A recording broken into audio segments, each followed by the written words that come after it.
I still don't really know how to start these off, but I guess I'll just get stuck in anyway. Welcome to the Morbid Moonlight Monthly Update.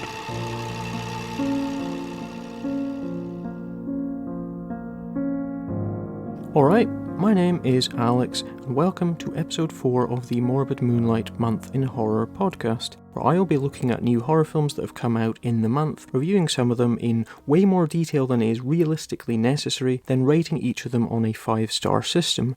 If sitting through hours of me talking shite is too much for you, then you can either switch off entirely for the sake of your own sanity, or else you could just jump to the ratings rundown at the end of the ep, which is basically a condensed version of my thoughts for each of the month's films, put in order from worst to best. If you want to do that, or if you just want to leap to one particular review, rather than trudge through all the shit, then there are timestamps in the description below so you can do just that. Chances are that you probably won't be that familiar with all the films that I'm talking about this episode, but the thing is, in my totally biased opinion, I often think that the best discussion doesn't necessarily come from talking about the same huge films that everyone else talks about, but in these weirder little ones, just because they've got a bit more character. I don't necessarily distinguish between bigger and smaller films, I usually subject them all to the same kind of scrutiny, but there are definitely different criteria for judging them, not just this one big universal standard that you can apply to any film. Something that had been made for 10 quid and some change, for example, I can excuse the effects not looking perfect, but when something costs $10 million, then I want to be able to see where the money's going, and I need the plot to be good enough to justify that whole expense in the first place. Speaking of which, I think that before we get stuck in, there's something that I really want to talk about first, and that something is theatrical horror films. So, the world is fucking crazy right now, we all know that.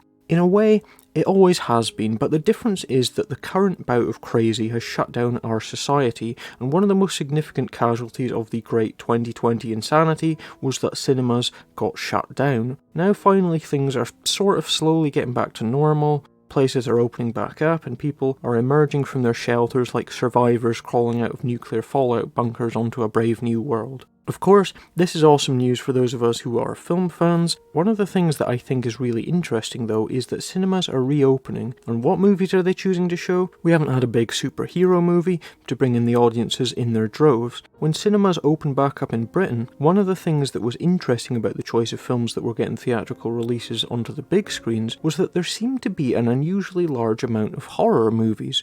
In the first month of 2021, when cinemas actually reopened in the UK, we've had Spiral from the Book of Saw, A Quiet Place Part II, The Conjuring 3 and In the Earth. Even The Unholy showed up in theatres, as did the anime movie Demon Slayer Mugen Train, which was definitely horror, although I haven't got around to seeing that yet because I just don't think I've got the context for it, not having actually watched the anime.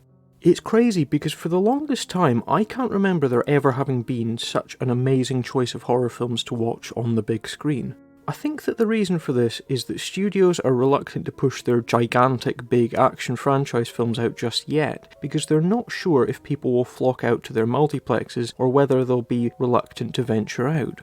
Therefore, they are relying on horror, the classic low-cost big return investments, to test the waters. Fair enough, most of the horrors that they chose were ones that were part of a franchise, like Spiral from the Book of Saw, Quiet Place, The Conjuring, because that's just pretty much the way that the whole kind of multiplex cinema world works these days. But both Spiral and A Quiet Place Part 2 are, in their own ways, fairly cheap for big theatrical releases, and both have done well for themselves, considering the circumstances.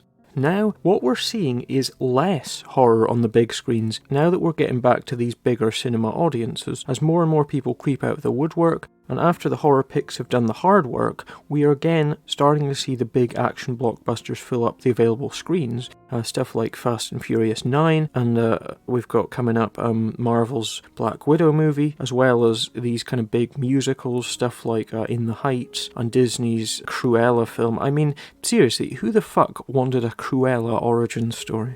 So as the mainstream pap kind of spreads back out, the more interesting stuff like all these horror films suddenly starts to get squeezed out again. And before long, if all goes well, I'm sure we're going to be going back to the usual thing where we get about one theatrical horror film a month max, and the rest of the spaces are used up by bloated popcorn junk that most people would probably rather pirate than go and see on the big screen. It's sad because for about a month I had literally too much choice. I think that there was one week that I could have gone to see 5 separate new horror films that I'd never seen before if I had had the time, which sadly I didn't. Now I've got almost no choice left other than 6 screens worth of Fast and the Furious or Cruella or In the Heights or a load of kids films. The point is that there was a brief window where the cinema was full of cool stuff that I actually gave a shit about, and the reason was because the horror stuff was being thrust into cinemas as the classic canary down the mine. Stuff that studios didn't really care that much about, just to see what the environment was like for theatrical releases, and when it was proven that it was still a viable marketplace, they pulled back and started firing in the huge mainstream crap again. It just goes to show you, people might say that horror is suddenly becoming cool again, but it'll always remain the dirty little ginger bastard child of the movie industry, the one that gets all the shit and gets treated badly even by the people that pay for it. I wish more horror got theatrical releases instead of the cinemas being crammed full of just samey, disposable junk food. I understand that there is necessarily some degree of risk. The audience for horror film will naturally be smaller because it usually will net itself in the UK a 15 or an 18 rating, or in the US an R rating, which means that your audience is going to be smaller, which means that your profits are going to be smaller, which is why studios are less willing to take risks with it. I'd love for things to go back to the stage where we had heaps of horror films on the screens, but I am not holding my breath waiting for that to happen because I know that's just not the way the world works anymore. Anyway though, I guess we should move on from that and get back to the business at hand. This month I've got 14 films to review, which I think is a decent amount, especially when a few of these are big franchise films, which usually come with their own kind of baggage and history to explain, just so that you can kind of see where I'm coming from. I would say that it's been a pretty good month overall, but of course we will have to wait and see about that. So obviously at 14 films there are a good few titles that I could have looked at but just decided, for whatever reasons, to give a pass to. There's quite a few later films that came out in the last week of the month that I didn't get round to, just because I didn't have necessarily time. Stuff like Too Late, Vicious Fan, Gaia, My Heart Can't Beat Unless You Tell It To, An In Quiet Grave, False Positive, and Werewolves Within.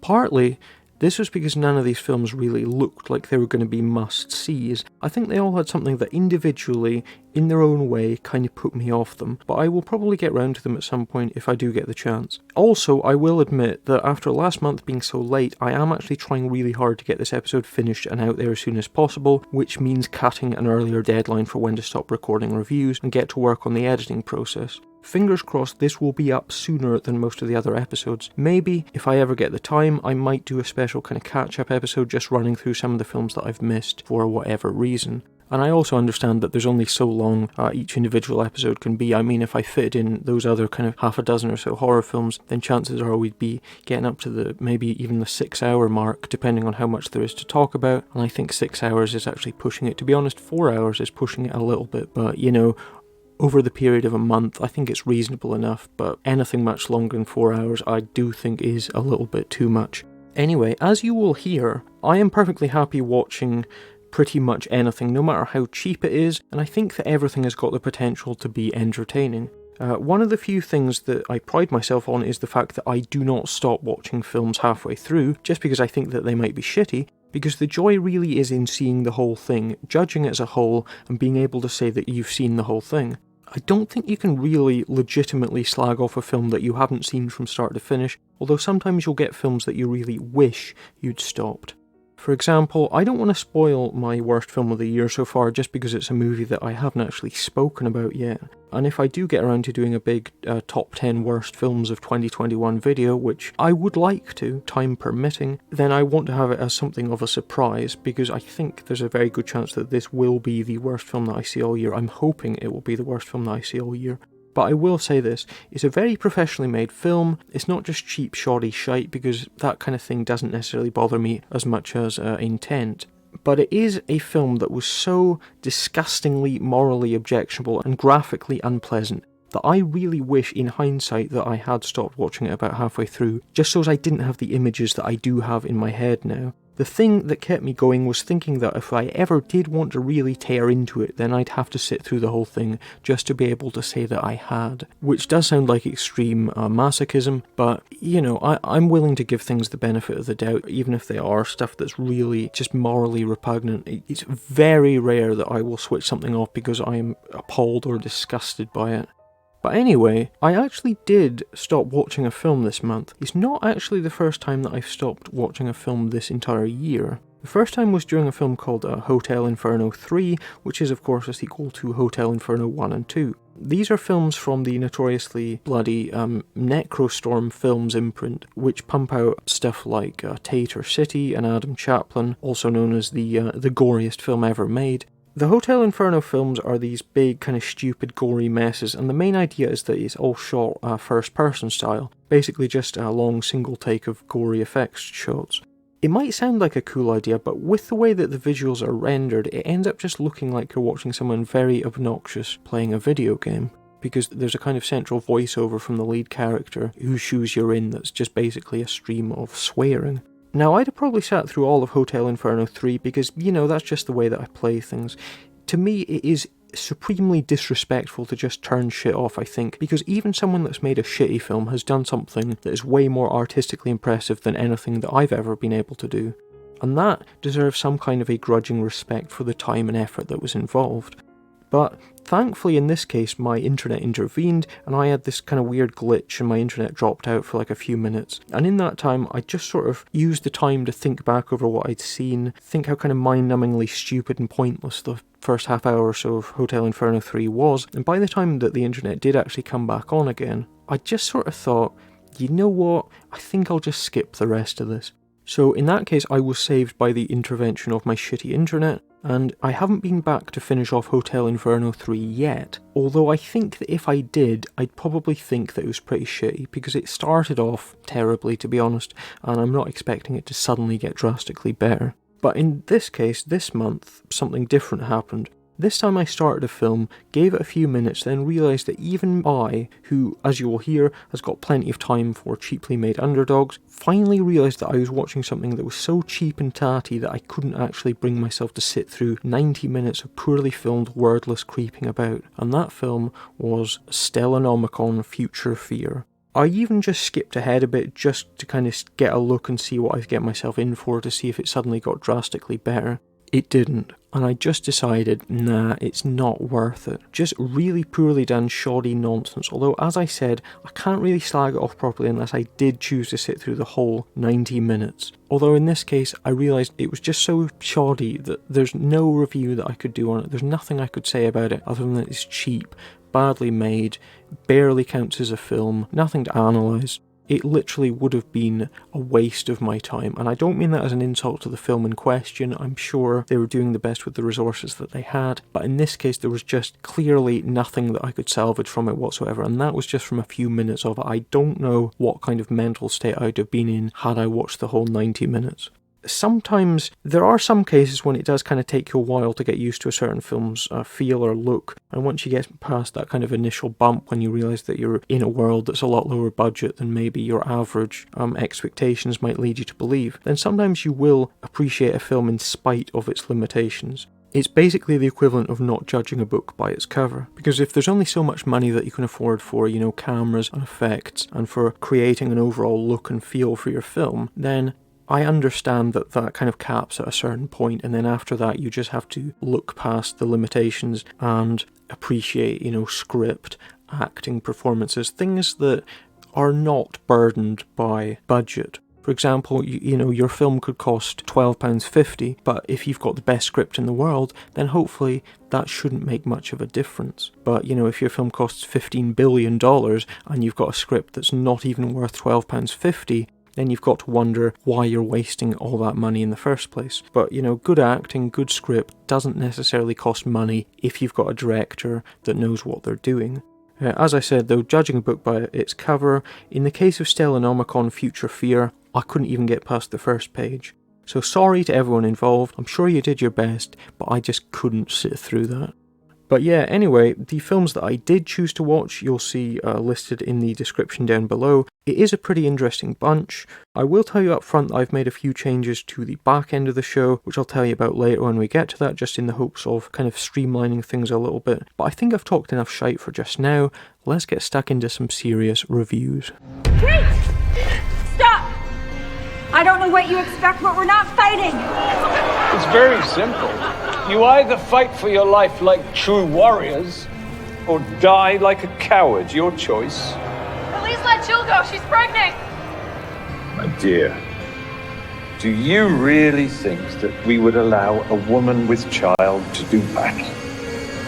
What do you think we are, barbarians?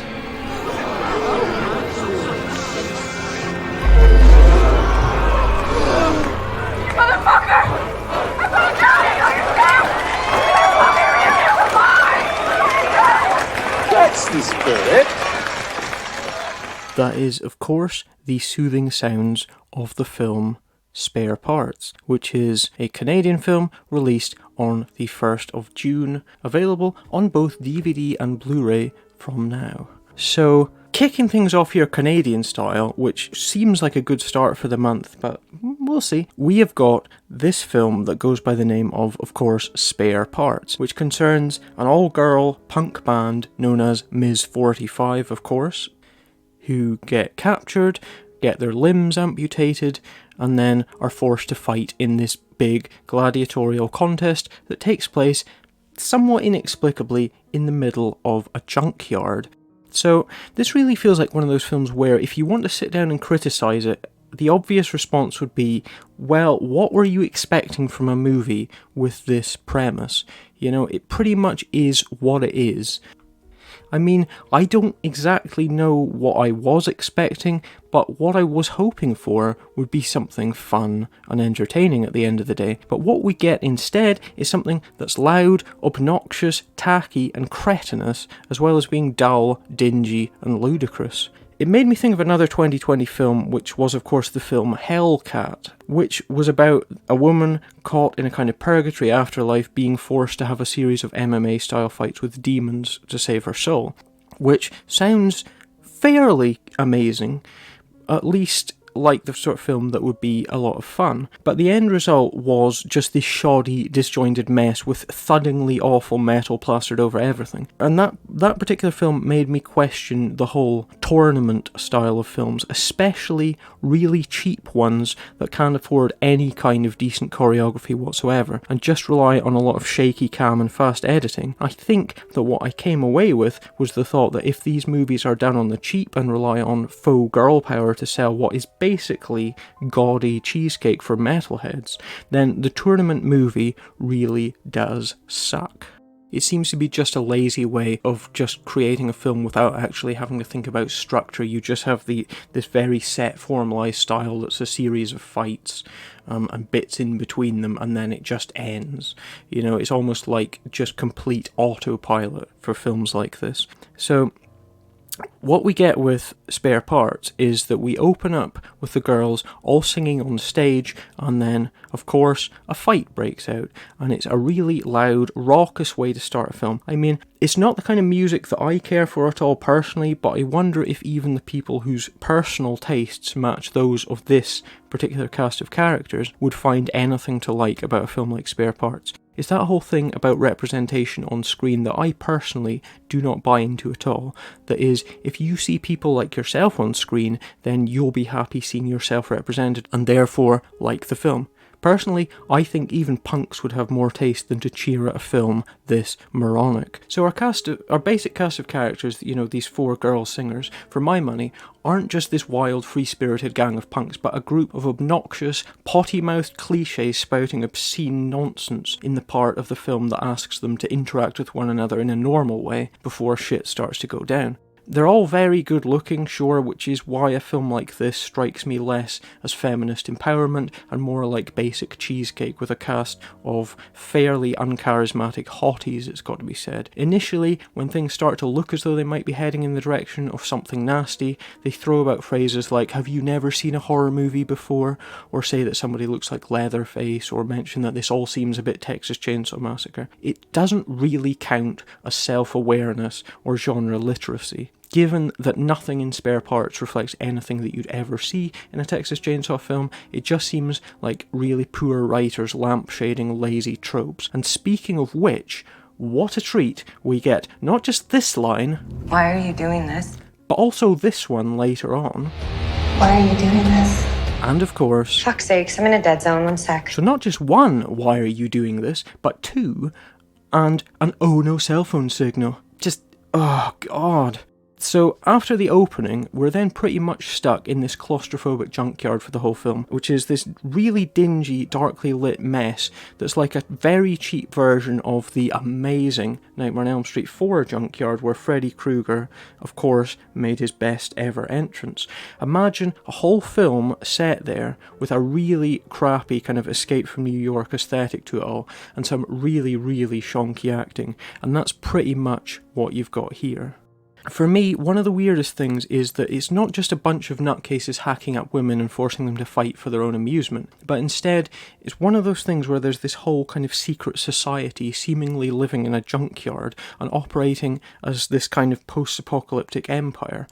Everyone kind of speaks as if they're in a fantasy film, which leads one of the girls to say, Do you always talk like Thor with a hammer up his ass? I mean, it's really, really shoddy. It's a really, really shoddy and unconvincing society, and of course the head honcho in this case, the Emperor, is none other than actor Julian Richings, who is somebody who's fast becoming a genre icon. You'll probably know him best as the father in Anything for Jackson, which came out last year, but he has been in heaps of other stuff, including of course the amazing Orphan Black and plenty of other things. He's the kind of unshowy, solid English actor you bring into your film to give it a bit of gravitas and believability, like you would with somebody like Peter Cushing or Donald Pleasance back in the day. I don't think he's got anything like the charisma of either of those two, but he is pretty decent, although here he's got nothing to do except to look unbelievably cold, sitting on his big throne in the middle of a wintry junkyard and intoning nonsense. I mean, he really does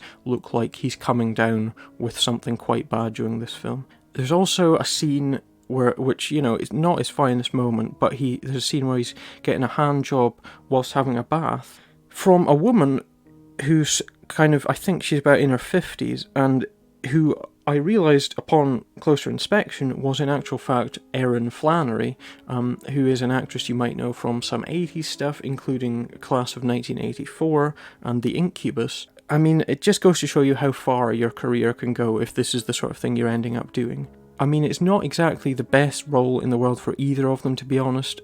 I'm sure both of them could do a lot better than this. So at the end of the day, I think it's safe to say that Spare Parts does indeed suck quite badly. I mean, I do like the title, it actually does the job and it sounds pretty cool, but then it's also not the first time that title has been used. For example, there's a classic Big Finish Doctor Who story called Spare Parts that was amazing and wore that name with a lot more pride than this film does.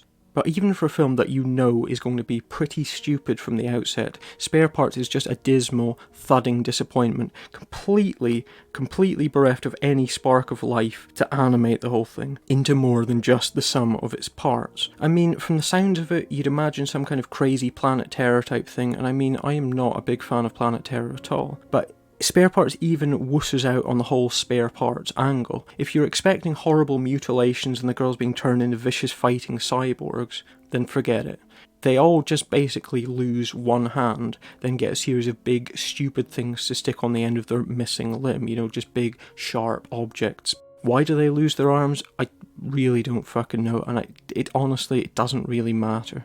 Oh yeah, there's also a really, really hideous, totally nonchalant, totally out of place abortion joke in the middle of all this carnage that is just in such unbelievably poor taste. I mean, The thing is, when you hear about a film like this, you're imagining something cool and comic booky with loads of violence and a fast pace. What you get with something this cheap is fights that are so loud and shitty that you wish they were over, then huge stretches of people sitting around moping in really red, kind of tacky little rooms. There's also some very bizarre, over-formalised gladiatorial training, but none of it is constructed in a way that makes any sense with any kind of progression or building up of skill. There's also no kind of cool opponents for the girls to fight against, just a bunch of interchangeable goons that, to be honest, look like Indiegogo supporters that have bought their way on screen, but have forgotten to change out their hoodies and jeans. Even though most of the rest of the cast are wearing some kind of nondescript leather gear that's meant to give this a kind of alt-futuristic look. In fact, now that I think about it, the girls' outfits of these kind of sexy leather skirts and boots kind of look quite a lot like something from Cleopatra 2525, which is the ultimate, is this cheesecake or some kind of weird feminist empowerment show. And I tell you what, I would rather watch all of Cleopatra 2525 than this piece of shit, because at least that was fun and it knew what it was. I mean, even the gore and violence in Spare Parts feels really half-hearted. Not all of it's practical, there's quite a lot of CGI blood splashes, although there are some practical hacks and slashes and decapitations and all that good stuff. But none of it is earned, it's just, here's some gore to stop you from falling asleep. To me, there's just nothing to keep you watching a film like Spare Parts. Traditionally, what you get with a movie like this, a basic exploitation film about female gladiators, which at the end of the day is exactly what Spare Parts is. It's nothing more than that. It's no big empowerment parable, it's just exploitation. And I don't have a problem with that. But the thing is, what you'd usually get, the way it used to work, is that you'd get something like the Pam Grier film, and, you know, Pam Grier, exploitation goddess. You'd get something like The Arena, which is a film where they take the basic concept of female gladiators and they sex it up, and they make it as tacky and exploitative as possible, so that you're getting exactly what you're paying for. Nowadays, though, things are, of course, not so over-sexualised all the time, and what cheesecake you get is reined in and handled more as a byproduct than as the main selling feature. But at the end of the day, this is still just stupid, infantile wish fulfillment about women running around hacking people up in very short skirts. And to be honest, the whole film seems as though it's been made without a finished script, and it's dull, tacky and shoddy. I'm dropping in at a hard 1 star for Spare Parts, which for me means that the film was plain bad. Anything less than 1 star means that the movie annoyed me on some deeper level, and to its credit, I don't think that it did, other than by simply taking so long just to hurry up an end. I mean, it's an atrocious film, but I didn't hate it, I was just bored shitless by how piss poor the whole thing is. So that's Spare Parts. Toss it on the scrap heap and forget about it. There is nothing here that you could salvage for spares. It's just that bad. Harold loved hunting, and I was always telling him, you be careful out there. And sure enough, one day one of those little boogers bit him. Harold was never the same after that. One night before Harold and I went to bed, he bit me.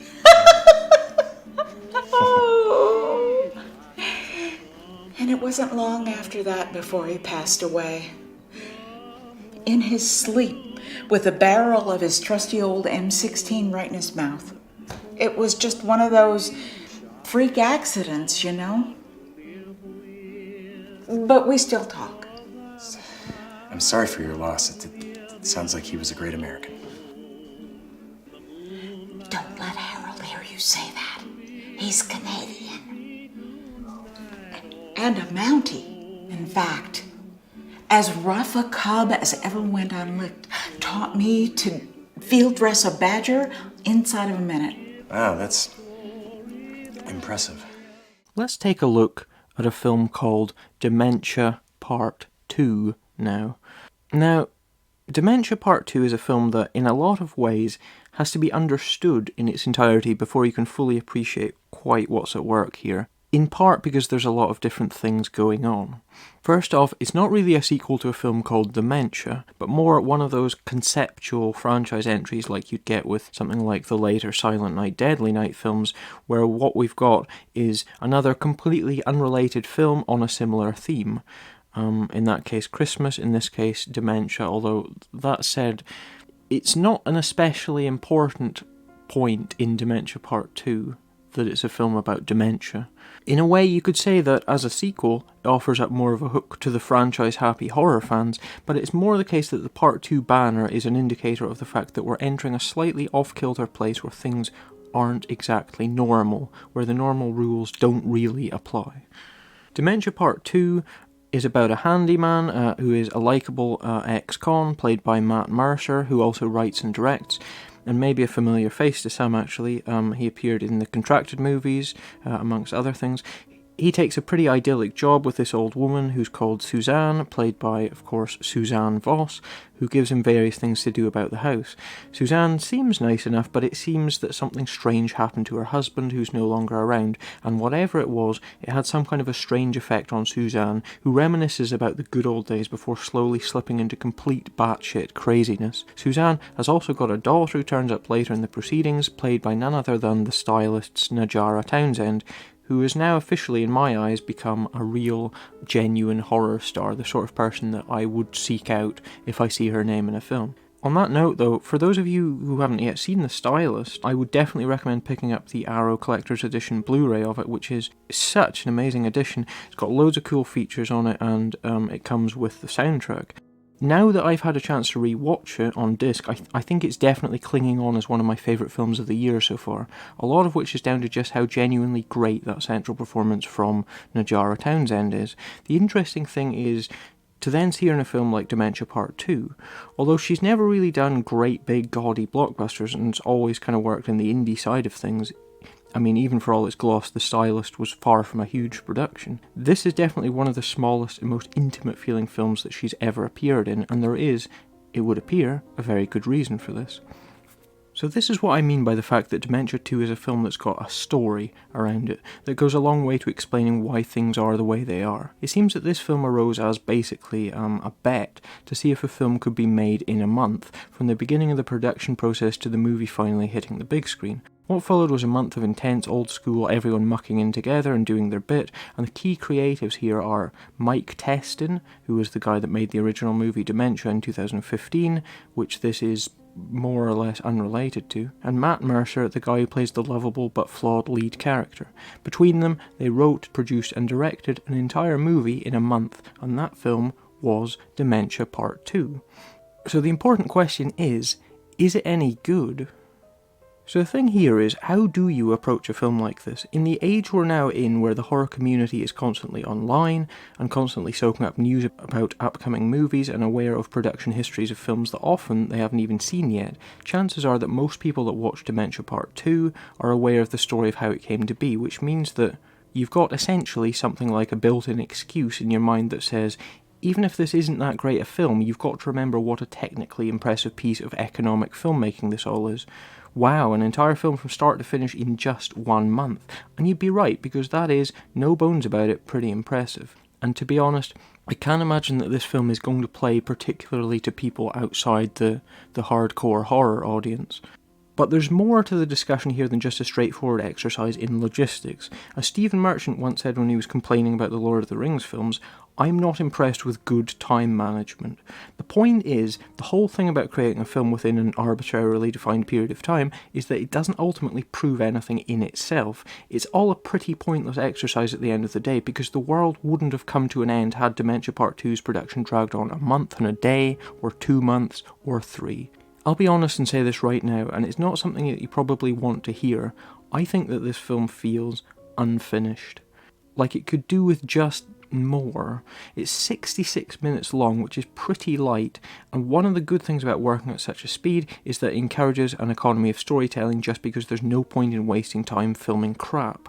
I think Dementia 2 moves along quite nicely. I really like the performances, I like the style, and I like what they're going for. But it doesn't half end quickly, especially given the fact that the first 45 minutes or so feel like the first half of a much longer film, whereas the last 15 zoom past so fast that you almost miss them. Maybe we're just so used to watching 90-minute films that we expect a certain structural form, one that often, in the case of very low-budget stuff, involves a lot of padding in the middle. Well, Dementia doesn't have any padding, but I could have done with a slower pace and more time spent on character and texture, even though those elements are very much to the fore. I think my issue is more that at the end of the day, Dementia Part II isn't, at first glance, at least to somebody that's used to watching a lot of very low-budget horror films, it's not a film that's really obviously made within very constrictive constraints.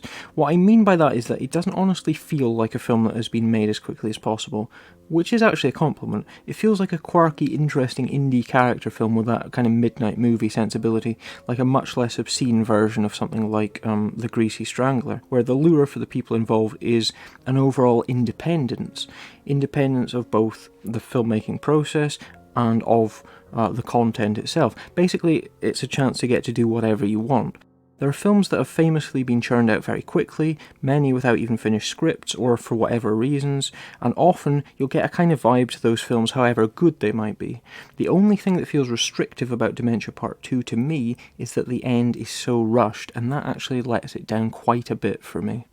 I mean, let's get really pretentious about this for a minute, because the important issue here is that films are, at the end of the day, art. Every film tells a story, but also has its own personal history, which often can be as interesting, if not more so sometimes, than the film itself, which is why we're so interested in the whole behind-the-scenes process in learning about the people that are making our movies.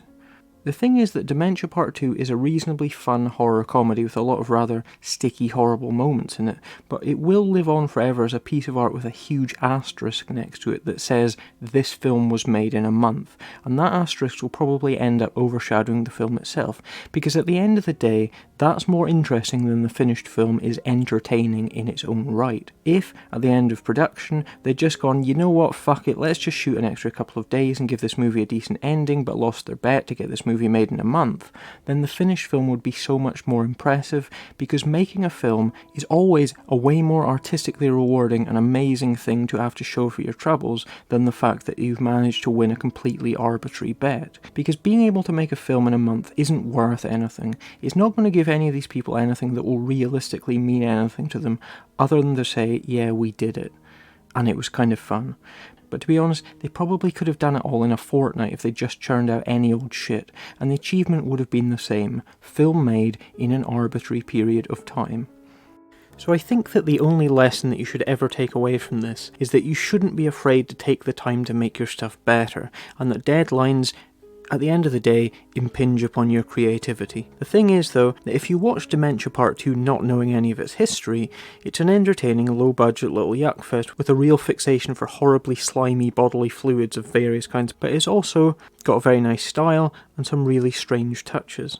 The key here, the thing that helped breathe life into what could have been something really just passionlessly mechanical, just this kind of basic Roger Corman style churned out piece of product, is the fact that everyone involved in Dementia, both on screen and off, are friends. This is basically the professional but still quite low budget version of a bunch of friends making a film together. The only difference being that this one is actually being distributed. It's got a bloody disgusting credit at the start, and it features people that can actually act, which is a huge saving. It's got some of the ethos of the Friends making a home movie production in the way that it quite often flip-flops tonally from one thing to another, and in the way that it's got a fairly tenuous grasp on the central logic of its storyline, where events and concepts sort of swim past and fade in and out almost at random in some places, where the sense of moving into new territory keeps the whole thing going forwards. Usually this is the result of homemade movies being shot over a long period of time or in different blocks, where ideas change over time to reflect new ideas and where plot is ultimately less important than in the director getting a chance to try out some cool new trick that she's worked out. The best thing about films made by groups of friends is the fact that I genuinely believe that's the sort of thing that you can feel on screen in the finished product. That fun, earnest camaraderie, and there's a lot of that in Dementia Part II. Our two leads, Matt Mercer and Najara Townsend, have worked together on screen a good few times already by this point, and their chemistry is really great. Suzanne Voss is also amazing as Suzanne, the older woman who gets to do an awful lot of things, and she brings a weight to things because she seems like the last person in the world that would ever be mixed up in something like this. It's a lot more than a basic kind of rabid granny type evil old woman part where the whole performance is that she seems sweet and lovely, but she's actually not. There's real depth and pathos to the part, although it's not always the most consistent in its approach to its emotional scenes, which is again the result of that organic patchwork style approach where you do things separately as you can and stitch all together into a whole and hope that it smooths down into something that flows neatly. Even the music's an interesting hodgepodge of various stylistic influences, starting off in very clear kind of Bernard Herrmann psycho mode, before ending up as something a lot more synthy, with plenty of other bits and bobs along the way. It does a lot of things, but usually those are things that seem to work. But ultimately, what it all comes down to is, it's not about what happened behind the scenes, because however important you personally might think an understanding of how a film came to be is, and what factors contributed to that film being the way that it ultimately turned out to be, what it's about is Dementia Part II any good? And the answer is, yeah, it is. It's fun, it's tidy, it's this really economic little film that I'm sure was a lot of fun to make, and the end product looks really good and professional for what it is. I think the performances are a lot of fun, and I could almost have done with more of them in a way, because it sits at 66 minutes, just over an hour long. It basically works as a kind of single standalone TV episode rather than having quite the depth or complexity of a larger, more fleshed out film. I mean, if you shave the credits off both, then Dementia Part II is about 5 minutes longer than the film Slacks, which is one of my top 5 films of the year so far, and that had a proper depth and advancement of its ideas, as well as a range of really ambitious and visually memorable set pieces, as well as great ideas, great jokes, and a really solid, clear-cut moral core. You can do a lot in a very short space of time, but Dementia Part II is, when all said and done, fairly unambitious, and it boils down to a lot of likeable and talented people having a good time making a fun, fairly disgusting bad taste black comedy, before realising that they hadn't left themselves enough time to film a decent ending.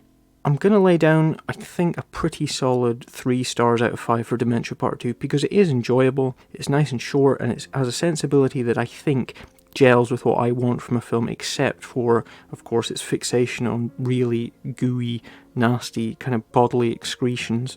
It's worth mentioning that it's not this huge, bold, shriekingly insane gore comedy. A lot of reviews I've read mention Peter Jackson and or Sam Raimi or Reanimator, all of which I think are a lot louder and splashier and flashier and more extreme. Dementia Part II's got some moments that are quite genuinely pretty stomach-churning, although very few of them involve violence of any kind.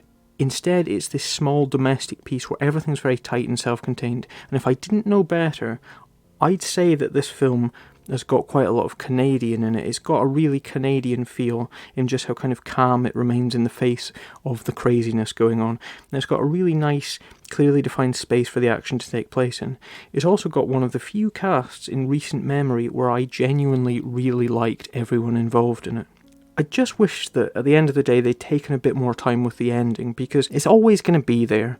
I think with a really decent ending and some more fleshed out character interactions, I could maybe have hiked this up to about a 3.5 stars, but all in all, fun little film.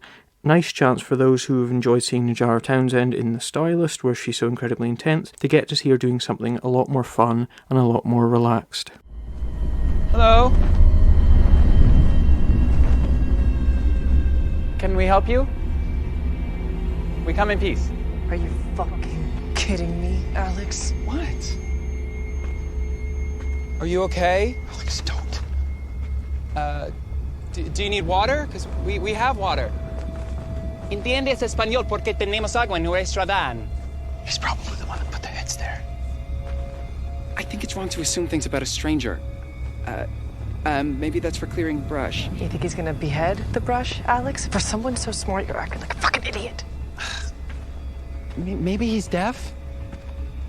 I love your outfit. It's adorable. Very chic. Can you hear me? If he's deaf, complimenting him and then yelling louder wouldn't help, would it? I think he wants to cut off our heads. He hasn't done anything yet, and I think it's wrong to just assume. Oh, shit! So I guess it's time to talk about a film called Roadhead, released on the 4th of June. It's really difficult to know exactly what to say about a film like Roadhead for a number of reasons. For one, it's not a film that really offers too much in the way of a story. I mean, it opens with our lead characters driving, for example, but it isn't, despite what the title might suggest, a road movie as such. It's not about characters going on a journey, either physically or emotionally, but more it's a film that's about characters not going anywhere. It's also not the kind of film that I think you'd be able to get that excited about by me telling you roughly what sort of territory it goes into, although it's worth mentioning it is very much a horror comedy. It's more the case that it's a film that will affect you based on your own personal level of tolerance for unbearably fucking awful characters. I mean, at the end of the day, with a film like Roadhead, nothing else matters ultimately as much about it more than the fact that the lead character is, I think, officially the most annoying character to appear on screen this year, and she spreads her insufferable cuntiness over everything so much so that it's actually impossible to salvage any of the good things from Roadhead. Not that, if I'm being honest, there is a great deal to salvage in the first place. If you're interested about what the title Roadhead refers to, it does indeed refer to exactly what you probably think it does, although there's an argument that there's also perhaps a level of double entendre at play here in that it refers to more than one thing, but it does more or less refer to, quite literally, Roadhead. So what's the deal about Roadhead then? Well, Roadhead is about a gay couple and their uber annoying female friend who go out to a lake in the middle of nowhere only to find that it's dried up. They then fanny about for a bit before they stumble across a pair of decapitated heads in the middle of the desert road, Roadhead. Moments later, there's a big massive dude appears with a sword, and he then starts chasing them about, and soon things go really full-on batshit crazy. So as I said, it's not really a film that's that bothered about plot. What it is, though, is it's a film in which literally every single line is some horribly arch, catty, bitchy, sarcastic put-down, or just people screeching and being obnoxious. It's this hideously caricatured version of how really diva-ish gay men speak that is just so hard to listen to for more than about a minute without wanting to jab something sharp into your ears. No characters in this speak like real human beings with any degree of complexity, which is fine if you're writing a stylized comedy, but just the main woman, Stephanie, in this is just such a hideously obnoxious character that is actually just not even funny. I mean, I wish they'd just gone with the gay couple in this and just left her out entirely, because she's just not the sort of person that you can build a film around, this terrible, selfish, flouncy uber bitch who's self-absorbed to the point of delusion. I mean, I honestly think that if you ripped that character out, if you ripped the character of Stephanie out of this film entirely, well, you wouldn't have much left for one thing, but I actually think that Roadhead might be half decent in a very specific kind of way. I mean, hateful characters are one thing, and it's one thing that I get very bothered by is characters, not amateurish acting, that doesn't bother me so much, but characters that are written to be really intensely, disgustingly unlikable. But I mean, the point in Roadhead is that you're not meant to hate Stephanie. You're meant to think she's this fascinating, acid-tongued, sassy, strong-willed feminist heroine. That much is obvious from the way that the movie favours her over all the other characters, and no matter how fucking disgustingly screechy and loathsomely egotistical she gets, the movie always takes great pains to suggest that, in the words of Dick Emery, she is awful, but we like her. And if we're misquoting things, then I personally desperately wanted somebody to fucking stuff Stephanie in the incinerator. I mean, I know going on and on about how much I hated this character doesn't actually count as a legit review, so what else really is there to say? Well, it just seems that Roadhead's a little bit too eager to shock us all by being as outrageous as possible. Like when Stephanie refers to one dude's voice as sounding like a gurgling, cum-filled asshole. I mean, if you find really loathsomely cynical, selfish, ugly characters spouting admittedly outlandishly original streams of profanity at one another, then perhaps there might be something here that you like. It's very much just like a big stream of trauma-esque, really obscene gags all thrown together. But, I mean, the weird thing is, I think that with some care and attention, you could sort Roadhead out. I mean, I did not hate all of it, but I did hate a lot of it. A lot. I think the male lead in this, Alex, played by Damien Quinn, is pretty likeable for at least about 2/3 of the film, although there's the possibility that he just looks good next to Stephanie.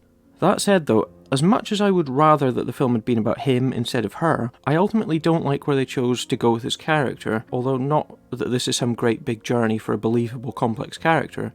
You know, it's a fucking obscene horror comedy. The thing is, Alex in this, the male character, isn't that comfortable around technology, and that means that he ends up leaving his phone behind, which is, at the very least, a little bit more of a clever way around the ever-present mobile phone or cell phone problem that you get with horror films. There's nobody holding their cell phones up and complaining that there's no signal, for example, even if the end result is ultimately the same.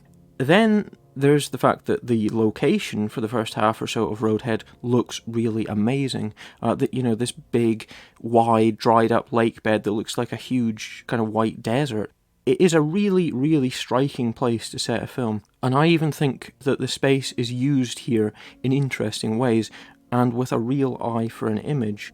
The director of this is David Del Rio, who is an actor turned director, who is directing his second film here after 2018's Sick for Toys. I don't so much have an issue with the direction of this film as I do with the story and characters, although the ethos of the characters is very much reflected by the tone of the whole film.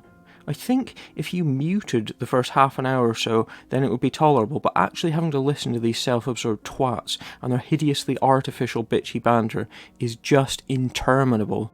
It does look pretty decent, and the weird thing is that once you get past the obligatory character setup scenes and move on to the bit where things actually start to happen, it's shot like it's going to turn into this very surreal, trippy, weird kind of horror film. Based on the fact that our characters are smoking weed a lot early on, you get the idea that we might be going down this kind of bizarre Field in England type rabbit hole where reality and fantasy intermingle and our characters go on a really weird journey with cool, trippy visuals and all that jazz. In actual fact, the moment Alex tries to communicate with the character that we assume is some kind of deadly villain, he is this, big beefcake dude with a sword, by saying things like, "I love your outfit," the film flips into high comedy. And I don't have a problem with that, interestingly. Because structurally, and I know it seems weird because I feel like I'm bringing this film up a lot more than I ever should given how crap it was, but Roadhead is quite similar to The Boonies, which was this quite basic kind of Texas Chainsaw clone that came out a couple of months back. And that was a film that had fucking dreadful characters screwing around for 50 minutes, then had about 10 minutes of serious, intense threat, then it just kind of fizzled out with a really crappy end. Roadhead is a lot like The Boonies, except that the characters are way, way worse, although now that I think about it, I think there's a chance that when I reviewed The Boonies, I said that I thought they were the worst characters of the year. Well, if I did say that, then they have absolutely been usurped by this gang, no problem. But as I said, Roadhead is like The Boonies in that it's awful for a long period of time, then it actually has a few decent scenes, then it descends back into ugly, self-indulgent piffle. The difference is that whereas The Boonies had one memorable scene of threat in it, Roadhead has got a brief interlude, which is almost a sketch of really insane but actually very funny, anarchic, but still very, very filthy comedy. The annoying thing is, well, do I want to spoil it? Basically, what happens is that it turns out that the big dude with the sword is part of a kind of weird cult that lives out in the middle of nowhere, and Stephanie gets captured and taken to meet the tribe. Weirdly, now that I think about it, it's actually kind of like a spoof of the new Wrong Turn film that came out this year, which I'm sure must be a coincidence, or maybe I'm just looking into it too much. But the thing is, as soon as the scenes with the tribe start happening, I instantly wanted more of this stuff. In actual fact, if this film had all been all about this group of characters and not just wasting time twatting about with Stephanie, if they'd been captured in the first 5 minutes, then I could have happily watched an entire movie set within the confines of this weird cult's world. Because unlike all the screeching and the snarky backbiting and founcing about before it, these scenes are actually really, really funny. And it frustrates me because even though there's honestly about 10 minutes of stuff here that's really entertaining, it's slap bang in the middle of so much shit that it's hard to say that it's worth it just for those scenes alone.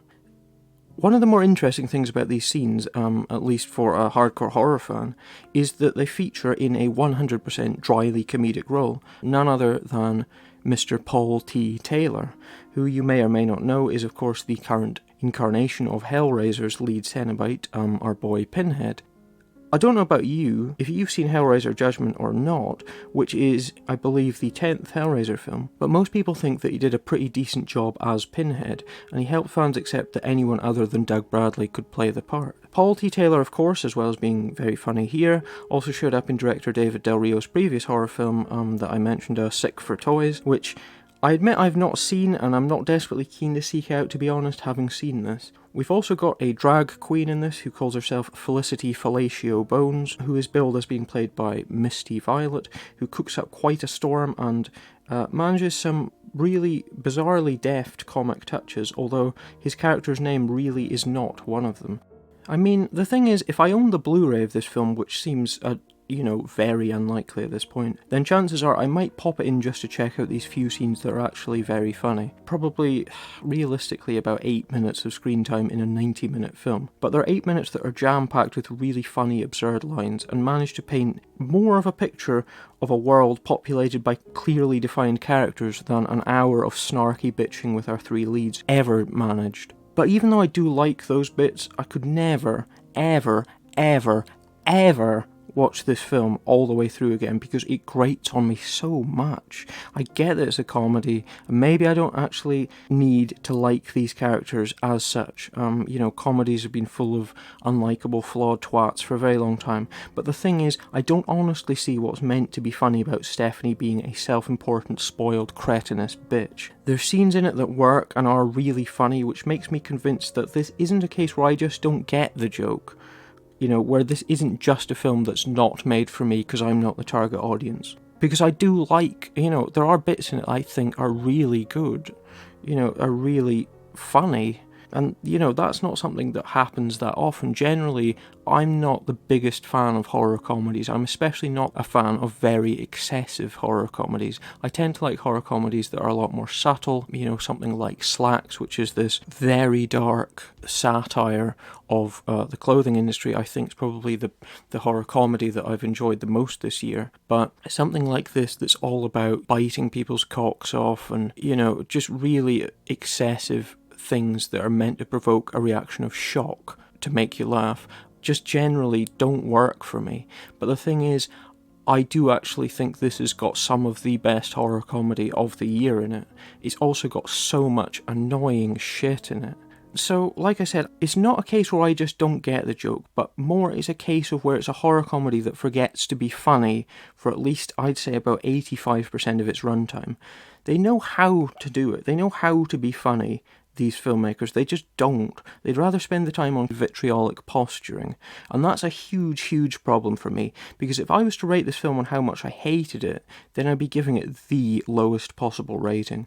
The bits that are bad are probably some of the worst of the year for me. And Stephanie is absolutely, I promise you, the character that I've hated more than any other character in 2021. On the level of how much did I enjoy most of it, I'd have to give it a 0 out of 5. However, the fact that there are these few tiny glimmers of light amidst all the shit, that there is a short interlude that's really fun and entertaining in the midst of a film that's supposedly meant to be funny but frequently isn't, means that I suppose I'm going to have to give it just a few points, just because I enjoyed a small fraction of it quite a lot, which means that taken as an average, I'm probably going to slap a nice shiny 1-star rating on Roadhead, which, in all conscience, is a lot more than it deserves, I think. But do not think that I did not suffer during this, because I sure as fuck did.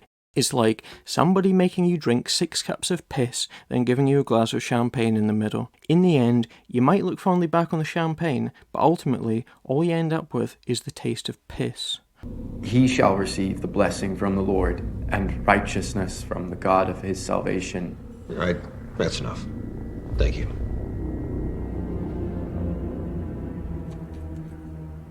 Well?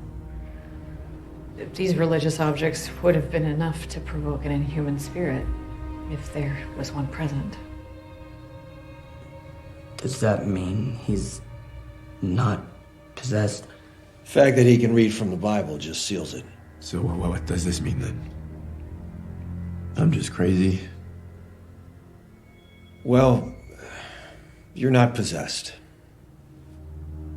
But that doesn't mean that you weren't. I was there. Whatever is going on, whatever happened that day,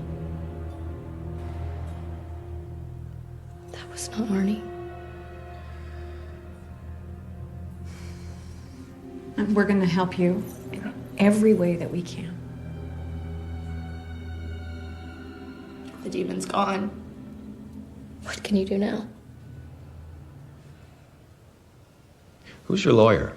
So I guess now it's time that we can get on to The Conjuring 3, aka The Conjuring, The Devil Made Me Do It. Now, The Conjuring 3 is released in the UK, technically on the 26th of May. However, it is released in America on the 4th of June, which is what I'm taking totally arbitrarily as my release date for it in this case, to allow it to be included in this particular episode of the podcast. Just for the simple reason that last month, for whatever reason, I couldn't get round to actually seeing it. And I think it's a film that's sufficiently big that is probably worth talking about, as opposed to just saying, well, I had a chance to see it on the 26th of May, but I never got round to it, therefore, let's never talk about it. So, unlike A Quiet Place, which was released in the US last month, but the UK this month, The Conjuring here did get released in May, but I will be talking about it as a June film. I suppose because in a lot of other places it has been released in June as opposed to May. So, The Conjuring, The Devil Made Me Do It then. So, the thing is, the Conjuring movies are huge business. That much nobody doubts, because the numbers speak for themselves, both the huge box office numbers and the sheer number of films that have been made in the ever-expanding Conjuring universe. So let's remind ourselves that until recently, there were more Annabelle films, the spin-off from The Conjuring, than there were actual Conjuring movies themselves. Why is that the case? Nobody really knows the answer to that, other than somebody, somewhere, reckoned they were cheap and easy enough to make, and they managed to turn out enough of a profit that justified keeping pumping them out. So here, we finally got the third official Conjuring movie in the main line of the franchise, although I think it's possibly the 8th or the 9th film in the Conjuring universe altogether. The Conjuring films, the main line of the Conjuring films, are of course the continuing adventures of Ed and Lorraine Warren, or rather, characters who just happen to be called Ed and Lorraine Warren. This time around, they're investigating some dude who supposedly stabbed his landlord whilst under the influence of demonic possession. There's a lot of courtroom drama, there's a lot of looking around dark places by torchlight in kind of X-Files style, and there's a lot of loud noises coming out of the dark, of course. All things that we expect from a Conjuring film. Well, to be fair, we don't necessarily expect courtroom drama from a Conjuring film, so I suppose that's the new element that we've got for this movie. So, in this case, I happen to agree a lot with what renowned film critic and Exorcist fan Mark Kermode has got to say about the franchise, which is that for him, the Conjuring films always seemed like horror movies that were designed for people that didn't really like horror films, or that people that weren't ultimately that familiar with horror films. They're just the ultimate meat and potatoes haunted house films that are full of quiet bang, you know, stretches of quiet and then suddenly something going bang very loudly, and of course you jump. But there's not that much else to the Conjuring films. Like the Amityville Horror and Poltergeist before it, I can admit to never ever having been that blown away by The Conjuring, because it all seems so unbelievably basic to me. I think a lot of the rave reviews of it that I read seemed to have been written by people that had watched a completely different film to me. That has to be the only possible reason that the films have done so well, because as we all know, horror films only become financially successful when they attract large audiences of non-horror fans. It's crazy how many reviews I've read that suggest that The Conjuring is one of the best horror films ever made. I know it's cool to have people to be excited by horror and getting involved with it, but The Conjuring films, in all their forms, are just long periods of time when random things are thrown at you out of the dark. Things shriek loudly, and then the end credits come up. They're mediocre at best. I actually think that The Nun was probably my favourite out of the whole series. But even that was just a film where a lot of stuff happened. It was just a bit more stylish and dramatic and focused than a lot of the others. To me, the thing that saves the Conjuring films is the presence of Vera Farmiga and Patrick Wilson, who are just two of the best character actors in the business at the moment, who are just both really great underrated talents who give it their all. Vera Farmiga is of course horror royalty, after playing the definitive Norma Bates in Bates Motel, and Patrick Wilson is, to me, the ultimate classical Hollywood leading man, except seemingly without any of the insufferable ego. He's just this dashing, clean-cut, rugged, intelligent dude who, it's amazing, isn't one of the biggest stars on the planet. Both he and Vera Farmiga are perfect in their roles, and neither ever feel out of place to me in the period setting, as so many modern actors tend to do when they're playing backwards in time. Personally, I love them both, and that is an attractive part of the franchise for me. Fun fact, both Vera Farmiga and Patrick Wilson are actually exactly the same age. I think, yeah, they do fit each other really well as a couple. But anyway, the problem is, though, that they're never called upon to do anything other than to look ultra serious, intone gibberish, shout over loud noises, and occasionally run away. The biggest problem with the whole franchise for me, though, is the idea that anything that you ever see in a Conjuring film is remotely based on real life, because from what I can make out, the real life Ed and Lorraine Warren were nothing more than just these hideous con artists who made a living out of spinning bullshit.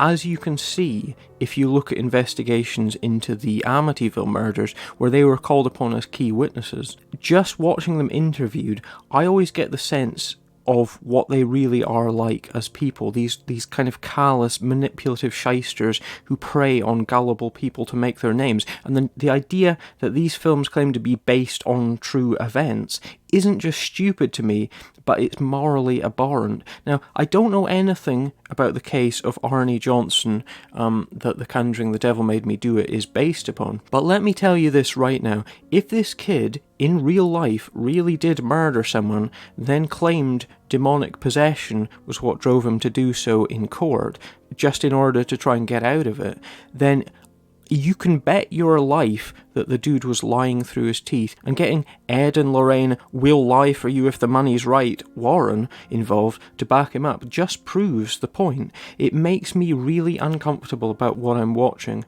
in the same way that hearing a Michael Jackson song does, or seeing the name Harvey Weinstein in the credits of a film, because the basis for this whole film is obviously just some kid's lawyer telling him to claim that the devil made him do it. And to me, the fact that they're dramatising this in at any level, I mean, I know it's not meant to be an ultra-serious statement of fact, a Conjuring film, but the fact that they're making a film that's even purportedly based on any part of that story really just, to me, celebrates the great lie that is the American justice system, where anything like this, where anything like saying that the devil made me do it could even remotely stand up in court, means that we're off to a pretty rough start morally.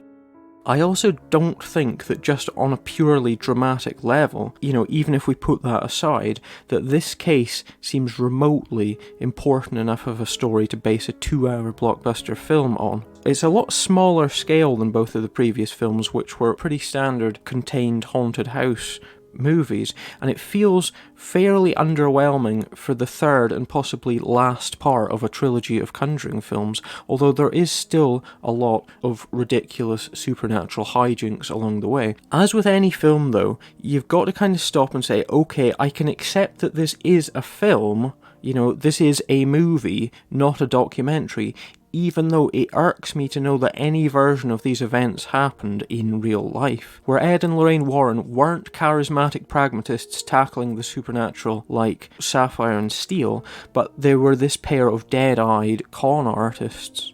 That's the same problem that you've got with any of these Conjuring films. It's the same problem with the Amityville horror films, which ghoulishly cashed in on this completely bogus defense cooked up by the lawyers of a murderer. I'd recommend that anybody that's interested in the subject, anybody that's interested in looking into either the Amityville case or into Ed and Lorraine Warren, should read the book The Amityville Horror Conspiracy by Stephen Kaplan, which is nowhere near as sensationalistic as it sounds. It's actually a really solid read that completely puts any notions about the whole Amityville story that you've probably got in completely new light. I think that if we took the lead characters in The Conjuring as being Ed and Lorraine Smith, or if we changed their names completely and stripped away the whole based on reality notion from the film entirely, then it's less of an affront to good taste for me.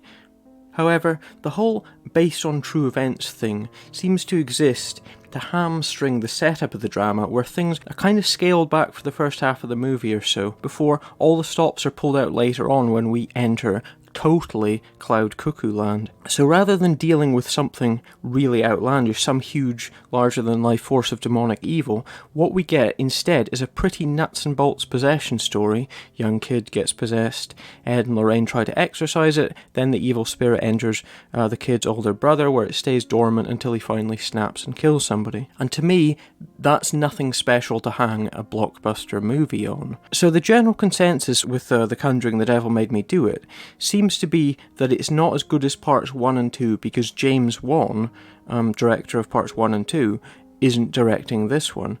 He has instead moved on, of course, to big blockbusters like Fast and the Furious 7 and Aquaman, and instead the director of this film is Michael Chavez, director of what was generally considered to be the weakest of the Conjuring films, The Curse of La Llorona.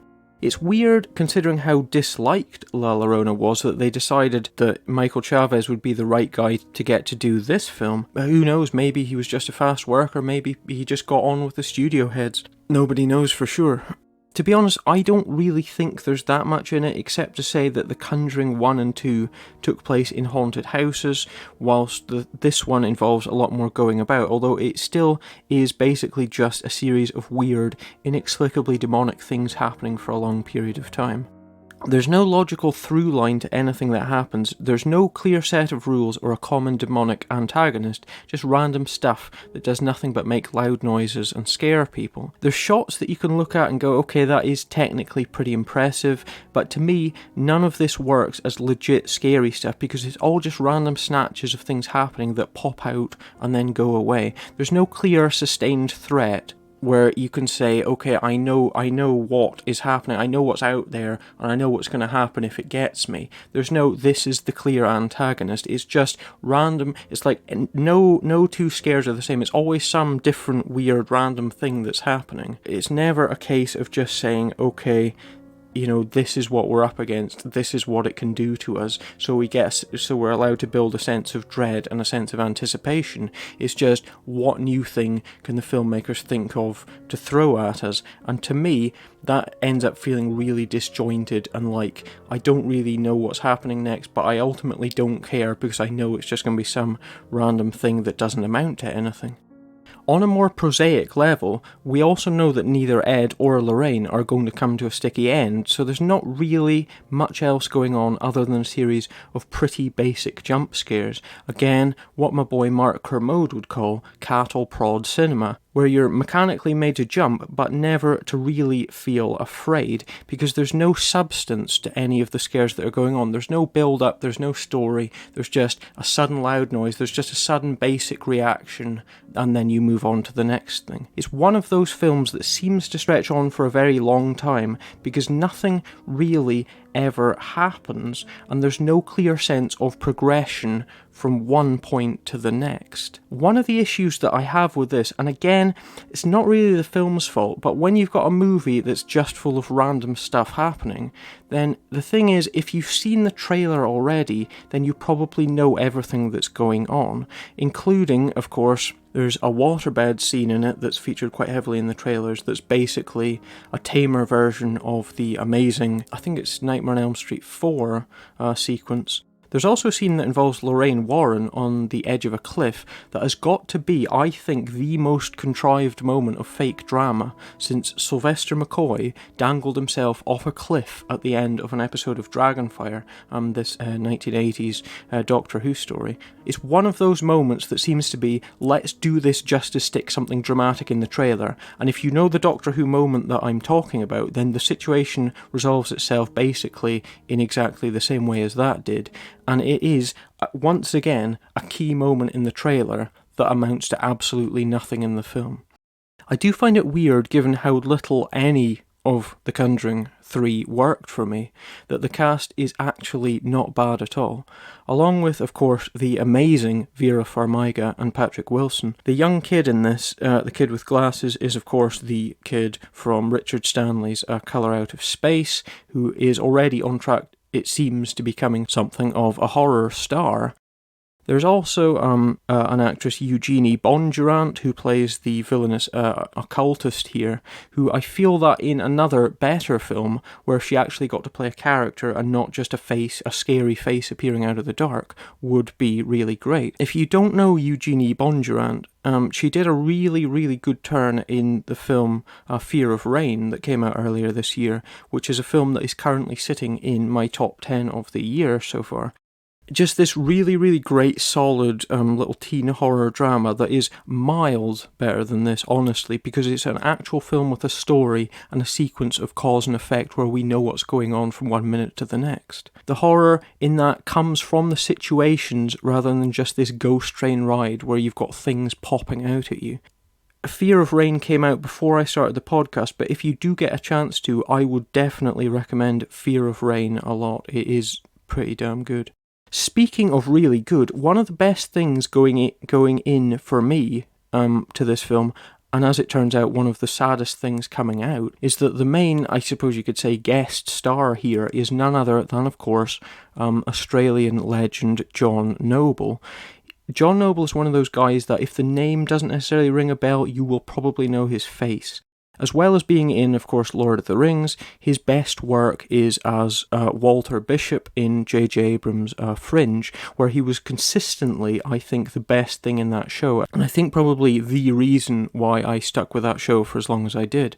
I think John Noble is just such an interesting, magnetic personality. He's really great at underplaying scenes, and he's really got nothing at all to do here whatsoever. Just seems like a huge waste of a great talent. I just don't see why you'd bother getting him in the first place, although I do like seeing the dude, and he even gets to say a very kind of Walter Bishop-y line about chicken shit that made me chuckle.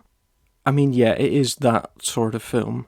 So throw in a couple of really, really mawkish, sappy flashback scenes that do absolutely nothing, and you've pretty much got the makings of a really bland, pappy horror film made for the multiplex audiences that don't really care about horror, don't know about horror, they're not aware that horror can be anything more than things going bang. To me, there is some enjoyment to be had from the fact that, of course, the stars are so good at what they do, but the problem is that none of the Conjuring films are about characters. To me, it's that old thing of, I think it was Gene Siskel who always used to say that, is this film more entertaining than watching those same actors having dinner together or having a conversation together.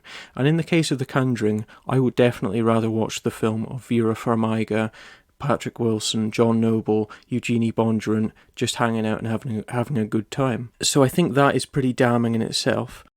But The Conjuring is just one of those films where you really struggle to think of it as a journey through a series of plot points and or set pieces. It's just all one long, dark, jolty blur where you've got these low drones, then sudden loud violin shrieks, and it just really doesn't do anything for me. It ends up as just this totally forgettable piece of fluff that just goes in one ear and out the other.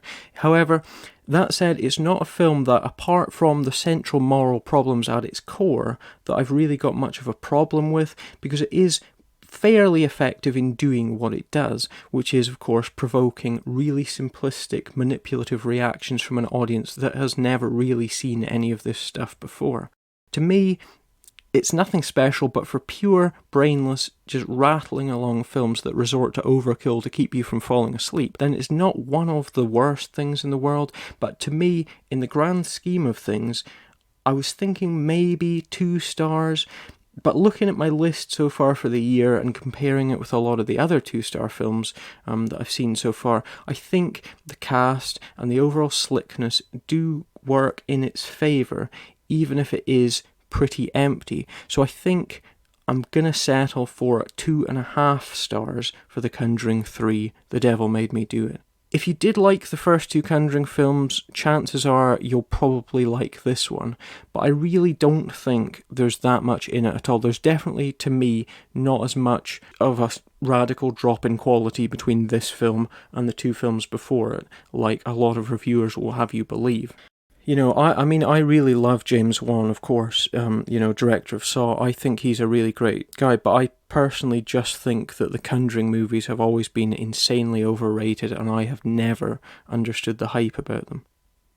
Again, to me, all of the Conjuring films are pretty much interchangeable in the same way that if you showed a non-horror fan or somebody that wasn't familiar with the franchise as a whole, some of the later Friday the 13th sequels, in fact, probably about Friday the 13th Part 3 to 8, people would probably have trouble telling them apart. And I feel the same way about The Conjuring, where they all basically are just this big morass of samey stuff happening. I mean, it is decent enough, but it just really leaves me cold at the end of the day. And it's actually quite a waste of some really good actors that could do a lot better for themselves than The Conjuring 3.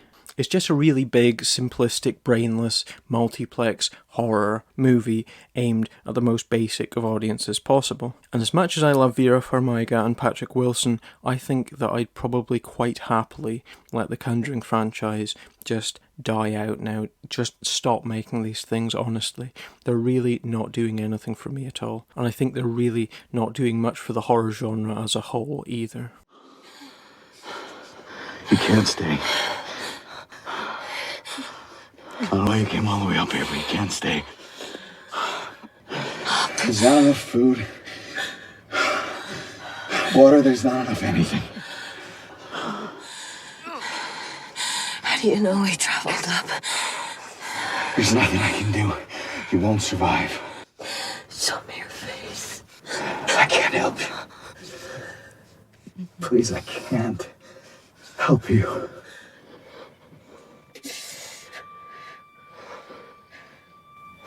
Emmett.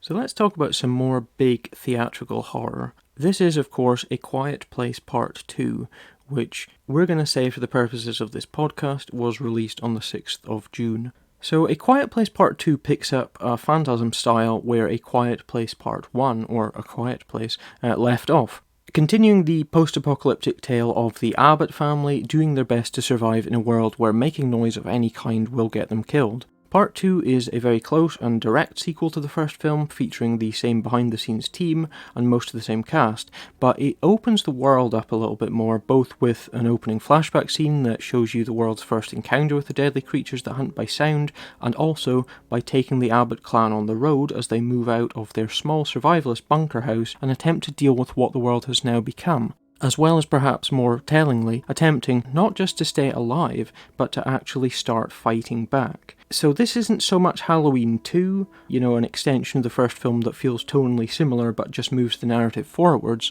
It's more like Terminator 2, a bigger scale action movie retooling of a more overtly horror-themed Part 1. Which is both a good thing and not so much of a good thing, but let's pull things back and talk about the whole Quiet Place phenomenon. So, we've seen it a million times before, especially in the horror genre, where films are smaller on average and usually not designed as franchise starters. A Quiet Place came out, did really well for itself, made loads of money, got really good reviews, and so of course a sequel was pushed into production. The thing is, when it came out, everybody loved A Quiet Place. And it really did become that rarest of things, which was, it was a genuine cinematic experience that, without being tied into an existing IP, was able to get people excited about going to the cinema. But to me, there's something slightly shaky about the whole thing, although I admit that a lot of my concerns are personal. For instance, I understand how hard it is to sell a film, to get people actually to go to the cinema to watch your film. These days, if it's not a Marvel film, then you can more or less forget it. Even in 2018, people just weren't going to the cinema as much as they once did because of streaming and, sadly, piracy. Creating a buzz is really hard, which is why there's so many franchise films or films tied into existing brands, DC, Marvel, Star Wars, whatever, because it's hard to get people interested in taking a chance, or at least so marketing wisdom would have it. In actual fact, I think that people would go to the cinema more if there was more choice, rather than studios feeling the need to make everything seem like a big massive event all the time. One of the problems now with every studio turning out its own streaming service is that everyone's suddenly scrabbling around trying to get people to sign up to their platforms, which means more home theatre premieres for big films, and will probably in turn mean that less risks will be taken with theatrical releases. Buying a cinema ticket is a choice, a one-off purchase that supports the studio, but signing up to a streaming service is a commitment that makes you a far more easily targetable consumer, and that's what companies want. So what all this means is pretty obvious to us all now, and that is that cinema going has decreased radically over the years and is in danger of becoming outmoded. That's why a lot of reviewers were so impressed with A Quiet Place when it came out, because it was one of those films like Avatar and Gravity before it that demanded to be seen at a cinema for its full effectiveness. It wasn't so much a film as it was this shared experience. My problem is that at the end of the day, even though I can applaud A Quiet Place for being this small triumph for an untested film in a hostile market environment, at the end of the day, it's still just a gimmick. It was a really simple idea. A world where you can't make noise or you'll end up dead. Therefore, the way it worked, the story goes, was it was a movie that encouraged the audience to be silent, something that was supposedly impossible to do. Therefore, when you went to see A Quiet Place, you were watching not just the characters on screen, but you were also partaking in a group experience with the audience that you were with. The problem is, to me, that's not what I want from a film. Now, I understand that this isn't the case with everyone, but really, I have never had much of a problem with loud, rowdy cinema audiences, perhaps because I don't live in a big city centre. Generally, my cinema of choice is the View in Inverness, which I have rarely seen ever being that packed out. Personally, I've never been that keen on the idea of going to the cinema and acting like a prick, like some people seem to do. I don't buy food, I don't eat at the cinema, I don't sit there on my phone, and I don't make a habit of talking to the people that I'm there with, because, believe it or not, we're there to watch a fucking film, and I'm not enough of an egomaniac that I feel the need to constantly impose myself on everything that I do. To me, the joy of watching a film is in its immersiveness, and being somebody that loves films, I do not have a problem leaving myself behind and getting caught up in what's happening. Going to the cinema, paying a load of money to watch a big huge movie in the best possible environment, your huge screen, your great sound system and all, mean that I'm not there to sit and eat and make loads of noise and talk all the time. I'm actually there to watch a fucking film. Honestly, I would be making the same amount of noise at the cinema if I was watching A Quiet Place or if I was watching the loudest, crashiest, bashiest blockbuster possible. So that aspect has never really bothered me, and maybe it's just where I live in the world, but I've never really had too much trouble with really insanely loud or annoying cinema audiences. To be honest, I think the worst experience I've ever had was when I went to see The Dark Knight Rises, which was fine except for two people sitting behind me, one of whom hadn't seen either of the first two films, and his mate who was explaining everything on screen that happened to him and occasionally laughing. And I mean, on a scale of 1 to 10, as the worst experience I've ever had, it really isn't anything that you'd ever complain about. Maybe cinema audiences are just better behaved in my neck of the woods, who knows? But anyway, the thing is that A Quiet Place was this movie that you had to see in the cinema, and it was amazing because everyone was totally quiet in it. Good, that's fine. My problem is that I didn't see it at the cinema when it came out, which was weird now that I think about it, because it was during a period where I would literally watch anything with Emily Blunt in it. Sicario, Girl on the Train, The Huntsman. As I remember, I think it was because it was a horror film in which childbirth seemed to play an important part, and that's one of the few things that really does get under my skin. I think actually I was probably still reeling from Darren Aronofsky's Mother at the time, and I just, for whatever reason, didn't fancy A Quiet Place. The one thing I really don't like to see in horror films is childbirth sequences, just because I think it's pretty traumatic at the best of times. I mean, it's got to be one of the most disturbing and grisly things in the world that's viewed as just being pretty normal. And though it's an amazing, beautiful thing in its own way, I've just seen too many horror films that twist it into some horrible body horror thing, or go the whole dead baby route, or bloody miscarriages, or whatever. To me, it's the one thing that just really makes me feel queasy and in a bad mood one way or another. I just don't like to see childbirth perverted in horror films. That and animal deaths, even fake ones, is the other thing that really gets to me. Just really unnecessary and very, to be honest, manipulative. So anyway, as I said, I didn't see A Quiet Place at the cinema when it came out, but I honestly think that if I had done, I'd have thought the same things I thought about it as I did when I eventually saw it later on, which is that it's a film that's entirely based upon one central gimmick and feels really incredibly mechanical in the way it creates situations of tension using that gimmick. It does not feel like the stripped back dangerous world that it should. To me, A Quiet Place has got a lot of problems, one of which relies upon a commonly used term to describe how the movie itself operates, and that word is Hitchcockian, which means, of course, in a style reminiscent of the self-styled master of suspense, Mr. Alfred Hitchcock. See, my problem is that I think that whilst Alfred Hitchcock has done some great films, of his so-called classics, I personally only really care for Psycho, and even then it's the performances and dialogue scenes that make Psycho work, rather than the direction of its suspense scenes. I think that a lot of Alfred Hitchcock's stuff feels incredibly mechanical and artificial in the way it works, where everything is studied and over-designed to the point of stupidity, rather than just unfolding in a way that seems natural. It's like when people claim that John Carpenter, and more specifically Halloween, is Hitchcockian. It's not.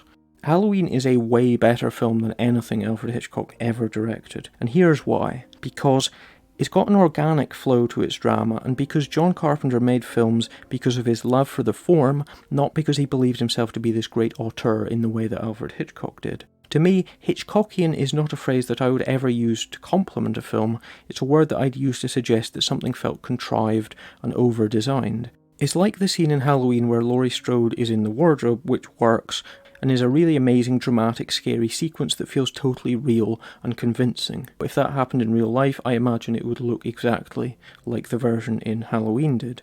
A Hitchcockian version of that scene would involve, something like a close-up of a rat in the bottom of the cupboard, then a close-up of a nail behind Laurie's head, then a shot of a bucket above her, then make us imagine how all these elements will work to prove Laurie's undoing. The rat brushes against her, she jerks away from it, she hits her head against the nail, flinches away from it, then knocks the bucket over, making a loud crashing noise that alerts the shape to her presence. It's this ridiculous sequence of events that would only ever work in a movie, and that to me is what Hitchcock was all about, this self-awareness of the form, and the creation of these huge, elaborate, ridiculous suspense sequences, rather than trying to approximate anything genuine that might actually happen in the real world. Hitchcock was all about reminding you at all times that you were watching a film, and that he was the one in charge. It was this weird power trip thing that you'll know about if you're aware of his creepy relationships that he had with his leading ladies. It's this idea that you can essentially break down something very organic into a very mechanical process that you can replicate without ever having to actually feel anything that you're filming. You never have to relate with it on an emotional level because you've broken it down and stripped away every single particle of humanity or naturalness to what you're doing. To me, though, I would describe a lot of A Quiet Place as being Hitchcockian, in that its suspense sequences stretch credulity way too much, and it feels like moving pieces around into very contrived patterns rather than something that's natural to the story at hand. In part, I think what a lot of this comes down to is simply the fact that some directors, like John Carpenter or Lucio Fulci, have got this innate understanding of filmic horror and understand images that work or don't work, and therefore are able to make horror films that feel organic and instinctual. Whereas others like Hitchcock or a lot of more recent directors have to really work at it because they don't fundamentally believe in what they're doing as anything other than a mechanical process to get a reaction from their audience. John Carpenter loves films and was happy doing whatever he wanted because he always felt passionate about what he was doing, because he understood what he wanted to get from a film, the same kind of immersive and moving experience that he'd had so many times in the past. Hitchcock was never a film fan in that way, but somebody that approached filmmaking in this very studied way as a series of processes. And to me, John Krasinski, director and star of both Quiet Place films, falls into the latter camp too, and here's why I think this is to be the case. So the story is that the writers of A Quiet Place were shopping their script around. Lots of people liked the script, but they had yet to find, a director for it. When it arrived at John Krasinski, he did not want to do it because he said that he didn't do horror. Now, to me, that is a pretty damning statement, not just because I'm a horror fan and I'm shocked to hear that somebody else doesn't like the same thing as me. I'm totally fine with that. There's loads of things that I like that I would never expect anyone else to like, but to me, people who say things like, I don't do horror, who then end up directing horror films, are people who think themselves to be above the genre, and it's interesting to me that John Krasinski would say this, especially if we're to believe what we hear about horror having been completely reimagined and suddenly a viable force in the market again. This would have been about the time that Stephen King's It was doing crazy money at the box office. In actual fact, to me, it says a lot about John Krasinski himself and his own perception of himself as a marketable product, more so than it does anything else about the current state of the genre. I mean, it sounds quite mean all this, but what I can say is that I'm not having a go at John Krasinski.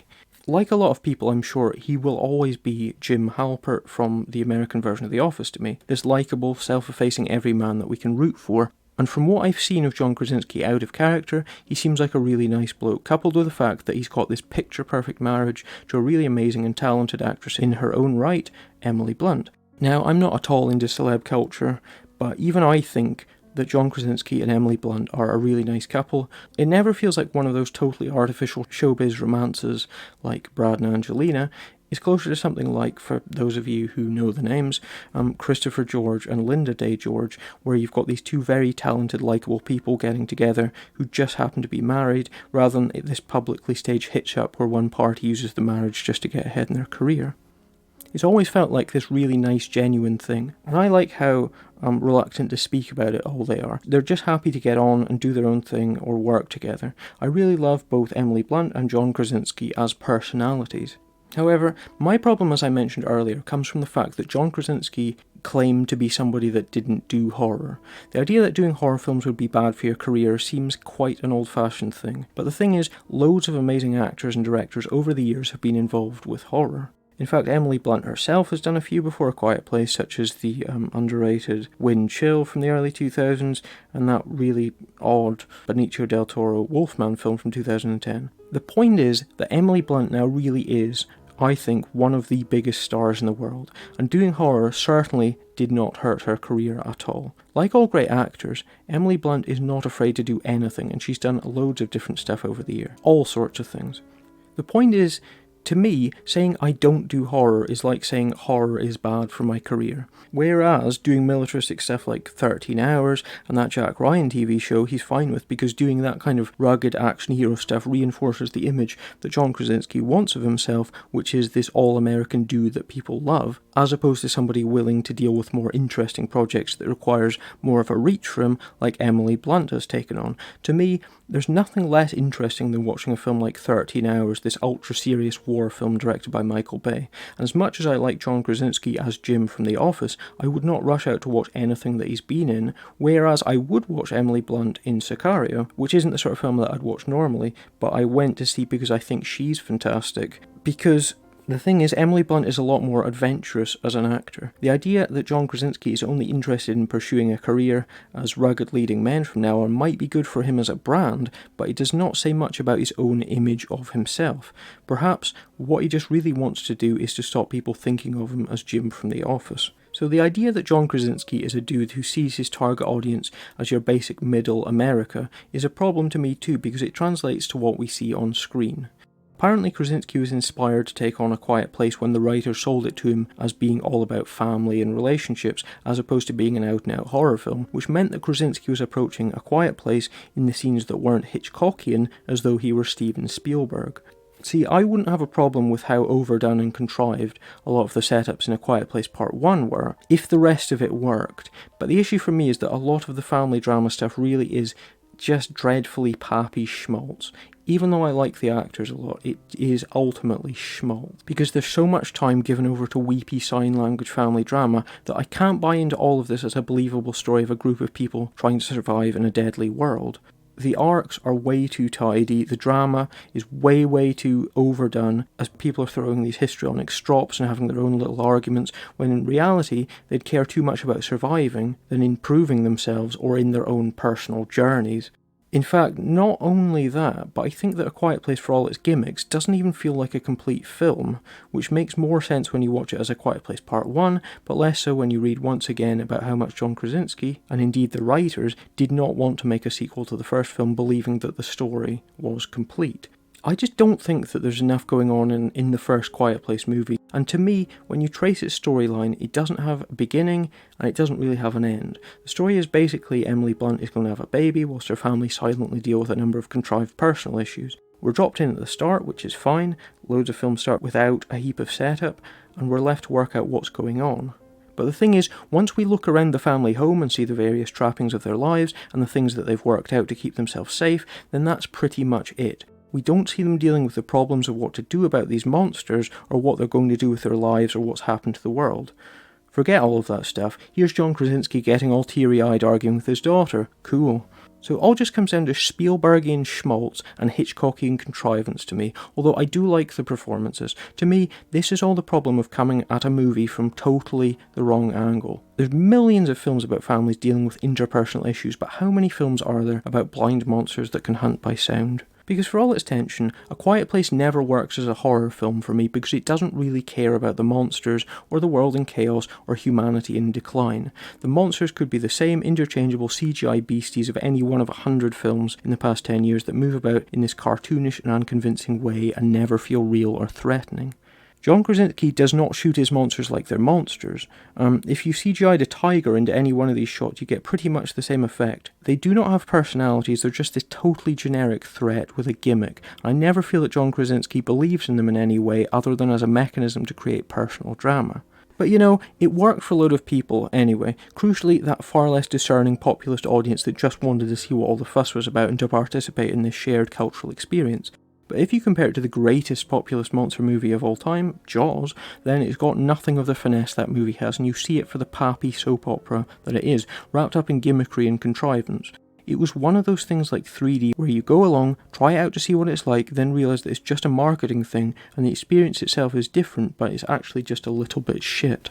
So the good news is that A Quiet Place Part 2 is a lot better than Part 1, although if you did really love Part 1, then chances are that you might think differently. For one thing, it's not just more of the same, and it's one of those films that almost makes the first part feel redundant. I mean, honestly, there's almost nothing that happens in Part 1 that you need to know before you watch Part 2. If you stuck in a 30-second flashback scene that explains the one thing that happens in Part 1 that actually affects these characters, which you'll probably have worked out for yourself by now even if you haven't seen Part 1, then that would pretty much cover it.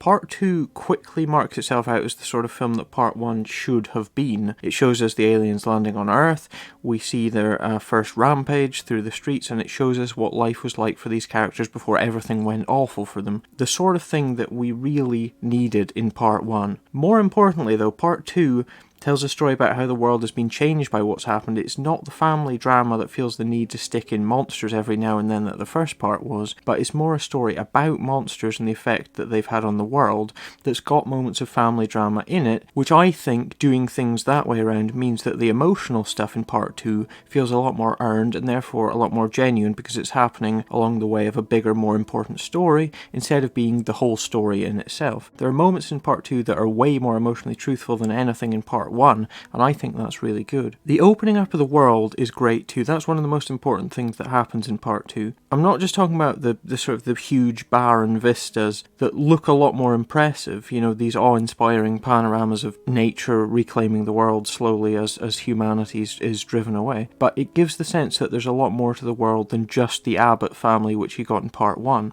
I think the closest analogy here with these Quiet Place films would be The Purge 1 and 2 specifically.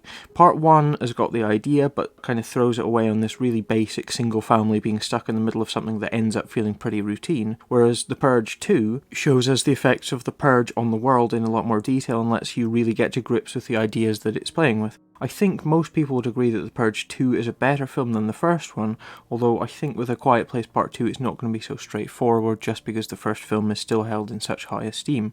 But the second one is way better. However, it does still have a lot of the same faults as the first one, which is kind of frustrating. This time around, it seems that the main trick is cutting between various sequences at once, in a George Lucas type fashion. The characters are split up, then we see their fates build, and then it all comes to kind of crescendo all at the same time.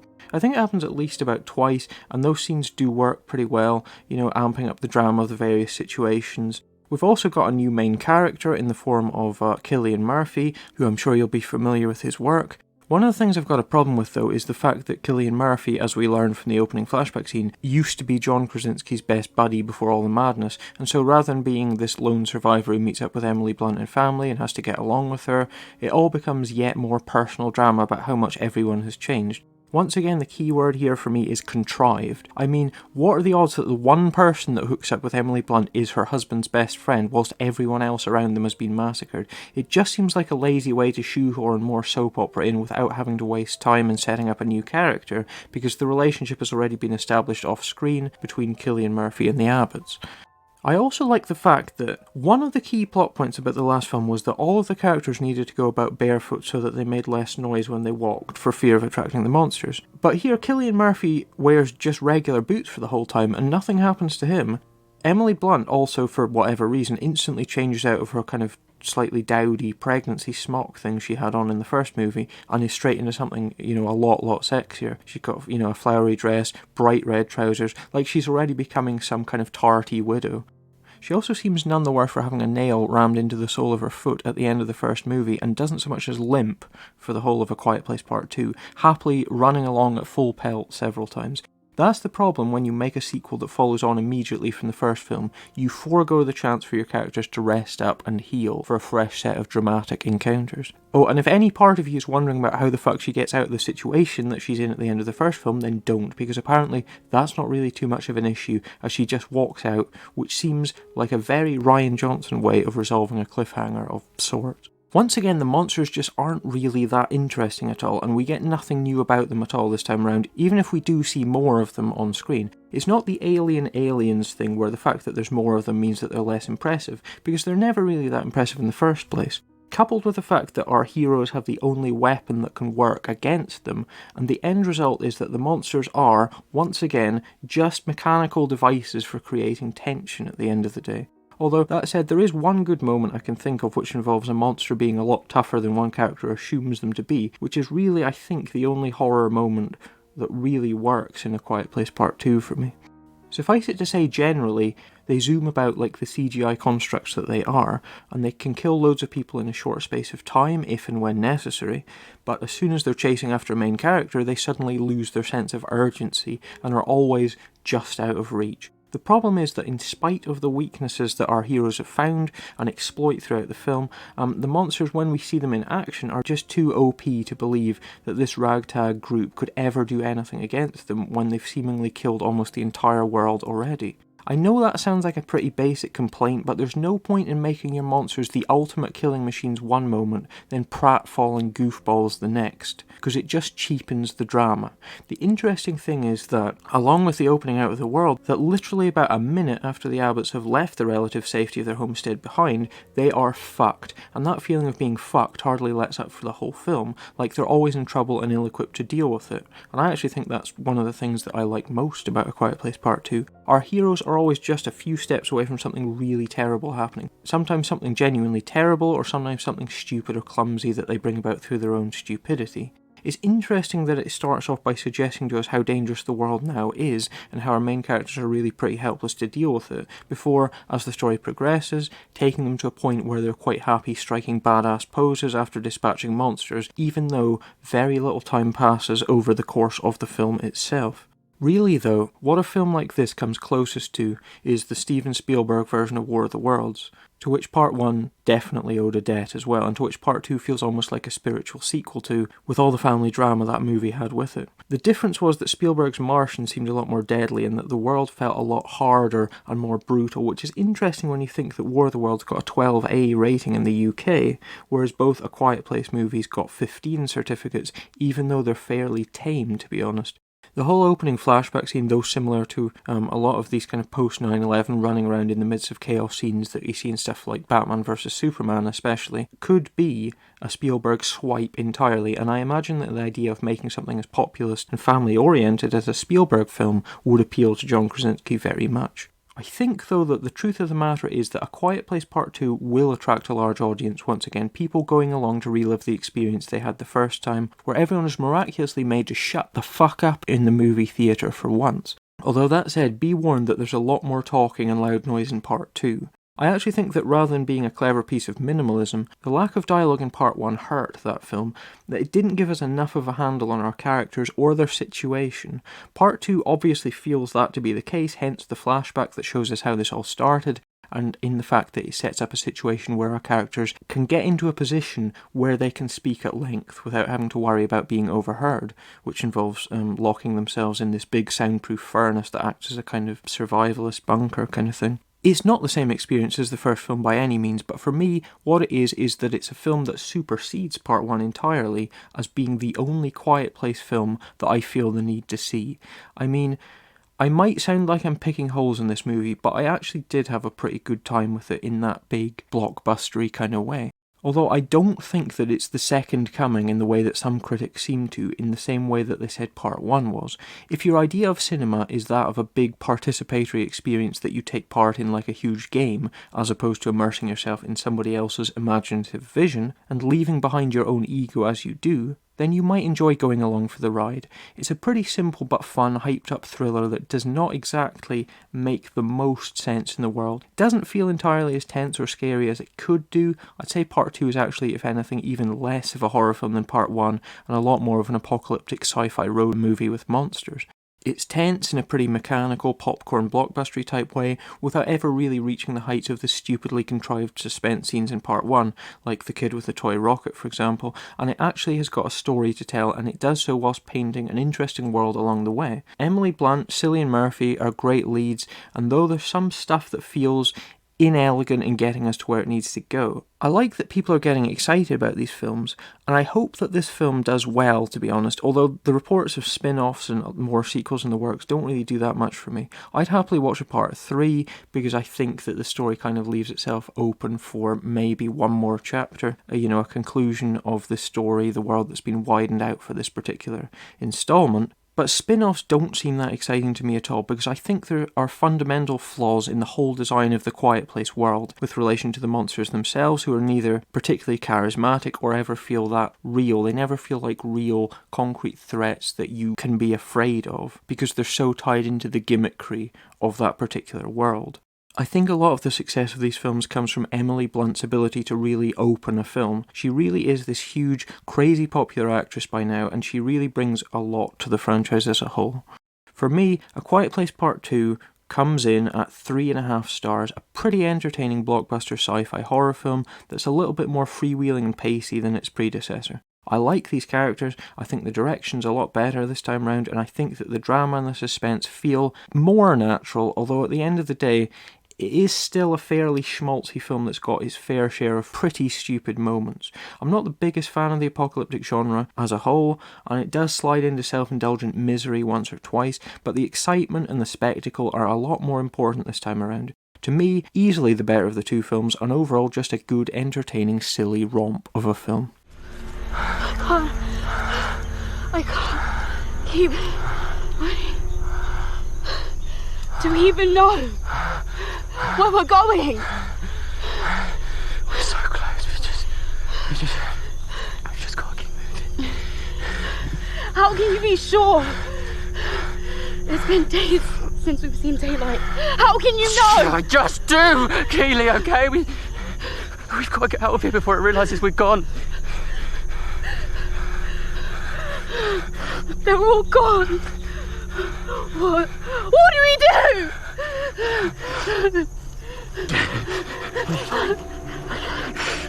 We get out of here and we survive.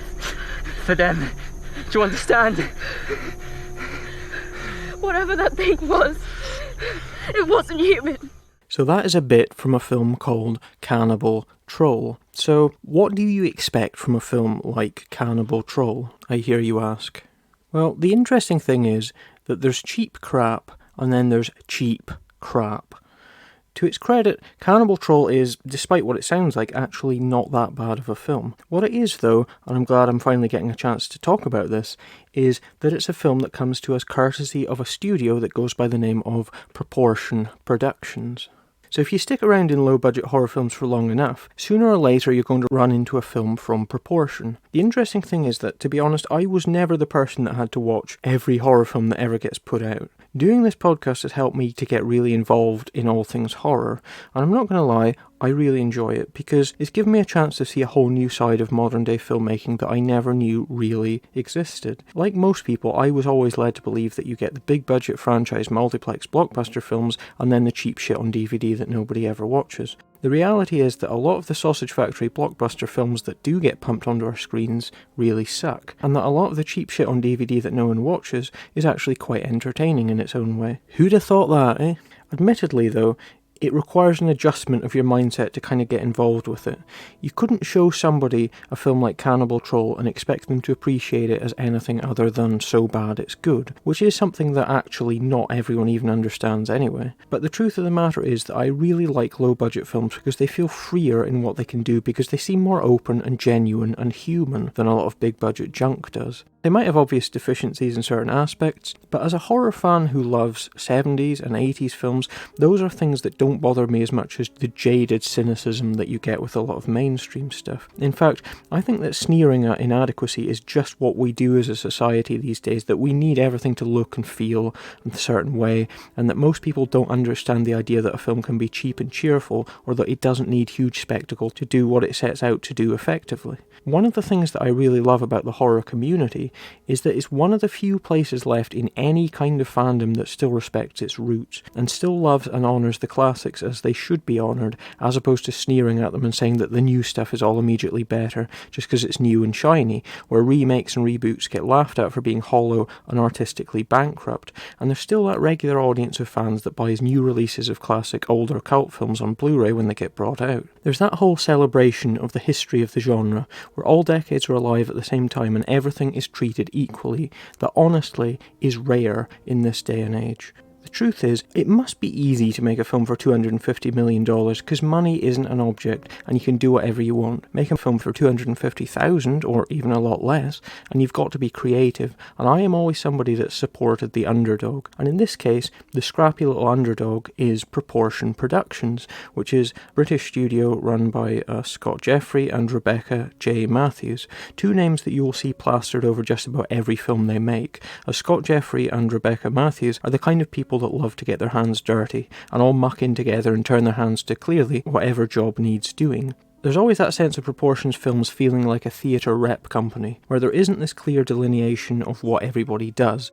You'll also see a lot of the same faces turning up in their films, which is handy, both because it's cheaper to work with people you know to be good at what they do, but also because watching actors that you're familiar with can garner a sense of familiarity and affection towards characters before they've even uttered a word. If you compare any two films produced by Proportion, then chances are they'll share at least probably 3 or 4 actors in common. I would name names, but chances are, and no disrespect to the people involved, they probably wouldn't mean anything to you if I actually did. So, as I mentioned briefly last month when I reviewed The Tooth Fairy, The Last Extraction, which was a film from Louisa Warren's Champ Dog Films, there's quite a lot of crossover between Champ Dog and Proportion, both being British, very low-budget makers of straight-to-DVD genre films. The cover designs of Proportion or Champ Dog films often look quite similar, although the feel of the finished product isn't necessarily always the same, although, once again, there is quite often an overlap of actors drawn from a similar pool of up-for-it, quite earnest Brits with a range of regional accents. For example,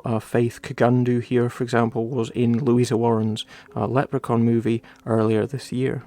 The point of this is to do with, in a sense, the principle of the thing. To me, a lot of the great horror films of the past have been low-budget efforts, and there's always been the sense that horror exists in a ghetto that is sneered at by the mainstream. And for me, the logical extension of that is that I feel more warmly towards a low-budget horror film that knows it's a horror film and doesn't feel ashamed of that fact. Proportion Productions, I feel, are an outfit that's putting a lot of effort into making as many films as it possibly can. They've been busy since they opened their doors in, I think it was 2014, and they've got a huge amount of films coming out in the months ahead, some of which, such as a film called Medusa, I admit I'm actually quite looking forward to, with a little bit of trepidation.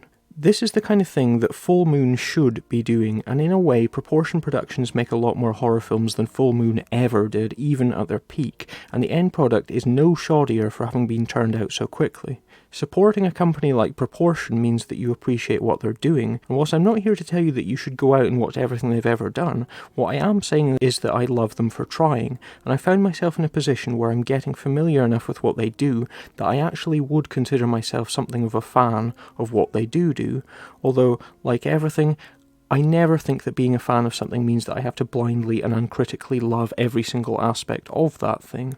I mean, to me, the flip side of an outfit like Proportion is early trauma stuff. I know that a lot of people love trauma films, Lloyd Kaufman's army of weirdos and perverts that make stuff like The Toxic Avenger and Class of Nukem High in the 80s, still going to this day, but I have never liked their stuff. It just really doesn't gel with me, and the whole vibe of trauma stuff, which is this really kind of cynical, gross out, obnoxious stuff, isn't what I want at all. Now, I'm not saying that Proportion Productions are better at what they do than Trauma, but what I'm saying is this: Proportion is still very new to the market, and I like their overall attitude to the stuff that they make, which feels very earnest and old school, made with love, which means that I'm happy supporting them in the hopes that doing so will mean that one day they grow bigger and get a chance to do more ambitious things. Because I think Scott Jeffrey and Rebecca Matthews have got an attitude that I like, whereas to me, Trauma falls at the first hurdle because it's starting out on the wrong foot, and I don't like that whole self-mockery thing because it reeks of we're too afraid to do anything genuine in case somebody laughs at us, so we've got to ridicule ourselves first. Just give Proportion a chance, is what I say. Which is where we came in. A lot of preamble before we get to the job at hand, which is talking about a film called Cannibal Troll. It's not entirely the sort of film that needs a huge deal of explanation, quite frankly. We've got a bunch of girls on a sort of bachelorette party which involves going camping in the woods, and once there they bump into a monster that plans to do terrible things to them. It's this really old-fashioned nuts and bolts creature feature that's got a very British, slightly amateurish feel to it all, but it's also really not that bad because it uses a very simplistic structure, and because it's got a reasonably engaging cast of characters that all feel like real people as opposed to just obvious filmic archetypes.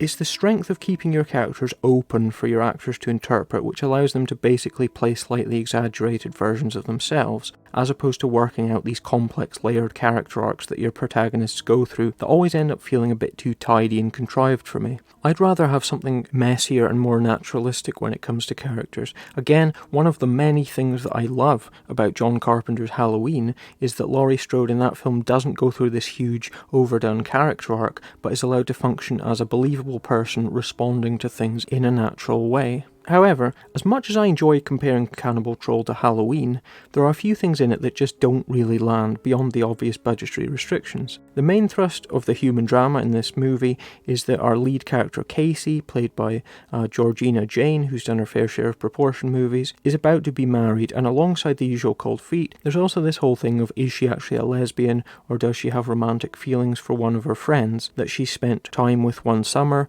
apparently, and there's a whole subplot there that kind of feels a bit shoddy to me. Then there's the fact that this is a bachelorette or hen party type of deal which involves a bunch of young early 20s girls, which is in many ways the ideal grouping for a horror film, who decide pretty arbitrarily to bring one of their mothers along with them. And I mean, if you're going for a fun camping trip away of any level of raunchiness or craziness, you do not bring your mum along. Although the weird thing is she's not really one of those kind of pushy, bitchy mums or anything. She actually gets on with the girls pretty well. It's worth mentioning that your average Proportion Productions is pretty circumspect, I suppose, in that very British way when it comes to adult content of any kind. You won't find Proportion girls taking drugs or having X-rated sex chats with one another, for example.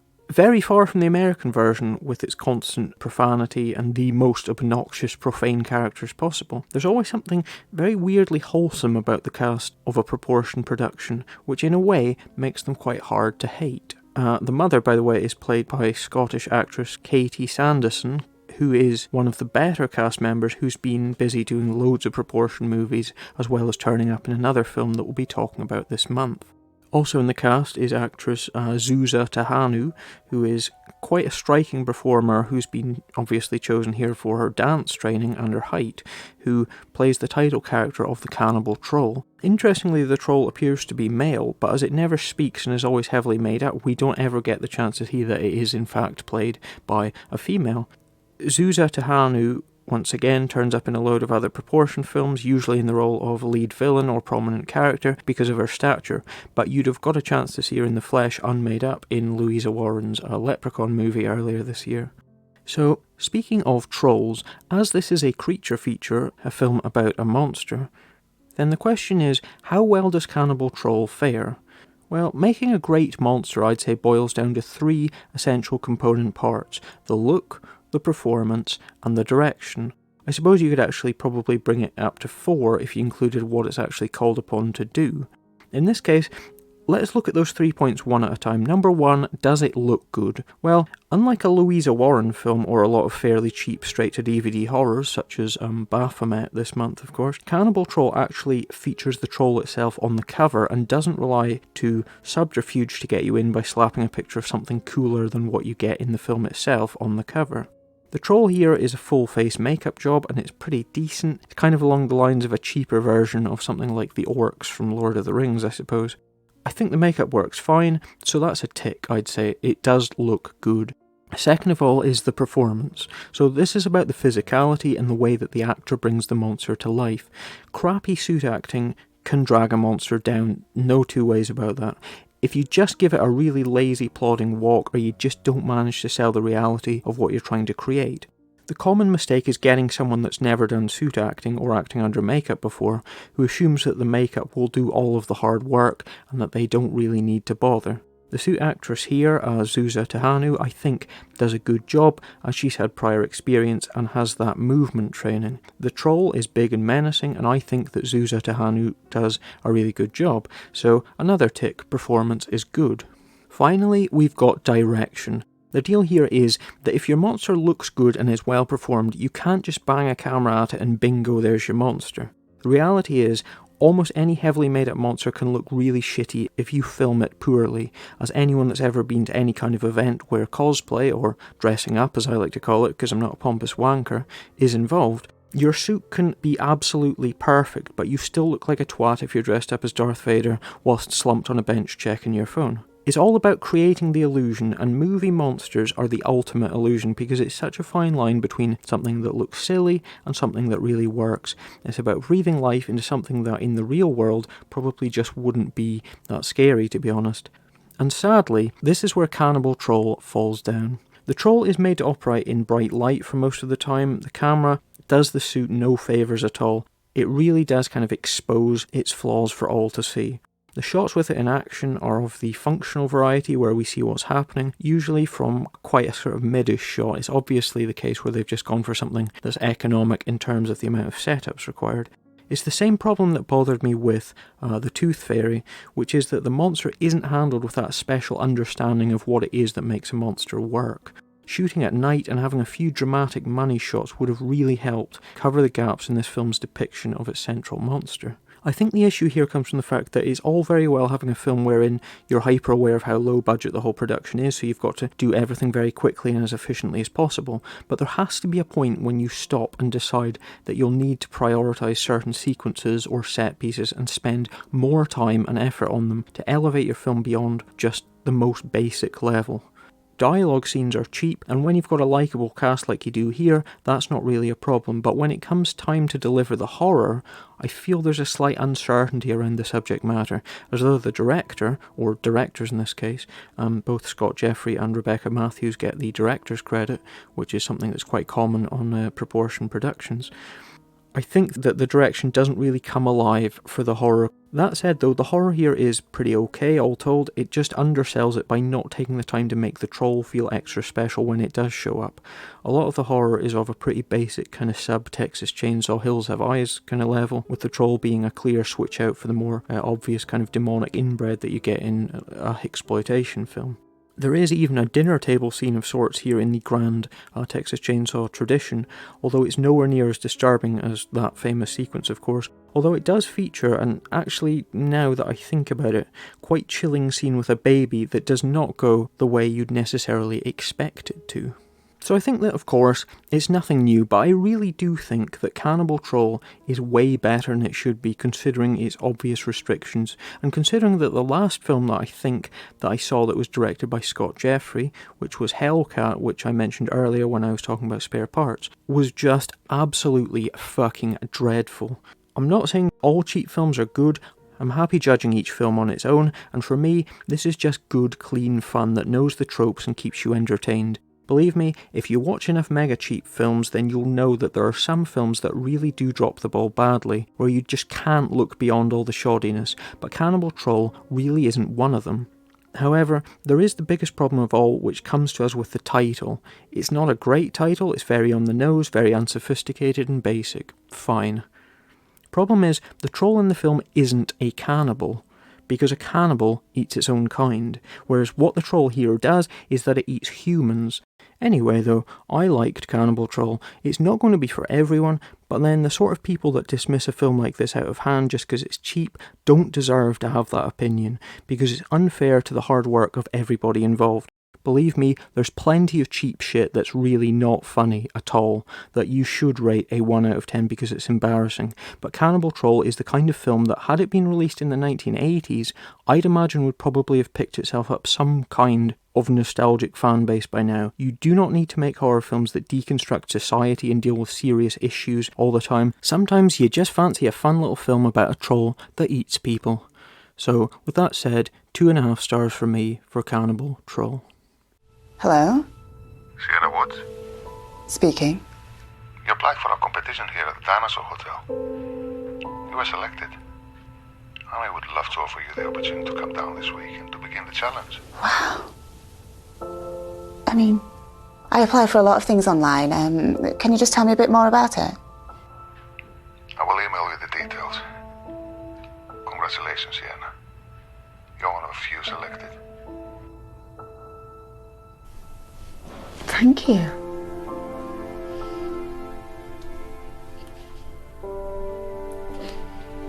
Looks like Mummy's going on a game show.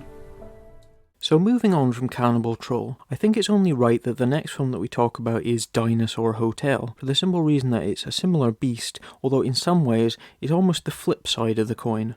Dinosaur Hotel is the sort of film that probably would make you wonder, why are you bothering to watch shit like this? Especially when you'll see that I don't deliberately watch blindly every single horror film that ever comes out, and I've definitely made the conscious decision not to watch certain films that, even without having seen them, I could probably tell you are definitely better than Dinosaur Hotel. I'm sure you're not hugely interested in a massive in-depth dissection of a film about CGI dinosaurs rampaging through a hotel and killing contestants in a game show type contest that we never even get to see, and to be honest, there's not a huge amount to say about it.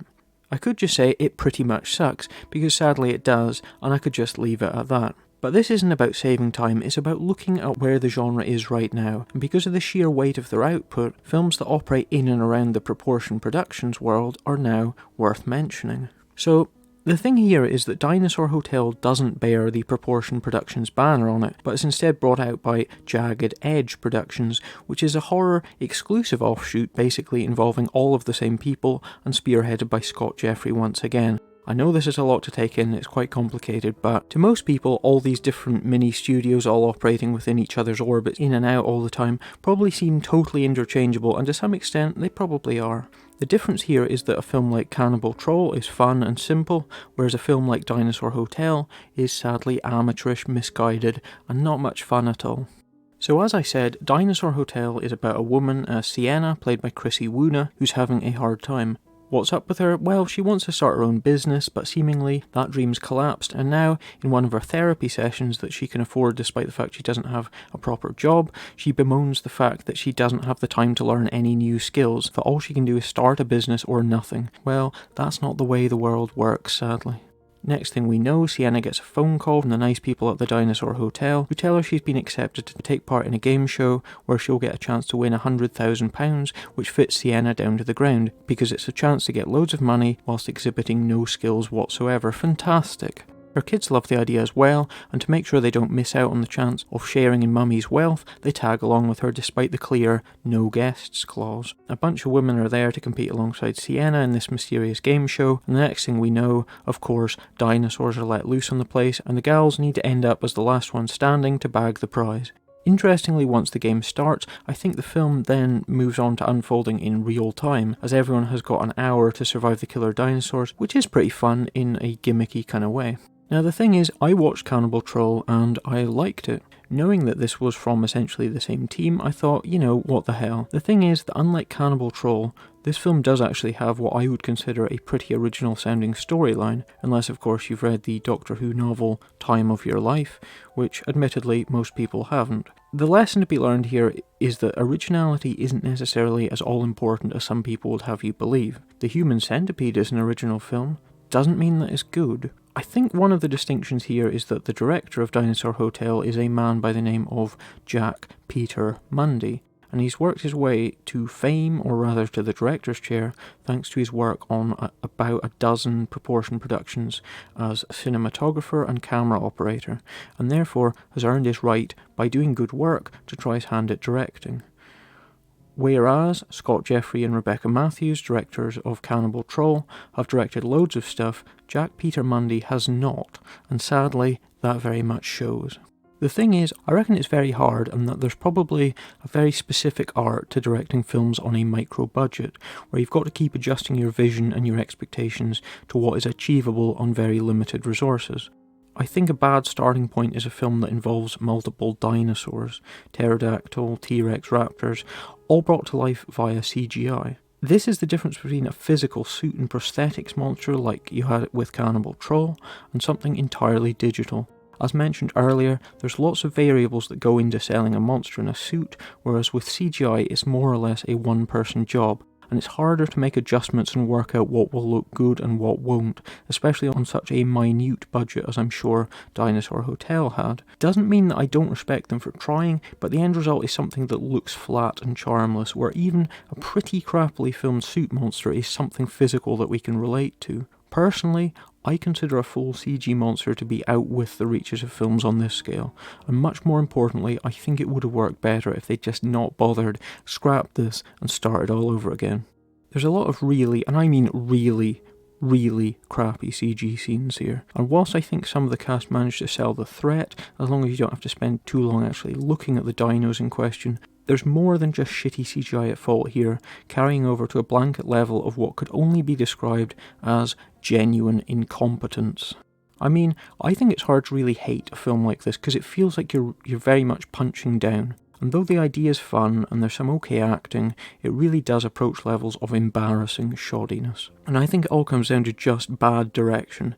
It's just a production that feels like the people making it don't really care that much, even if the actors do, and that is very much a big problem for me.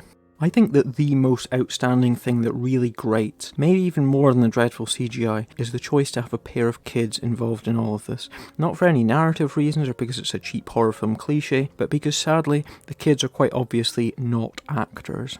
They are in actual fact the real-life kids of the lead actress, Chrissy Woona, and the thing is, poor acting is one thing, but failing to make dialogue sound like anything other than reading your lines from a script means that I just can't buy into anything that they do, and there's a level where charmingly rough around the edges acting stops, where it's kind of fun because it's so bad stops, and when you just get into this is actually destroying the whole film territory. If we're talking about punching down, slagging off a couple of kids seems rough as fuck, I know, but I'm sorry. They just really damaged the film because, and I think this is something you will never hear me say about anybody, okay? No matter how shit they might seem, they just cannot act. Physically. I mean, there's some not great acting in this film, but it's not great acting from people that are making some effort to try and sell what they're saying, no matter how shoddy. These kids just don't. So once again, we've got basically an all-female cast. So the thing is that an all-female cast is the best way to please your audience, because women are happy to see a range of interesting female characters on screen, whereas men like to see women on screen in horror films because, well, that's just the way that it is. To their credit, the Proportion stable of actresses has a number of interesting and varied women in it of different ages, races, and with a broad, probably mystifying to Americans, range of regional accents, all of whom seem to turn up in the same films time and time again. It's weird thinking about it, to be honest, what a genuinely canny move it is using the old rep approach, where you basically use the same actors over and over again. Because there's nothing worse than one of those films where you get a bunch of cheap actors together who are meant to be old friends but have got absolutely zero chemistry on screen. It's a really clever way of saving time on rehearsals if you're working with a bunch of people who are already familiar with each other and know how to interact with one another, which I think is why I always buy the human interactions in a Proportion movie, because they always have that naturalistic feel to them. Sadly though, human charm is about all that Dinosaur Hotel has got going for it, and even then it misses the mark thanks to a pretty illiterate script. That not only is it way too ambitious for the means of this film, but actually doesn't even grasp the basics of its concept. This isn't one of those, evil game show setups like we had with the film Funhouse last month, or any one of a huge number of films from the early 2000s onward. Things aren't explained. We never learn enough about anything that happens here to be able to make the leap to a point where we could actually suspend our disbelief, look past the obvious weaknesses, and just go with it. And believe me, I'm perfectly willing to do all of those things under the right circumstances. I am perfectly willing to give stuff a chance. And I mean, to top it all off, we've even got, surprise surprise, this cheeky little line. Why are you doing this? Yep, it's that sort of a film. To be fair though, as I've been thinking about this way too much, I've come up with what I believe is the reason for this film's existence, and that is as a trial run for dinosaur special effects. To the best of my knowledge, Proportions has never done a dinosaur film before, and with the post-Jurassic World resurgence of interest in all things dinosaur-y, they've obviously decided to give it a go to try something with heavy CG elements instead of their usual range of suit and prosthetics monster films. One of their many films coming up is a movie that goes by the name of Hatched, which is about a dinosaur hatching from an egg and going on a rampage, and that's coming out from Proportion, the bigger parent studio, whereas this is from the smaller offshoot, Jagged Edge. My theory is that, as a test run, they gave this film to a cinematographer and said, have a go with these new special effects that we've been trying out, so that the effects that we get in Dinosaur Hotel are necessarily a lot cheaper and jankier than I imagine the finished product in Hatched will look like, under the more tried and tested direction of Scott Jeffrey and Rebecca Matthews. If you care to look at either Scott Jeffrey or Rebecca Matthews' IMDb profiles, then you'll see an impressive range of products in various stages of production coming up. And the fascinating thing is that it seems that they're getting set to unleash a small wave of micro-budgeted dinosaur films. As well as Hatched, we've got Jurassic Island, and we've got Jurassic Valley, and no doubt more on the way after that. The thing is that dinosaurs might be cool, but I've never really seen a great low-budget dinosaur film. There's a certain amount of technical skill that's required to bring a decent looking dinosaur to life that isn't required with most basic monster films. And to be honest, I don't know if these guys can do it, although evidently they seem confident enough to believe that they can. Personally, I'd always rather watch a low budget movie with a monster in a suit than I would a CGI monster, just because I think you lose a lot when you CGI it, and there just isn't the same charm. As I said, even something that cost exponentially more than any number of Proportion films ever will, like A Quiet Place, I think suffers from having CGI monsters just because they seem flimsy and have no personality to them, and that's a case where the look of the CGI is basically flawless. It all comes down to the movement and the interaction with the human world, and what they're being asked to do. There are just so many more variables involved with CGI, so many more things that you need to get right for it to work, whereas something physical you can cover up and shoot around and work with lighting. I hope Proportion aren't going in the wrong direction, because Dinosaur Hotel definitely appears to be the spearhead of a wave of dinosaur films on the way, presumably one to test the waters for their hopefully better films to come on the same subject. But, a film like this is the sort of thing that I think is what most people would probably think that a Proportion Productions film would be like. Totally amateurish, with unconvincing non-actors, awful CGI, a plot that does not hang together beyond a few basic kind of comic booky concepts, and this really dreadful air of people going through the motions of something that feels cynical enough to have been made purely as a tax dodge. The sad thing is that proportion are capable of more than this, as we've seen. The bizarre thing is, though, that running through it in my head, there is a certain likability to it all, a basic human factor that I think sometimes even bigger, better films lack, and for me, the fact that I didn't want to kill these characters, or that I didn't want to slap the smug, pompous bellend that wrote this whole thing for being a massive twat, is actually a good thing. I'm not going to spoil my ratings rundown just yet, but suffice it to say that the crazy thing is, this isn't even the worst film I've seen all month. It wasn't even the worst film I saw in the week that I watched it. It's got a really basic, slightly out there plot, people in a house being chased by dinosaurs, and it more or less does okay with that plot. I liked most of the cast. I can even respect the fact there's at least 3 shots of CGI dinosaurs that don't completely suck. It's earnest, it's fairly short, and it is a bit of fun, but it's also shoddy as fuck, awfully written, and pretty ugly to look at. I'm pitching in at remarkably 1.5 stars for Dinosaur Hotel, just for sheer entertainment value and for the goodwill to a few of these actresses, and for the fact that there are really not that many horror films made about dinosaurs these days. Personally, if it was a choice between another slightly haunted house film about an upper middle class family with marriage problems, shouting at each other and dealing with their deeply repressed issues, or a cheap and cheerful film about dinosaurs killing people for entertainment, I know which I'd rather watch. What can I do for you? Well, I know you're a busy man, sir, so I'll get right to it. My father is very interested in purchasing your land. In fact, he's willing to pay a handsome amount for it. You name the price. Well, I appreciate the offer, I really do, but this land ain't for sale. It ain't a price. There must be some amount that could change your mind. Think of the future your family could have with this money. You listen to me, young man. This is my family's house. I designed it. I helped build it with my bare hands. This land belongs to my family, not to your father or anybody else for that matter. I'm sorry.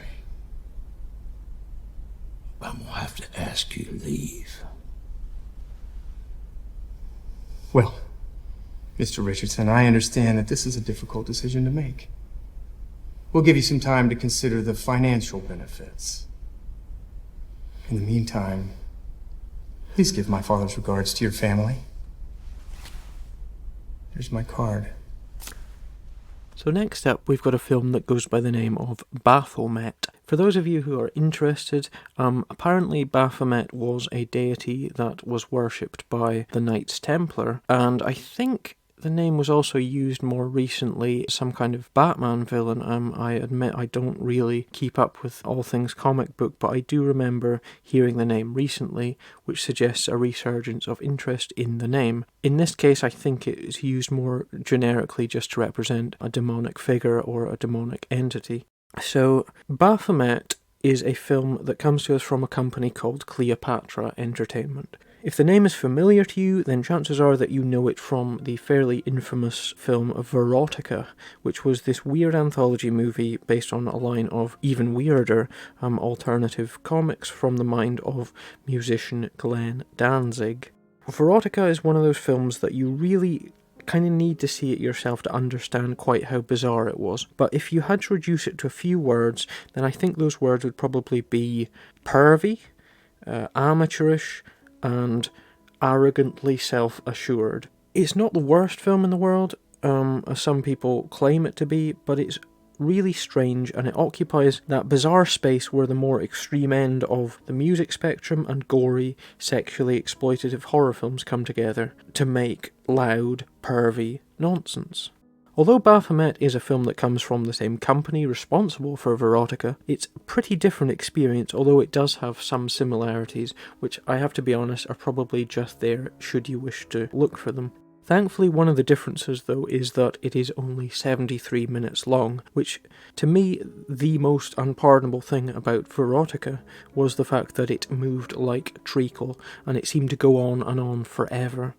Actually, no, scrap that. The most unpardonable thing about Verotica was the fact that it featured Caroline Williams in a role as an old woman who was called upon, I think her part consisted of her bending down and standing back up again. And that was really just, I think, all she had to do. I mean, any film with Caroline Williams in it is awesome, but there's small parts, and then there's cameos that border on the subliminal and just make you wonder why they even bothered in the first place. Glenn Danzig is a strange man. Speaking of Glenn Danzig, did you know that he's actually got another film coming out at some point soon, which goes by the name of Death Rider in the House of Vampires, which is one of those really great titles. I think it's got Danny Trejo, Eli Roth, a bunch of other people in it. It's meant to be this crazy kind of violent vampire western thing, so I'm picturing it'll be something along the lines of a slightly tackier period set from Dusk Till Dawn. But anyway, enough Glenn Danzig, let's get back to Baphomet. So, for my money, okay, Baphomet starts off really well. It looks like it's going to be one of those really sturdy, full-blooded genre movies that's all atmosphere and strong, memorable horror sequences, although admittedly done very much on the cheap, which I don't have a problem with. What we get is this family unit, the Richardsons, who are visited by a stranger who offers to buy their land from them. The father objects, saying that he worked hard for the land and nobody's going to take what belongs to him and his family. The sinister dude who's trying to buy the land makes him a final offer and then is sent away with his tail between his legs, spouting dire warnings. Okay, we're all familiar with this setup. So obviously Daddy Richardson has said no to the wrong people, and they want his land really bad enough to resort to supernatural means to get a hold of it. The Richardson family, father, mother, and adult pregnant daughter, are terrorized and emotionally devastated when bad things start to happen, so they turn to a white witch for help, and we end up with a pretty simple good against evil battle involving demons, magic, and cults. So the director of Baphomet is a guy by the name of Matt Han Harris, who started out as an actor. He's done a lot of voice work for anime, for example, and he got his big break directing a film called The Inflicted in 2012, which was one of those really, really nasty films about a serial killer that tied up and raped women, and then impregnated them in the hopes of starting some kind of a weird, sick family. Despite the fact that it had a cast that really did look like a horror fan's wet dream, it was very much one of those typical kind of Hatchet-era casts where they just jammed together a lot of familiar horror names. We had Doug Bradley, Sid Haig, Bill Moseley, amongst others. Just this really amazing lineup. Despite all that, it was a really pretty unpleasant film, and weirdly it featured Matt Han Harris, director, in the lead role as the psychotic rapist. I mean, I'm not saying anything, but if I met a guy that was writing and directing and starring in his first ever film, and I said, "Oh, what's it about?" and he said, "Well, I kidnap and rape a lot of women, then keep them around and torture them," then I would probably be a little bit worried. Coupled with the fact that this is a film from the guys that brought you Verotica, which was a movie where lengthy scenes were filmed in a real lap dancing club, just because, well, the director fancied going to a lap dance club and filming some real lap dancers, then you can't help but wonder if this guy maybe doesn't have the best attitude towards women in the world. There's at least 2 scenes in this film, for example, where nameless naked women are brought out and sacrificed because, hey, why not? To be honest, I don't have a problem with that so much, or rather I didn't when I was watching it. The first time it's pretty cool, but the second time you do start to wonder if the director isn't maybe indulging himself a little bit, if maybe this isn't coming from the right place. I think in this case, circumstantial evidence is kind of against the dude, but it's not exactly the most egregious thing in the world.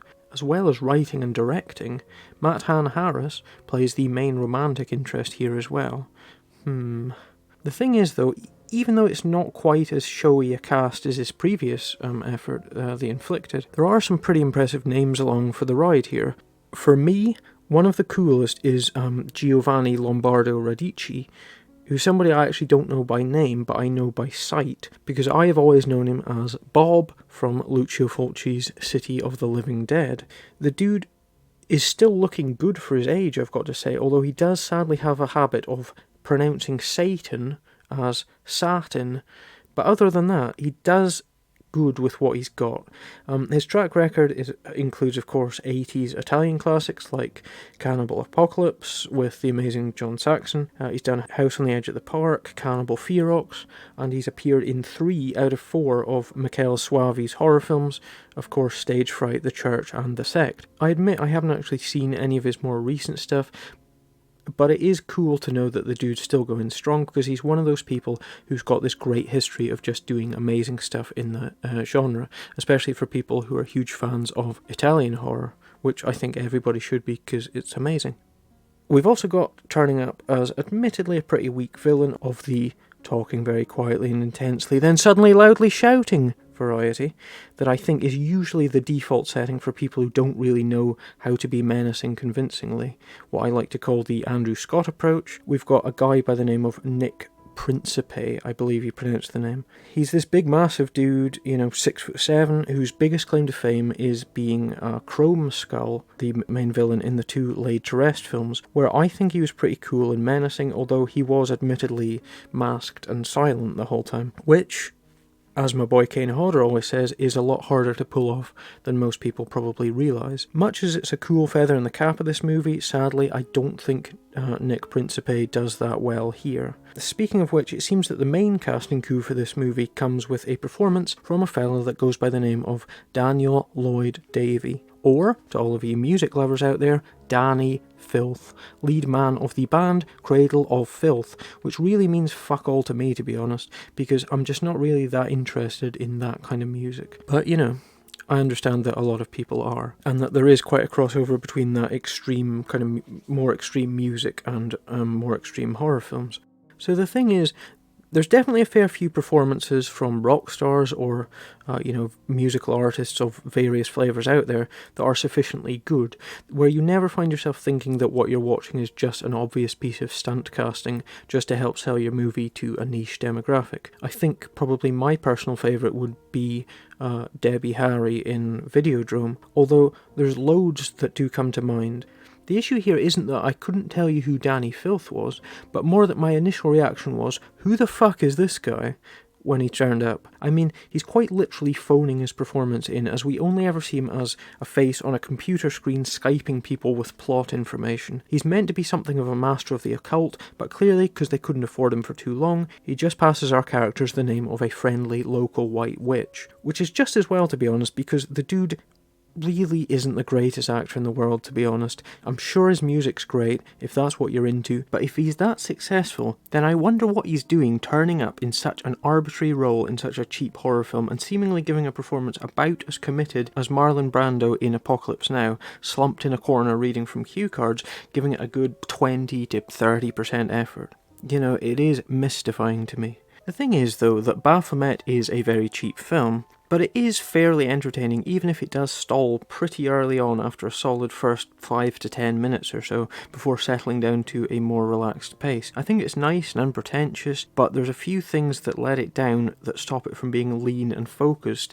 and lose it points for me. One is that old video era standard, which is that, in my opinion, the poster for the film that we get looks pretty fucking amazing. It's this really badass money shot of your classical kind of demonic figure, complete with horns, surrounded in like Cthulhu type tentacles. It just looks really great. The reality is, and I suppose in a way it's a bit of a spoiler, but we don't get anything at all like the cover image appearing in the film itself, which I think is slightly frustrating. I mean, I'm fine with average or even fairly poor, unconvincing monster effects, but if I am watching a movie about a big fuck-off demon with a slutty money shot of the dude on the front cover to get me all worked up, then I'd like to actually see him. I don't want to feel that I'm being conned or missold something that's having to resort to subterfuge to get my money. Demons are cool. I want to see them. But what do we get instead? Well, sadly, the forces of evil ultimately are represented by a group of people wearing black jumpers and carrying guns, which seems like a bit of a duffer, and the final showdown is a pretty far from memorable clash of good against evil, even if there are a few decent-ish gore shots along the way. One of my favourite moments gearing up to the final battle comes when there's a pair of cops turn up to protect the Richardson family from the threat of the army of black-clad cultists, and one of them just happens to have brought with him this huge fucking economy-sized tube of dynamite that's about probably the size of like a scuba tank or something, and his superior officer turns round and does kind of like a double take and says, "Johnson, what the hell are you doing with dynamite?" And young Johnson replies, as though it's the most normal thing in the world, "Oh, my dad works in demolition." I mean, it's obviously one one of those totally mechanical things where the writer goes, yeah, and then they blow up the bad guys with dynamite at the end, and someone else in the room says, where the fuck does he get dynamite from? Cops don't carry dynamite, and there's no way that this normal American family would have dynamite knocking about.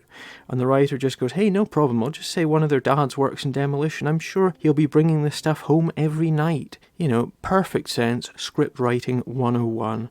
I mean, it does wind up in pretty shoddy, disappointing territory. It does have some supernatural stuff and some cool kind of witchcrafty shenanigans going on, but at the end of the day, I just don't think that even for something that's obviously this modest when it comes to budget, there's just not enough good horror bits to really keep you sticking around.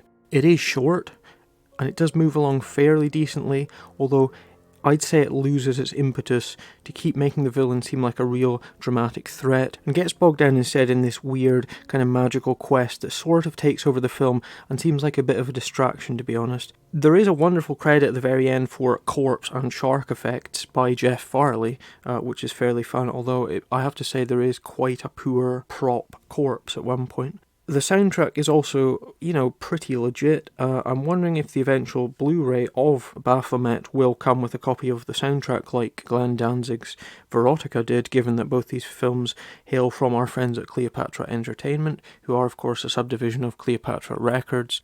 The thing is, I think this is one of those films that could be a lot better, really, that kind of knows that it just can't quite deliver enough to get over the hurdle of succeeding in spite of its very low budget. It is earnest, which is always something that I admire, and it's got a gentle, emotional sincerity to it that is fairly surprising for something like this, and honestly, most of the acting is, I'd say, respectable enough, probably pretty good actually for its weight category. Quite often, a lot of your own personal opinions on a film will be shaped by pretty arbitrary value judgments. I can see, with my totally objective hat on, that Baphomet's not that good at all. But I also did have a pretty good time with it for what it was. To me, even the poorest aspect here for me, which really is Danny Filth's acting, was entertaining because it was so not at all what I was expecting, and I'd be lying if I didn't laugh at nearly everything that he said. I think if this film ran to 90 minutes, then I'd probably be sitting at a 2-star rating for it, but it's easily entertaining and brisk enough to pass the 73 minutes, which is why I'm going to bump it up by half a star to a totally in the middle score of 2.5 stars out of 5. Not really that memorable, but totally fine for just something to watch that's intermittently quite decent for a low budget joint, and quite unintentionally funny because some of its choices are a little on the, shall we say, the quirky side. Disappointed by the cover, absolutely, but all told, it could be a lot worse. I mean, just look at Verotica, and it's certainly a hell of a lot less sleazy and depressing than the director's previous effort, The Inflicted. There's something I didn't mention before. It's not really a big deal. Olga's a little paranoid. She doesn't like people getting too close to her physically. And she doesn't want anybody going into her room, especially at night. That's fine. What's fine? Stay out of her room. It's not as simple as that. She has this odd fear that she'll be attacked in her sleep. If I could find a woman willing to get on the boat with me, I'd hire her, but...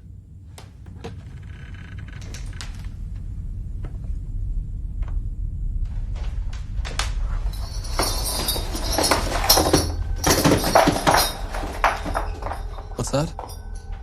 Olga's grandmother was a sleepwalker. She used to wear this at night to stop her walking out into the woods. And why are you showing it to me? I need you to put this on. Well, the chain's long enough. You'll be able to walk around, it just won't let you enter certain rooms, including Olga's. I have no interest in into her room. Well, she needs a little more than just your word. Turn around, I'll strap you in. I'm not putting that on. I don't see what the problem is. This is a job. Every job has a uniform. That's not a uniform. It's a leash, and I'm not putting it on. Well, then we have a problem. She'll only agree to have someone stay with her if they wear this. No. I don't like to have my time wasted. Look, you didn't say anything about an island. And you sure as shit didn't say anything about wearing a leash. If you had, I wouldn't be here. So this is not my problem. So our next film comes to us courtesy of Shudder. Shudder seem to be stepping up their game a bit after a fairly lackluster period in the last couple of months. In fact, ever since the amazing Fried Barry. Now, what we've got is a low-budget, single-location, limited cast of characters psychodrama that calls itself Caveat, that comes to us from Ireland, written and directed by first-timer Damien McCarthy. It's a film that's picked itself up some really great reviews, and it is one of those films that survives based on its mix of intriguing premise and an awful lot of really good, interesting atmosphere.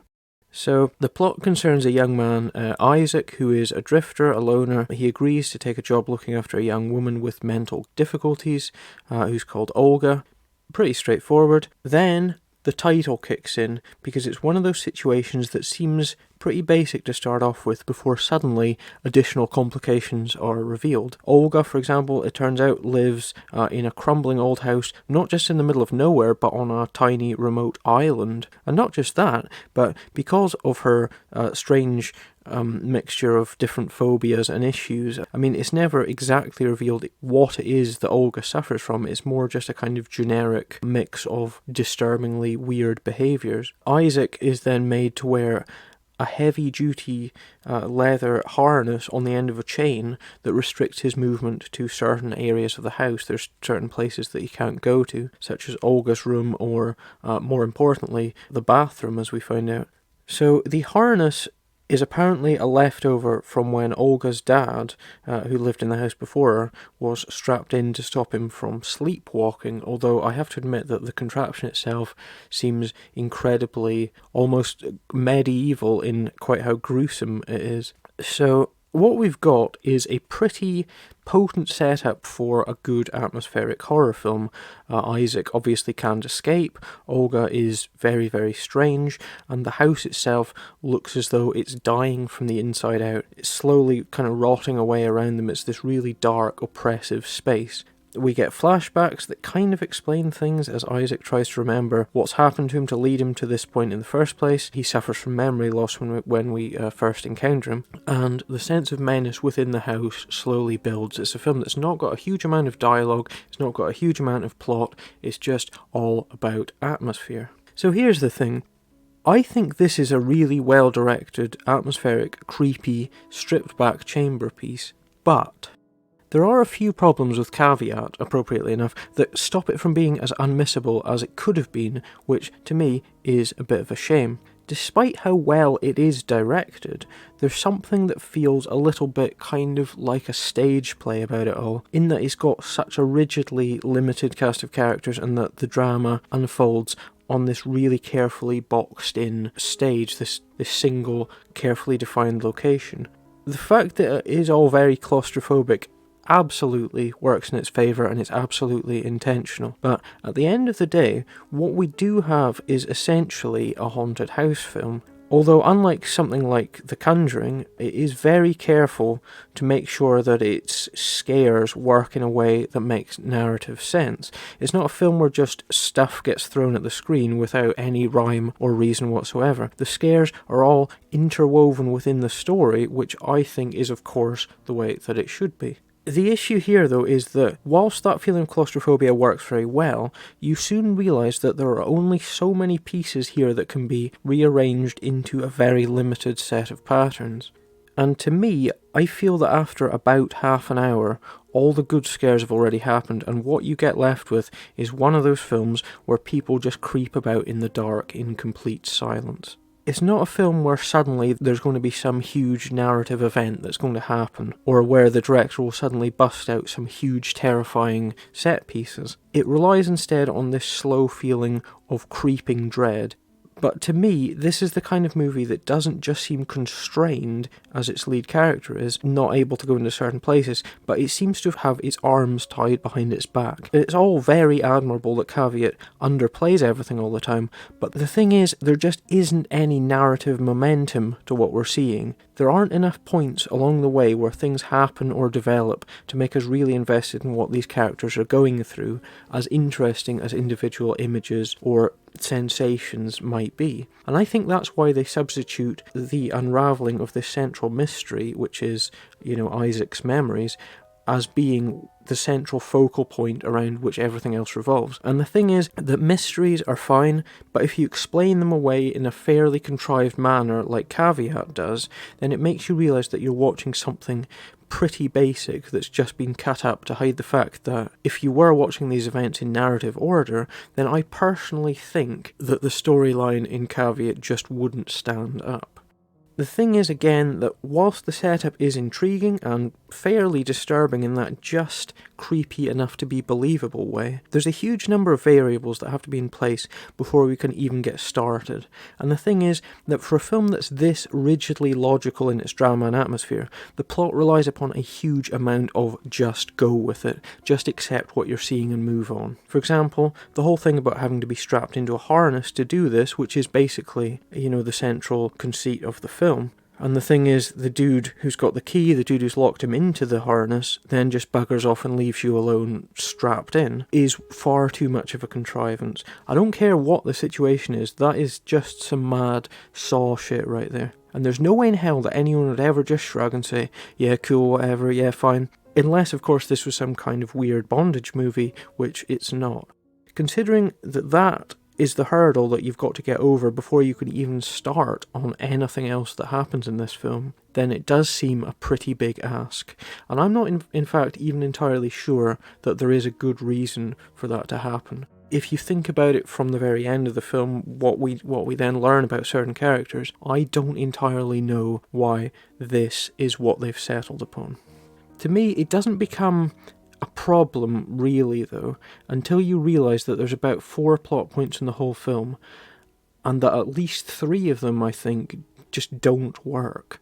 Again, the fact that Isaac has lost his memory is a key plot point in this film, and that's the kind of thing that always strikes me as filmic cliche, like people getting plastic surgery to look like somebody else, or secret twin brothers. Amnesia is a standard film trope, but it always seems, and it is very much the case here, where it's a case of going, well, if he didn't have amnesia, this whole film wouldn't, and that just seems like one coincidence too many for me. So what else is there then? Well, it's that old thing, isn't it? It's the paradigm of the nearer to reality your film looks, the more problem I always have with tropey contrivances. I can buy leaps of logic in Saw, for example, because those films are pure theatrical comic book mayhem, and they go all in. A movie like Caveat tries to be ultra-realistic in the not overdoing anything way, and it ends up just leaving you feeling kind of underwhelmed, especially when it seems to be lapsing into a pretty basic crime narrative at one point.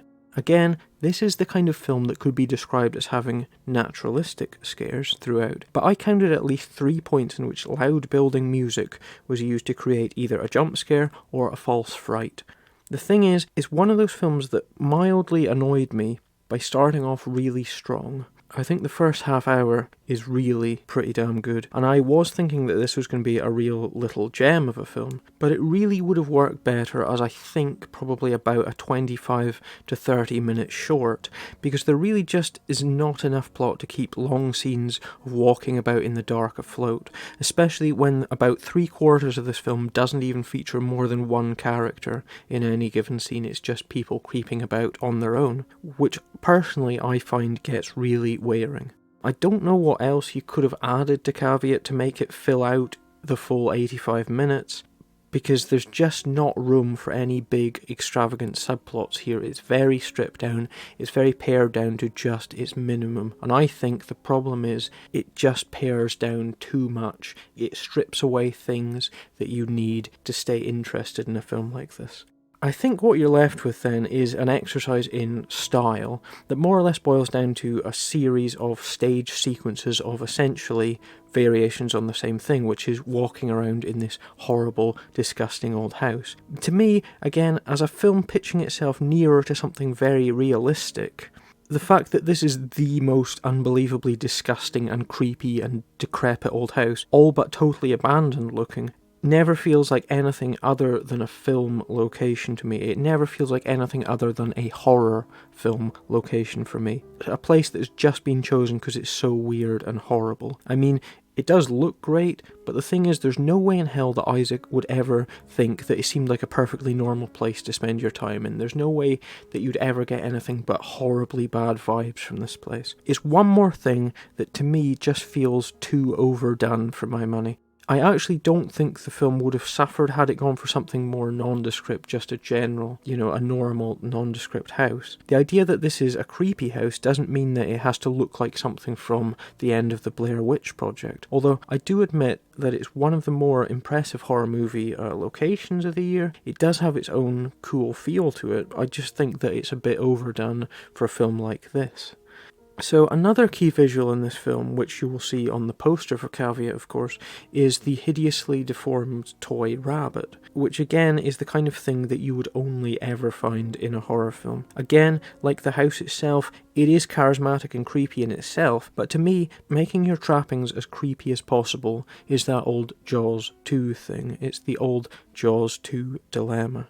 The Jaws 2 dilemma, for those of you who are not familiar with it, is that in Jaws 2, they said, well, we had a shark in Jaws and that was scary. What can we have in Jaws 2 to make the shark even scarier?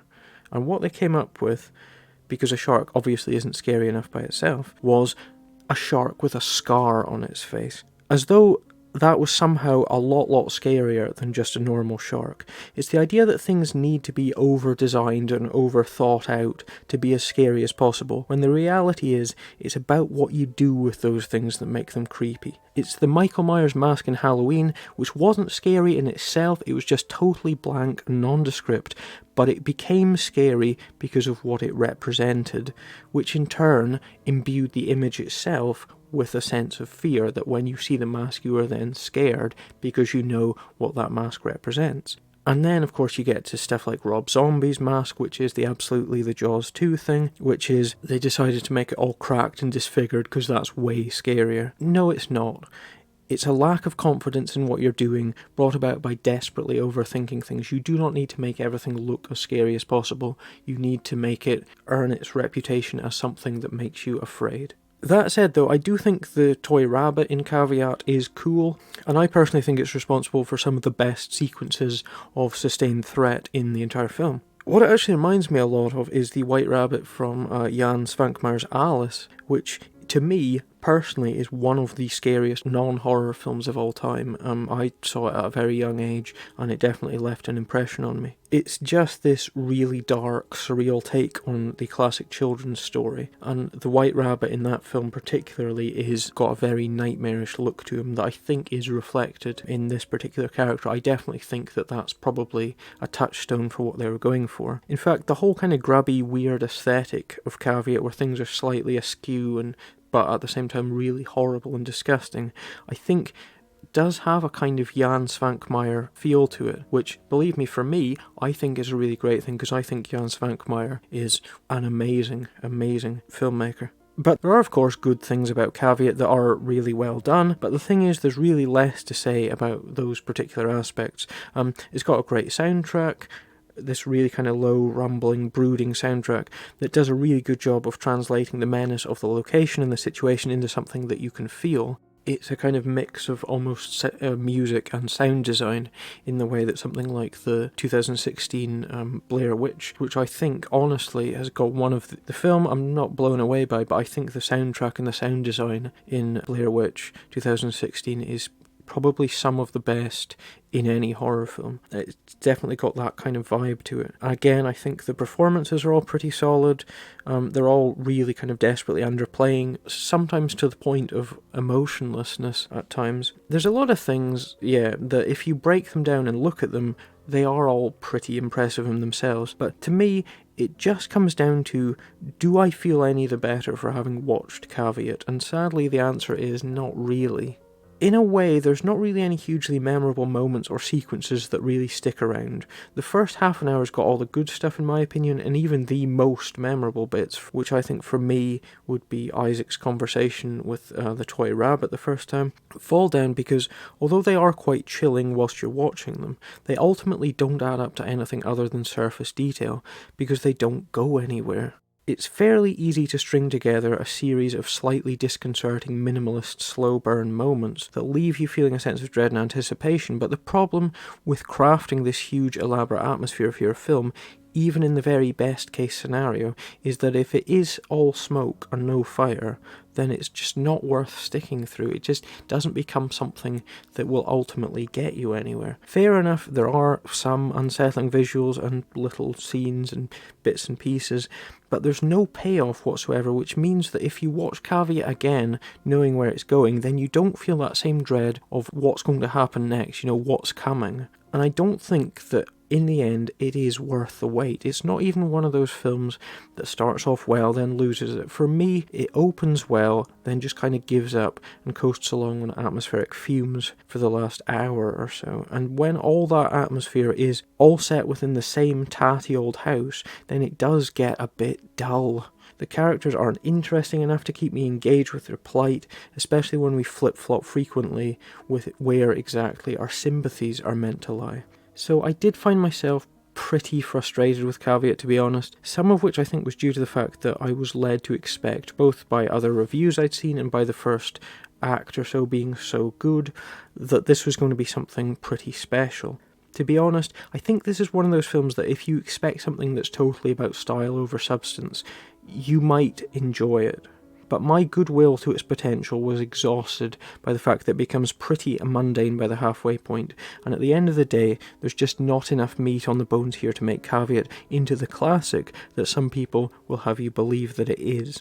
But to me, style is good, and I think that Caveat tries to do a lot of the right things, and it does succeed, and it ends up as this strange mix of a movie that feels very mechanical and contrived in its setup, but also manages to nail that innate understanding of what exactly makes an image scary. I think it really manages to evoke a sense of fear and dread nicely, but I think it's all in the service of nothing. That's why I feel frustrated that there's nothing at all in the last 2/3 of Caveat that's really memorable at all, although I will happily concede that for me, for a rating, I am going to rate Caveat 3 stars out of 5. Above average, but just fairly flawed. The mechanics of the plot, I think, wouldn't feel so awkward and clunky if you didn't have so much time spent watching really long, dull bits of creeping around, when your mind really does wander, and you start to go back over things that in a pacier, more engaging film you'd happily just accept and then move on. I really get frustrated at films that end up in long periods of stagnation, but at the same time,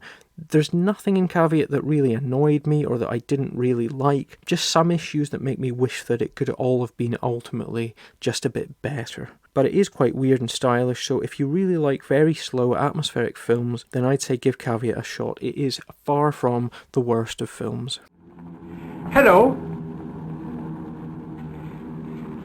I say hello there. Don't you care to talk? No. Tell me, would you like to do something? No. Do you ever go outside? No. Don't you want to ever go outside? There's nothing outside. Well, I'm going outside anyway. You won't like it. Well, I'll see for myself if you don't mind. Goodbye. There's nothing outside.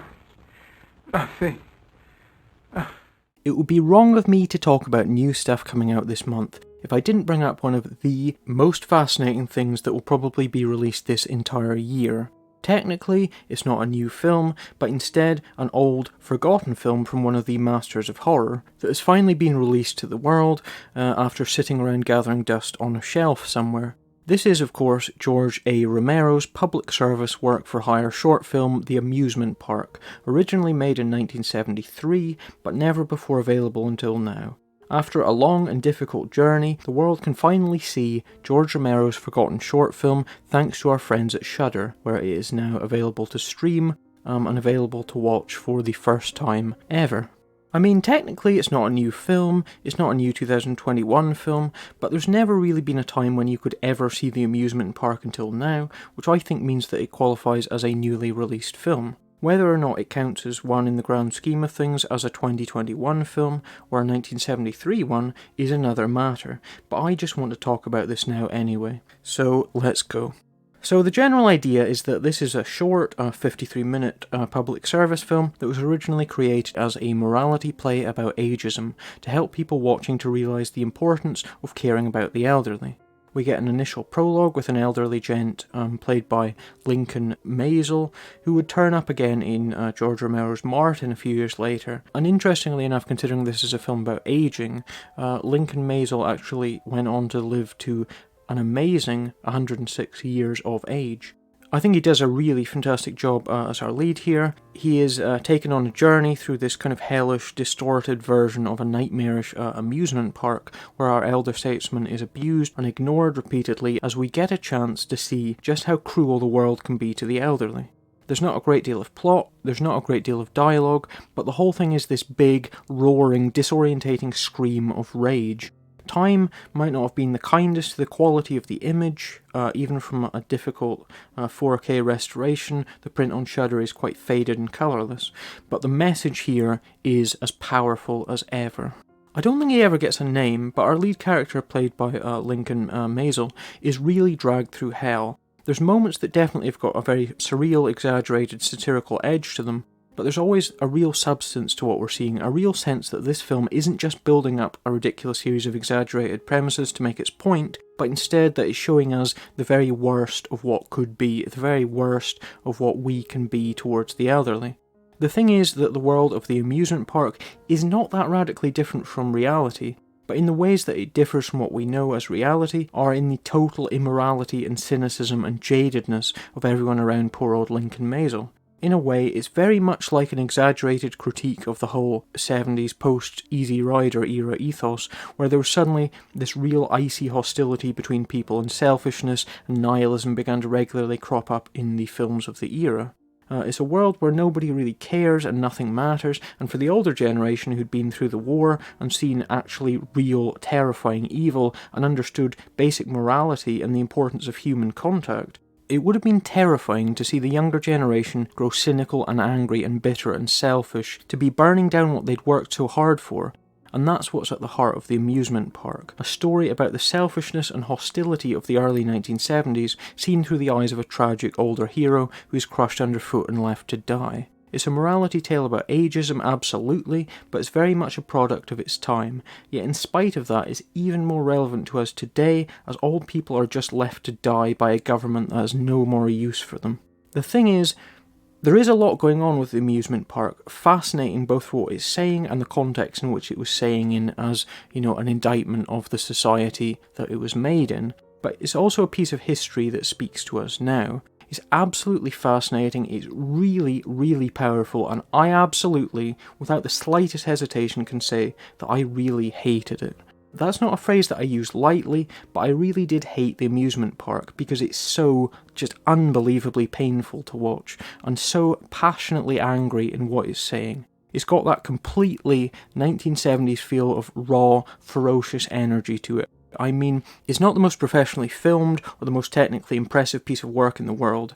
It's fairly loose structurally, it doesn't have a great deal of subtlety or nuance or plot to it. But what it does have is that sense that we're seeing something totally raw and unfiltered that's shot through with a desire to make people sit up and take notice, where you can feel this raw, surging energy of the filmmaker's intent channeled to you through the magic of film, like you get in the best 1970s movies, where there was suddenly a greater freedom about what you could say, and suddenly people like George Romero were getting a chance to make their voices heard, and it felt like for the first time in the history of cinema, we were seeing reality, we were seeing people reaching out to us through the screen, grabbing us and telling us to wake the fuck up. The amusement park is like one huge angry scream, and the few moments when it does break from disorientating documentary realism to allow us a few moments of visual poetry or pathos, then you're so shaken that they hit you all the harder.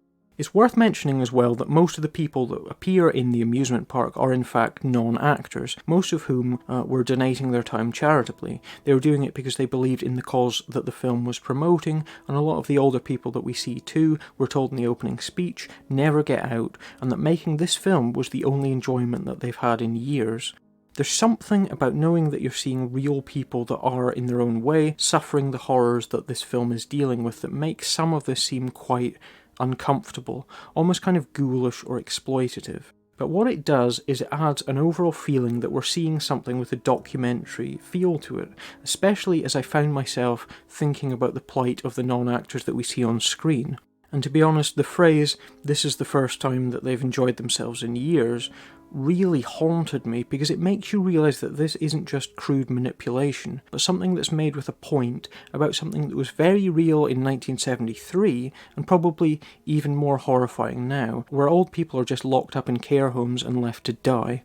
That's one of the things about the amusement park that works so well about it, that it's confronting this shared fear, which is growing old and being forgotten and shunned. No matter how hard you try to shrug it off, the truth of the matter is that this is an important issue in our society to deal with, not just some trendy, virtue-signalling piece of political pap. It's an issue that resonates with us all because it's not something that there should ever be any kind of political debate about. We should care about the elderly. We shouldn't treat them as an annoyance and an inconvenience to our all-important lives. And seeing such a horrific nightmare as the one in the amusement park unfold, it's impossible not to feel really just awful inside, because we just don't do enough for the elderly, and it's getting worse all the time. There's nothing in the amusement park that feels cute or self-important, like the writers patting themselves on the back for how clever he's been, like you get with these really crappy political stuff that's made these days. It doesn't feel like this hollow, let's make a film about this issue. It's pure, rough around the edges, hit you where it hurts filmmaking with a point. People often talk about being lectured to by films, or that films shouldn't get overly political. Well, the amusement park isn't a lecture. It's someone punching you in the face and telling you to stop being such a twat, something that's so bluntly, nakedly angry that it's impossible to just dismiss it as propaganda or soapbox speechifying. You know, the amusement park is amazing, and I hated it. Sadly, I could never watch it again because it's just so painful to watch. And as much as I love horror, I just don't think I could put myself through it again. But I am so glad that I finally had a chance to see this. It might sound like a cheat to say that one of the best films of 2021 actually comes from 1973, but this is definitely one of the most powerful films that I've seen this year. George Romero, even after all these years, has spoken to us from beyond the grave, and he still managed to shake us all. There's a quote that I can't remember exactly who said it, but there was a claim when I was first hearing about this that said that The Amusement Park is George Romero's scariest film. Whilst Romero has always been about the evils that humanity is capable of, I really do think that this might be George Romero's most disturbing film. I mean, Dawn of the Dead, Night of the Living Dead, and all the rest have always been shot through with that real bleak cynicism of the era that says that mankind is fucked and you need to be a selfish asshole to survive. I think the thing that makes the amusement park work so well is that it's the only George Romero film with a truly innocent, sympathetic protagonist, somebody with humanity and compassion who is being torn apart by a sea of vile, uncaring, in this case metaphorical as opposed to literal, zombies. And that, to me, is always far more shocking than a bunch of selfish twats squabbling then slowly being killed off one by one. I've always appreciated Romero's work, as opposed to actually really loving it. But this is only ever a real work-for-hire job, shows the underlying understanding of humanity as opposed to society that I've always felt was missing from his zombie films. For me then, The Amusement Park gets a high 4 stars out of 5. I was tempted to give it the full 5, but there's a few moments in it that do feel just a little bit melodramatic amidst the sea of furious, nasty injustices, and just the fact that it's such a raw, undisciplined jumble of a film that assaults you, rather than something that I feel you could ever really say that you enjoyed. But I would absolutely say that this is a film that everybody should see once, because it is outstanding, and it makes you realise that even when he was making a public service short film, George A. Romero could pack more depth and meaning and social commentary into his films than the rest of every single film made this year combined. It just makes you realise how anodyne and banal so much horror is these days when you compare it to something like this. It's this pure, undiluted, totally justified scream of rage that you can't help but sit up and take notice of. You worried she's going to get you? Yeah, who is Panag Feg? Parnag Feg. Panag Feg. It's a local folk tale. Oh, right. She's the spirit of the woods. Oh. Yeah, well, it's something to tell the kids. Stops them wandering off. Jesus. They had a few go missing in the 70s, so Oh. this helps keep them a bit more aware. All right, so it's not like people believe in it, it's just I don't even know how old that image is. It's just something they picked up along with the rest of the decoration around here. Are we sure she helped people? Because, I mean, there's all kinds of Martin Lowry. bad things going on in this picture. I'm sure I recognise that name from somewhere. It's not an uncommon name. There's another Martin Lowry in my school, actually. Really? Yeah. He hated me. So we're leaving first thing tomorrow morning. Great. How far is it? ATU 327A. It's about 2 days on foot. Is there no other way? What? Like a bus or something? Well, no, it's quad bikes. Nope. Just a long walk. So let's talk about In the Earth now. I think that this was released in America in about April-ish, so I think there have been times when I've had the opportunity to watch In the Earth, but it gets its theatrical release in the UK in June, which means that I've had a chance to see it on the big screen, which is why I'm going to be talking about it now in the June episode. So, In the Earth is the latest offering from British director Ben Wheatley, who has made enough films, he's done enough work to have built up something of a reputation for himself. And he's also got what I suppose you could describe as an auteurial style. One of the interesting things is that he's really not done a huge amount of horror films as such. The most significant things that he's done in the genre are, of course, A Field in England, and the film that really helped establish him in the first place, which was Kill List, which is this kind of genre hybrid, sort of crime, horror, thriller thing. But it's definitely a film that very much had moments of extreme horror in it. And it's also, interestingly, 10 years old. This year, Kill List came out in 2011. Since then, though, Ben Wheatley has concerned himself with developing this style and ethos to his films that in a lot of ways is very British, and a lot of his central themes, such as really lingering on very realistic violence and making every single small knock and scrape feel like it really matters and actually has an impact on the characters, as opposed to just being something that's quite inconsequential in that kind of cinematic way. These are all things that have been developed over films that it's often hard to pin down to just being one thing, just one genre, such as High Rise or Free Fire, which kind of mix dark humour with that real kind of wincy nastiness, and often very strange characters. It's no surprise to me that Ben Wheatley is also one of the few big directors who's had a chance to, after having established himself, to go on to direct episodes of Doctor Who, which he did during the early Peter Capaldi era, because his work often shows the influence of somebody that's grown up watching Doctor Who and other classics of British cult TV and film, in the way that his stuff is often hard to pin down to distinct cinematic genres, often weaving and changing at will to suit the needs of his often quite strange storylines. In a way, I think that sort of out-of-the-box hybridization of different genres is something that's very much a Doctor Who thing. But anyway, I really like Ben Wheatley because he does do a lot of interesting things with his work, and I think he's a very unique voice in filmmaking who seems very uncorrupted by the fame that he's had. He always makes films that feel like an individual doing their own thing. He never softens the edges or includes big kind of expository passages to help you get a handle on what he's actually doing. I will add, however, that he is attached to direct the sequel to The Meg, which kind of flies in the face of all this, and I somehow think that with a big stupid Hollywood blockbuster coming up, In the Earth is Ben Wheatley's chance to get all of his quirky, folksy British horror out of his system, and to make the kind of film that you'd never expect somebody that would go on to make The Meg 2 to make. So, In the Earth follows our lead character, Martin Lowry, played by Joel Fry, in a world caught in the grip of a deadly virus.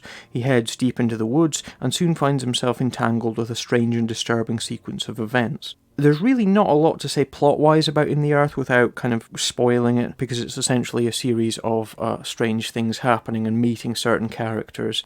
And it's also a film that is very much concerns itself with texture and atmosphere, thrusting us deep into this lush, beautifully filmed forest landscape with minimal, realistic dialogue and a small cast of characters. The lead, Joel Fry, is a very likeable character and somebody that I first became familiar with from his appearances in various British comedy shows, such as Tom Basden's Plebs and, of course, Trolleyed. He's somebody that's put in the work, and now he seems to be doing really well for himself, and he's got this kind of nervous, self-effacing persona, which I think is a very refreshing change for what you get with a leading man. I really hope he goes on to great things, because he is a fun, likeable character actor, and I think a very astute choice for a very British leading man. Although that said though, he is, I would say, upstaged by Reece Shearsmith, who is playing this unhinged dude that spent too long in the woods, and in the parts of his performance that call on him to be quietly intense, he gives what I would consider one of the best performances that I've seen all year. You know, I've never been the biggest fan of Reece Shearsmith, as he always tends to play quite extreme, grotesque characters that kind of give him a license to overindulge. But even though he opens out into kind of a broader Jack Torrance kind of style later on, I think that this is one of his best ever parts. He's definitely somebody that Ben Wheatley likes to work with. He was the star of A Field in England, amongst others, where he was also really good. Sadly, though, one of Ben Wheatley's most frequent collaborators, Michael Smiley, is not in the Earth, which is a shame because Michael Smiley really is one of my favourite actors of all time, one of the most intriguing and charismatic people in films today, who just never ever disappoints me. I don't know if there's necessarily a place for him here, maybe he could have done the Reece Shearsmith part, but it's definitely a bit of a shame that he's a no-show, because Michael Smiley is just so fucking good. But as I said, the thing about In the Earth is that it's really a film about immersing you in its world, which it does a tremendous job of. I think a lot of the best moments are just marriages of really great bits of music and striking images, as opposed to anything that's got more depth to it than that. Although the level of technical artistry that's gone into all of this is really impressive. The soundtrack comes from British composer Clint Mansell. Now, I've never been especially impressed by Clint Mansell, I've got to say. He's always been a bit of an also-ran for me, somebody whose name I know, but whose work never finds its way onto any of my playlists. He's scored a good few of Ben Wheatley's films, and is also Darren Aronofsky's composer of choice. He's done Pi, Requiem for a Dream, Black Swan, Noah. But honestly, I've just never thought that he's anything more than just quite serviceable. The score for In the Earth is one of those that's a little bit too discordant and strange on the official soundtrack album, but which in the context of the film, I think works really, really well.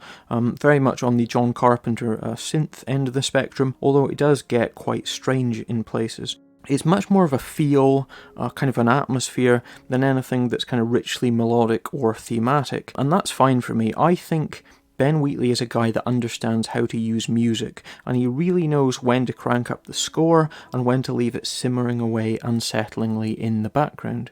I think this is one of Ben Wheatley's least thematically ambiguous films, in that it's out-and-out horror, and it's horror that plays on a lot of familiar British tropes and ideas. It's got quite a 70s feel to a lot of what's going on, and sort of gets into slightly stranger Quatermass territory at one point. To be honest, I know that remakes and reboots are a bit played out by now, but I think if anyone ever decided to redo the Quatermass films or stories for the present day, then I think Ben Wheatley would be a fantastic guy to do just that. One of the things that I think is slightly less satisfying, though, is that the whole thing slides into extended episodes of Tied Up and Tortured, which, for me, was quite unexpected. It was not the way that I expected this film was going to go, given how kind of slick and atmospheric the surroundings are. There's moments that feel fairly self-indulgent and more than a little bit inconsistent when I feel that Ben Wheatley is just playing about with the stuff that gets him going, such as a gruesome foot surgery scene that feels like it doesn't really have that much of a place in this kind of a film.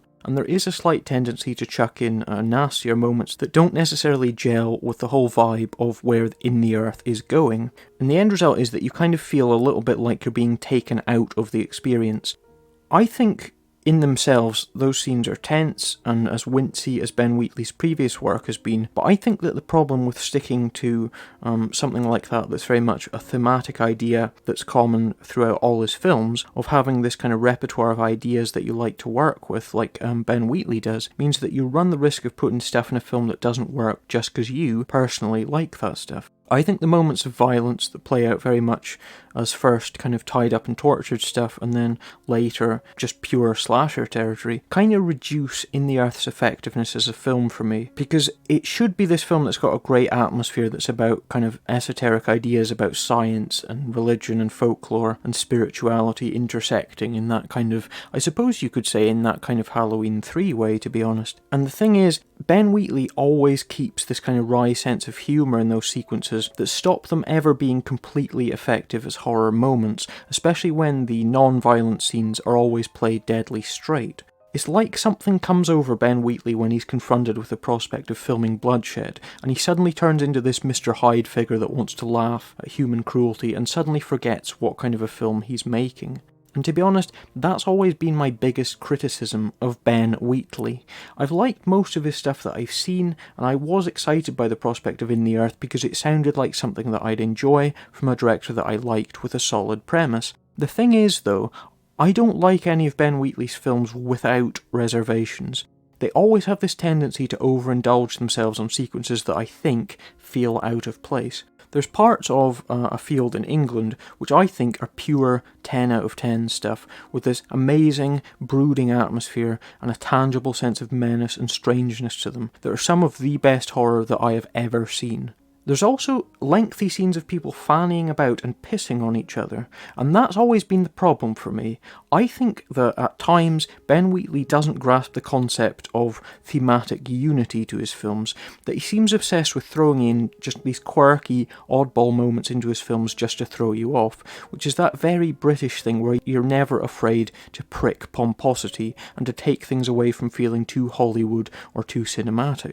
To me, horror, especially the kind of horror that Ben Wheatley is capable of making, works as a whole as this tight, kind of hermetically sealed world where everything is of a piece, where we're watching a constructed world that looks and feels and sounds a certain way, that's about building that atmosphere. So it always seems frustrating to me that the guy always feels the need to throw in a few curveballs to catch us off guard. And to me, that means that I always think of Ben Wheatley as a B+ director, not an A grade, like I think of somebody like his fellow British contemporary, somebody who actually does quite similar stuff but kind of grasps the strangeness and the consistency more, someone like Peter Strickland as being.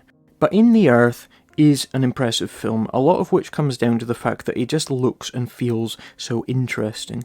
It absolutely doesn't make the most sense, or even probably hang together that well, but there's a point where one character flat out tells us to not try and make any logical sense of what we're seeing, and that the characters are ultimately looking for meaning where there isn't any, which is very much delivered to us as a statement of intent. It's the kind of film that you shouldn't overthink, but that manages to entertain you with its strange and unpredictable form, as well as the sheer beauty of its visuals and its oral landscape. It's a framework of throwback, very meticulously filmed and realistic eco-folk horror, with a few diversions into torture porn and body horror sequences along the way. It's got strong performances from Joel Fry and Reece Shearsmith, and it's made by a filmmaker with a strong belief in what he's doing. The The biggest issue for me isn't the fairly rough and ready approach to narrative sense, or the fact that it all gets very trippy towards the end, but more the fact that I often feel that Ben Wheatley sometimes gets fed up of doing the stripped back 1970s realist thing, or giving us just solid atmosphere all the time, and feels the need to chuck in some 80s gore moments, delivered with a fairly contemporary approach to making sure that the audience flinches during the nasty bits. I don't think that In the Earth is, at the end of the day, a better film than A Field in England, but the stuff in it that feels a little bit jarring feels less jarring than the pissing around in A Field of England did, which is something. I did like In the Earth, although the specifics of it are a bit hazy. It doesn't have particularly anything too concrete that you can hold up and say, yeah, that bit's great. It's more of this kind of overall feel. It's fairly leisurely paced for sure, and it's got moments that feel that they're not so much pulling their weight overall, but it's also very solidly made with a great command of imagery. I think less than the obvious comparisons that you'll see most critics making to stuff like The Wicker Man, In the Earth feels more like one of those mid-70s independent films that came out about the time when there was that sudden kind of Erich von Däniken resurgence of interest in things like UFOs and Atlantis and all that. And you got these films like UFO Target Earth, Foes, and The Alien Factor coming out, which were all about the mix between very rational science and inexplicable phenomenons, where things were often left unanswered and things were strange and eerie, but not in this big, obvious 1980s way. Actually, to me, UFO Target Earth is the film that I think In the Earth comes closest to in its setting, style, and its kind of overall approach to the inexplicable. It's actually even got a very similar ending now that I think about it. UFO Target Earth isn't a film that I ever really see get mentioned or talked about, but I think it's quite fun, although it is pretty low budget. It's a film I've watched quite a lot, and I have developed a liking for it over the time, but I understand that it's not necessarily the kind of film that you'll see crop up in every single mainstream critic's watch list of essential films of the 70s. But I think In the Earth is solid and intriguing. I debate whether or not I actually enjoyed it though, because it is a pretty cold film all told, with this kind of icy feel to it that stops you from really getting that engaged with what's going on after about the first half or so, as characterization sort of falls away and you're left instead with the characters being defined by reactions to what they're going through, where finer nuances of character kind of get a bit lost in the woods. But that's fine, as it moves on to dealing with more interesting ideas than just basic soap opera. It's got a nice throwback simplicity to it, although with a much shinier sheen to it all, even if it does bust out the gleeful violence a little bit too often. I'm going to come in at a straight up 3.5 stars for In the Earth, because I like the whole world that it creates. I don't know if I'd be in the biggest hurry to re-watch it, to be honest, because there's a certain element of vagueness to it all, but it definitely does a lot of really good things with its premise, and I like that for all its irregularities, there are still people willing to make films like this that feel so tangibly connected to the roots of British cinema, something that feels like an evolution of all those things that have come before it. I'd have loved it had it stuck to its guns and played everything very mysterious and strange, rather than going for the obvious scares of the chased by a man with an axe variety. But it's still a solidly impressive film, and it's great to see Ben Wheatley back making an honest-to-goodness legit horror film again. Let's hope that he does more again in the future. And I don't mean the Meg too. Hello? Happy New Year. How did you find me? Let's get to business. There's been an incident at the secret research station at Cola Superdeep. Sounds of unknown origin were recorded. 12,000 meters below the surface. After that, 20 people went missing. It's been decided to shut down the station within 24 hours, before any further investigation. Under the surface? What kind of station is that? Officially, the deepest borehole in the world. Unofficially, it's a secret research lab. Located 12 kilometers underground. But let's keep that between us. What does it have to do with me? Its head of research, Grigoriev, has been denounced for hiding data on a supposedly unknown disease. We set off for Murmansk in 2 hours. So, this is the Superdeep, or I think it's actually just called Superdeep now that I think about it. But anyway, Superdeep is a sci-fi horror film that comes to us from Russia, which you can find streaming on Shudder. Although, one of the things that is kind of frustrating is that they've only got the option to watch a dubbed version, as opposed to the original Russian audio with English subtitles. As a purist, I think a lot of dubs run the risk of underselling a film just because the whole process can be kind of weird and off-putting. If I were to watch Superdeep again, I would like to be able to watch it ideally on Blu-ray with the original audio and subtitles. Netflix would always give you the choice of audio options, but sadly, Shudder does not. Maybe if we kick up enough of a fuss about it, then things might change in the future. So, Superdeep is one of those films that feels as though it's got a certain ring of familiarity to it, inasmuch as you're reminded of certain other films whilst you're watching it. The plot concerns a top-secret underground base, down in this huge deep borehole, where something terrible has happened, and now, in an effort to find out what exactly that terrible thing was, a team headed by research scientist Anya, who, to be honest, does seem a little bit young for the job. I think she's 25 years old. They descend deep into the earth, they're met with a horrific threat, one with dire consequences for all involved. Now, there's two things about Superdeep that are worth mentioning first up, both of which concern other reviews for it. First is the fact that every single review compares it to The Thing, which is fair enough, if admittedly a little bit lazy. It's got similarities to, I suppose you could say, The Thing and the first two Alien films, as well as many more. For instance, there's one scene in it that's almost a complete revamp of a scene in the Italian classic Contamination. But yeah, we are in fairly familiar sci-fi body horror territory here, point taken. The second thing is, Superdeep has been getting poor reviews, and I'm having none of it, because Superdeep is great. I think a lot of the sniffiness comes down to the fact that this is fundamentally a good, solid, old-fashioned piece of horror that tells a story and isn't bogged down with identity politics and self-indulgent melodrama. Last year, there was a film that came out, which I think was on Netflix, called Sputnik, which was also, of course, Russian. Now, once again, I'm going to hold up my hands and say and admit my general ignorance of the nuances of Russian cinema. But I thought that Sputnik was fantastic.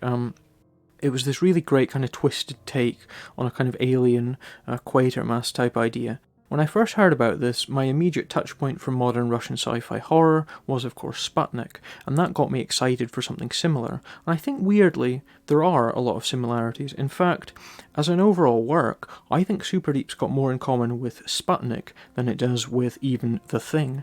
Both have got this real kind of icy coldness to them, very militaristic settings, whilst also not being afraid to condemn that militarism.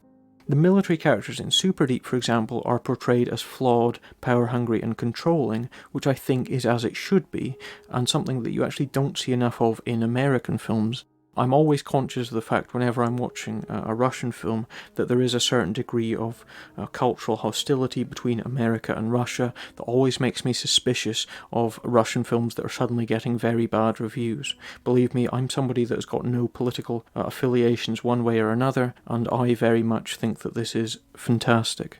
Both this film and Sputnik feature a young, blonde, emotionally withdrawn scientist as their heroine, and both have got a very strong command of gruesome, kind of tangible horror imagery. And they've also got this kind of nihilistic bleakness to them that feels a lot more important in the overall film than the trendified kind of life sucks posing that you get in most American stuff.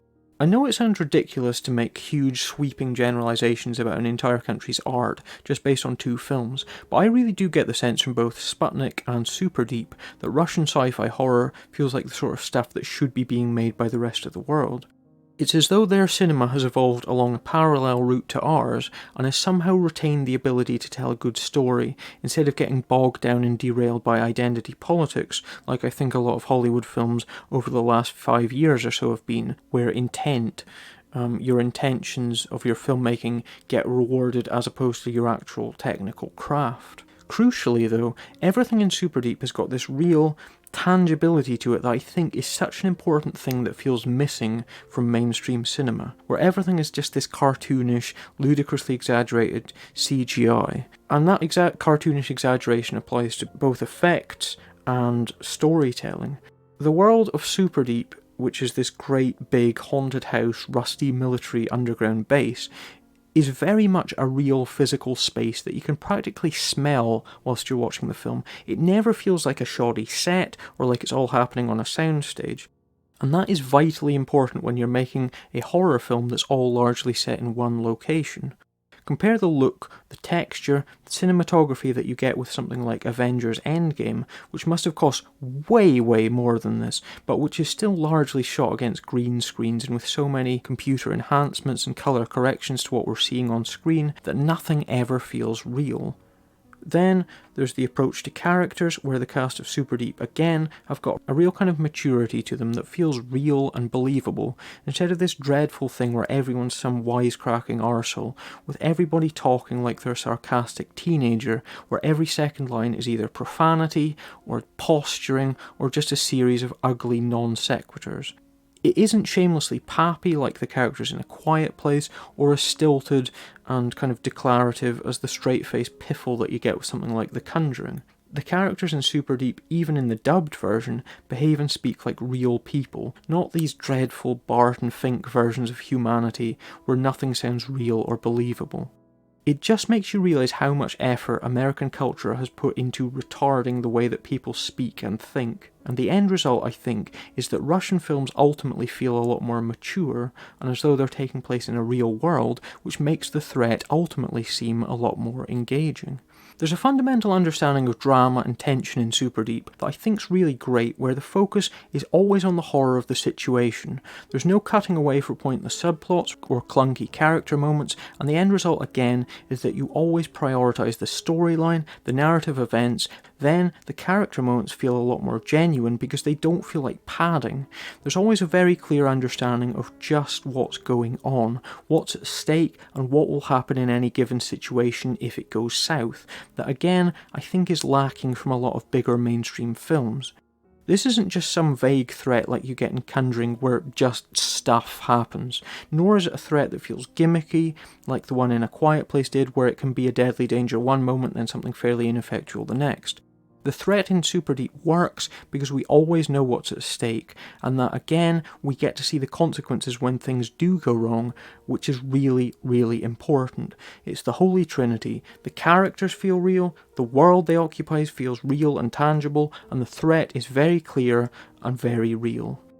And the sad thing is, it is so rare that you can really say that all three of those things click together, but Superdeep really does just nail it. I don't think I want to get into exactly what the threat is, but suffice it to say that it's one of the biological body horror variety, and what that means is that the visuals had better look great, and believe me, they do. I don't usually find myself saying, wow, that movie had great effects, just because I usually look at effects as being ultimately a means to an end, set dressing that works or doesn't work, depending on how it's used, and if the overall end product is worth the effort. In the case of Superdeep, there's some real artistry at work here, with some of the most grisly and horribly fascinating effects I've seen in a very long time. There's also one particular scene near the end that's this truly stunning set piece that just fucking blew me away. The visuals are just so great, and the performance from our lead just helps sell a moment that, to be honest, is a little bit far-fetched, but it's this beautiful, painterly sequence that stands out as one of the most stunning moments of the year for me. It's a moment that's also made a lot more powerful when you actually realise what's at stake, and when you realise that it's a key turning point for the character involved. I'd love to get into spoilers, but I ultimately respect this film way too much to do that. Praise as well for a great soundtrack, and the good news is that it's available to buy on Amazon, which is always a good way of familiarising yourself with the music. I often find that if you listen to a really great soundtrack enough, you find yourself thinking back to certain sequences and reliving them in your mind. In this case, the tracks Virus and No Way Back really took me back to the film, although the beautiful We Are Free is pretty special as well. I would definitely say check out the soundtrack to Superdeep. It is really, really great. I mean, ultimately, there's not really a huge amount to analyse here other than just to say that it's a really great, solid sci-fi horror film that feels like it's made by people that aren't just tepidly rehashing old stuff, like a lot of critics claim, but are interested in making something big and bold and powerful. More impressive, this is writer-director Arseny Sayuhin's feature debut, after he's made the usual half a dozen or so shorts, and I think he has done a fantastic job in making something with a real tactile sensibility to it, a great piece of solid, reach-out-and-touch-it filmmaking. I mean, really, the Western equivalent to this would be something like last year's Underwater, which I admit I quite liked, in that Underwater was very much like Superdeep, a space horror film that wasn't set in space, that owed a lot to Alien and Aliens. Nothing in Underwater had that same physicality to it as the world in Superdeep does, and the threat in that film, which was of course big CGI monsters, just felt like a collection of pixels that weren't really any significant threat in themselves. That's why I think that Superdeep is more than just a rehash. It's on similar territory, absolutely, but it's got the physical tangibility that the 1980s base Under Siege horror films had, only with a lot less annoying characters. I honestly think that getting that feeling that things are taking place in a real physical environment is a dying art. I do really like Superdeep. I had a blast watching it because it's just what I want, a really shamelessly dramatic, moody, hyper-serious story about serious, mature characters fighting against a deadly threat. There's one or two things about it that do slightly knock it down. For one, I think the dubbing is maybe a 6.5 out of 10. Good, not ridiculously distracting, but there are times when I can definitely feel that I'm not getting the authentic dialogue, and you really can spot the very Americanized flourishes when they crop up, which are usually completely pointless swearing and obnoxious sarcastic one-liners that feel out of keeping with the overall tone of the film, which makes me think that they are embellishments, or, Americanizations. I think a subtitled version would bring it up for me maybe even a whole half a point, and if one becomes available, I will absolutely give it a watch, because I want to watch Superdeep again, absolutely. The second major problem is that old bugbear, which is that Superdeep runs 2 hours long, and there are some points at which things do move a little bit slowly. I don't think there's big chunks that could be cut out, and I think that the loosening and tightening of tension actually helps to keep things moving, but there's definitely a few kind of slower moments that don't maybe pull their weight as much as they could. I think for what we've got, it could probably have lost about, I'd say, maybe 10 minutes, but to be honest, I don't personally think the pace is too much of a problem. I just bring it up because if I was to rate this film any higher, then it would be in the near-perfect category for me, and a near-perfect film is one that does not have any slow bits in it, that never leaves you feeling a bit like you've sort of lost the thread. So that will take us, of course, into the rating. Suffice it to say that Superdeep is absolutely what I want from a sci-fi horror film. Just this great big solid chunk of dark, moody body horror with an introspective, fairly nihilistic flair to it. The general kind of bad reviews that it's been getting don't bother me at all, for the simple reason that I do not respect most critics. But I just feel bad for the filmmakers involved, especially in a case like this where the negativity is just hive-minded sour grapes. Superdeep isn't just a good film. I'm going to put my pretentious hat on for a minute and say that from a technical standpoint, it is a great piece of big-budget blockbuster cinema made by people who don't insult the intelligence of the audience. It's mature, it's realistic, it's tangible, and it's one more reason for me to think that Russian horror is the thing to watch. I'm giving Superdeep 4 stars out of 5, and I'll tell you that it's one of my favourite horrors of the year so far, a top 10 contender at this moment in time. Hopefully it will come out on Blu-ray soon, where I'll get a chance to watch it with the original audio, although if you're put off watching it because of the dub, don't be. It's really not that bad, it's not bad enough to take away from the film's overall good qualities. I really want more films to be like Superdeep, and to me, it's a shame that they're not. Look, he's gonna come in here and try to change you. You just gotta go along and you play the game. You aren't who you think you are. I know that's hard to understand. You're the opposition. I see things. I see you getting out of here, and that is a one-time opportunity. Well. Isn't this nice? You! Out! Now! Now! You. Look at me. Look at me. You stay put. Or next time is your foot. Do you understand? Alright then, so let's talk about Girl next. So, one of the things that I love so much about horror films is that the horror genre seems like the last place in modern filmmaking where you get any kind of individuality or creativity, where you still get movies that feel like they've been made by individuals as opposed to just committees churning out product for the masses. Sure, you get a load of crap, but you also get things that throw you for a loop because they're so strange and because we're seeing films being made that don't always follow obvious, predictable structures. That can be both a blessing and a curse, but I'd always rather see something quirky and unique over something that feels hollow and cynical. And I think the more attuned you are to that kind of thinking, the more enjoyment you get out of the stranger end of the indie filmmaking spectrum. which is, by way of an introduction, some might say, an apology for the film Girl Next. So, Girl Next is a film that starts off about as badly as I can honestly say that I think I've seen a film start off in a long time, with a screaming woman being tortured in a very intimately gynecological way, filmed in this really sleazy, grungy, exploitative fashion, and sadly, that's going to become something of a theme here.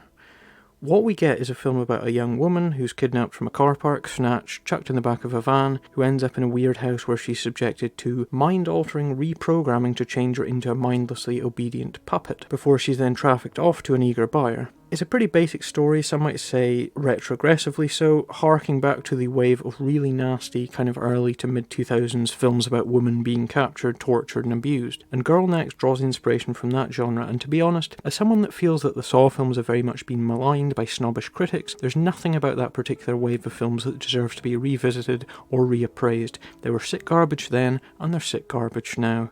So the weird thing is, there's a lot of really nasty stuff in Girl Next that leaves a pretty bad taste in the mouth that's just horrifically tasteless or exploitative. I don't mean exploitative even in a basic torture porn way, where it's about reveling in ugly or extreme images and pressing buttons. There's a really unpleasant side to Girl Next that I think is actually pretty inexcusable, in that there's a fair amount of it that actually seems like you're watching a porno, complete with a worryingly young, prettified heroine who's obviously been chosen because she looks like a dollified version of womanhood already, not because she can act that well, and the fact that the director, Larry Wade Carroll, plays a part which involves him very graphically molesting that same woman, which, as we spoke about earlier with Baphomet, is something that's kind of doesn't feel right, especially given the overall graphic sexual content and nudity in this particular film. The issue is that it's not so much one of those grungy mid-2000s Girl Next Door kind of things, where everything is disgusting and hideous and grueling.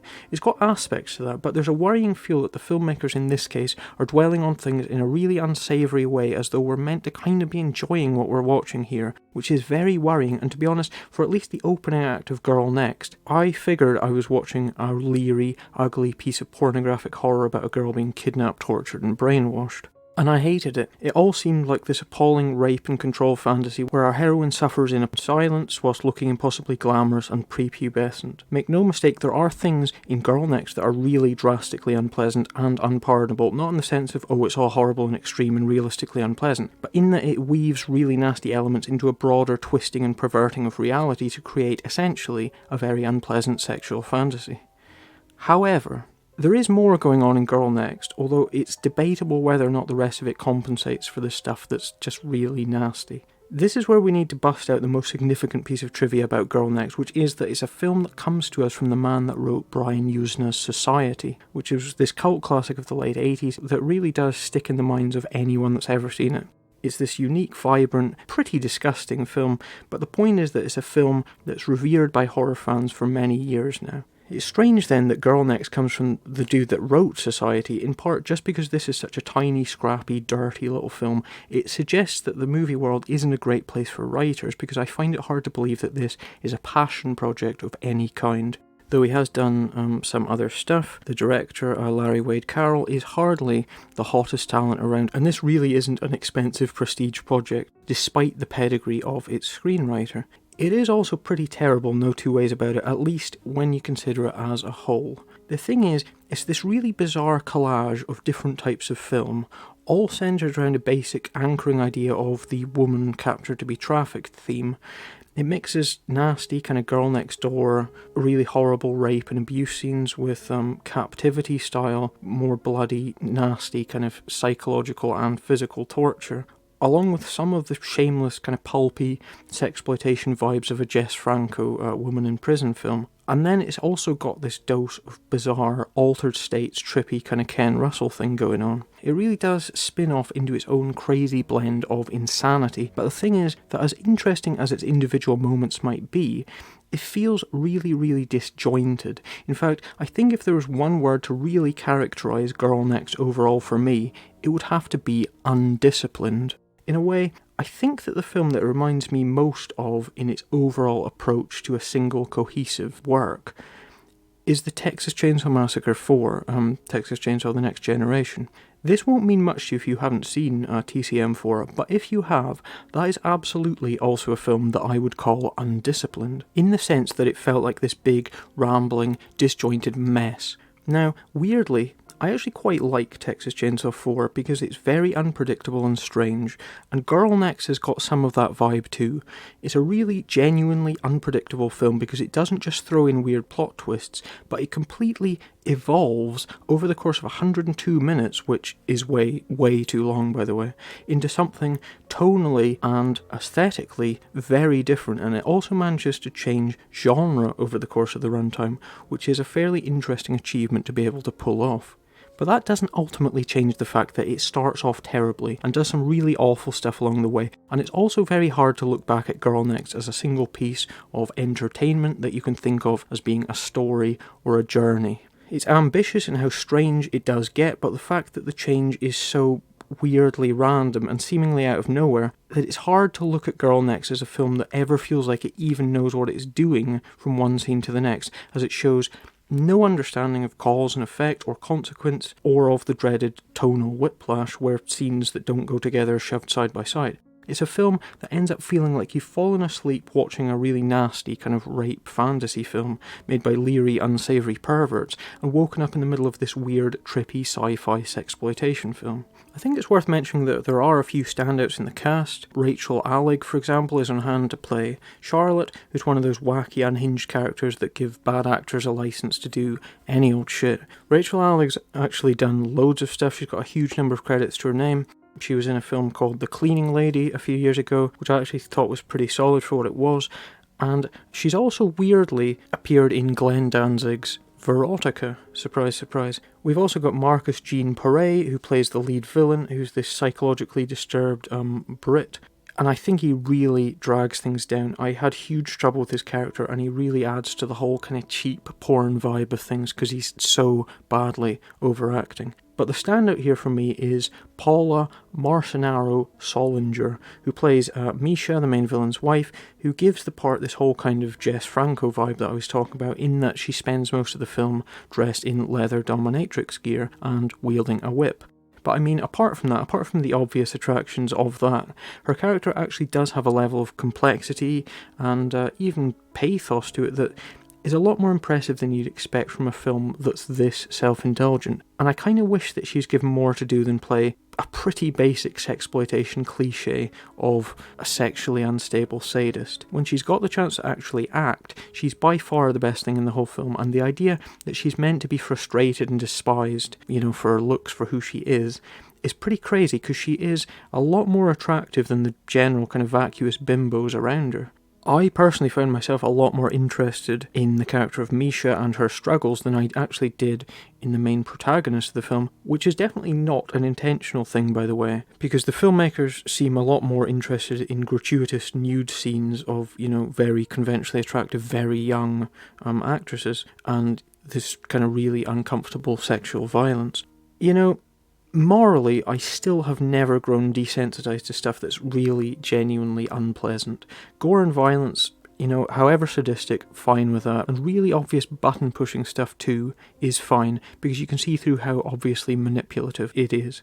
But I contest that you can always feel where a filmmaker's intentions really lie. Their art speaks for itself, and in the case of Girl Next, there's just too much love and care given over to the grooming and molestation scenes for me to ever just shrug and say, well, it is what it is. There is no moral responsibility to any of the sexual violence in Girl Next. No sense that we're seeing something very real and very horrible, because everything operates on this bizarre fantasy level. And the problem is that it's a level that encompasses a great deal of matter-of-fact, revolting exploitation. That much is true, and I just can't, in all conscience, ever really get past that fact. But the thing is that there comes a point about the halfway mark where it sort of moves away from all that stuff and goes towards something stranger and dreamier. And there's some images and ideas that, as everything starts to turn into this weird kind of nightmare where the laws of reality are being rewritten around us, I actually found there's some genuinely interesting and powerful stuff there. The problem is, though, that I never found the strangeness to be really powerful enough to banish away the bad taste of the nasty stuff. I never ever felt that the trippy scenes were treated with the same love and attention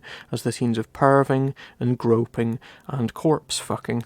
Although, to be honest, there is kind of necrophiliac stuff in it, but I don't particularly have so much of a problem with that, because ultimately, it's just prosthetics, it's just effects, whereas asking, actresses to disrobe so you can pretend to molest them is ultimately something that does have a human toll, whereas pretending to fuck a prop corpse is ultimately just a special effects gag. It's also worth mentioning that even after 102 minutes, Girl Next is that weird film that actually has got itself this little Marvel-style after-credit scene, one which kind of goes some way to explaining a key plot point of the film itself, and one which, when all said and done, is actually really incredibly stupid.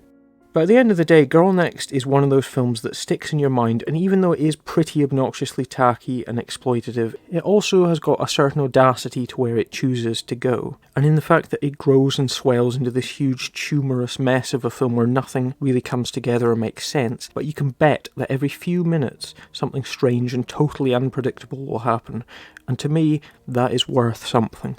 I also really love Paula Solinger, whose performance belongs in a better, much less tacky film. A quick mention for the score itself as well, which covers some strange and interesting territory, and again belongs in a better film overall, I think. This is the kind of film where, to be honest, giving it a numerical rating doesn't really amount to much, because it's difficult to gauge exactly how much enjoyment you can take from it. It's less a case of operating at one level of quality, and more that it seesaws violently from one thing to the next. Honestly though, if you've seen Texas Chainsaw Massacre 4, then this does feel kind of similar, and I don't think I've ever seen a film that's ever come close to that just because it's so fucking insane.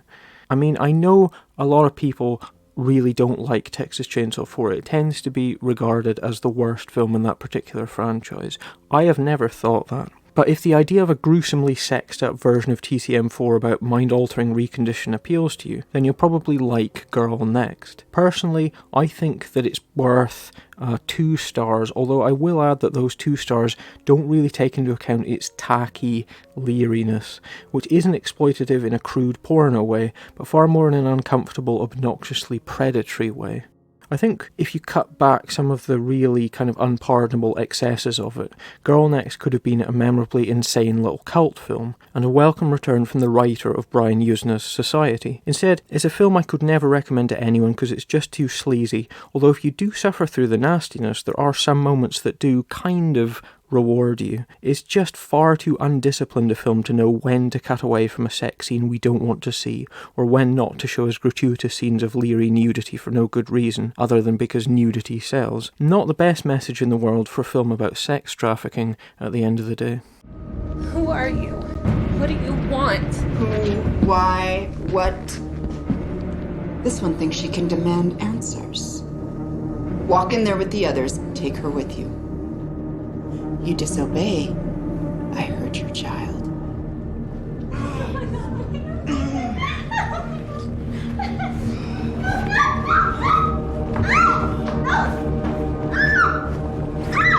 What do you want? Not you. Sadie!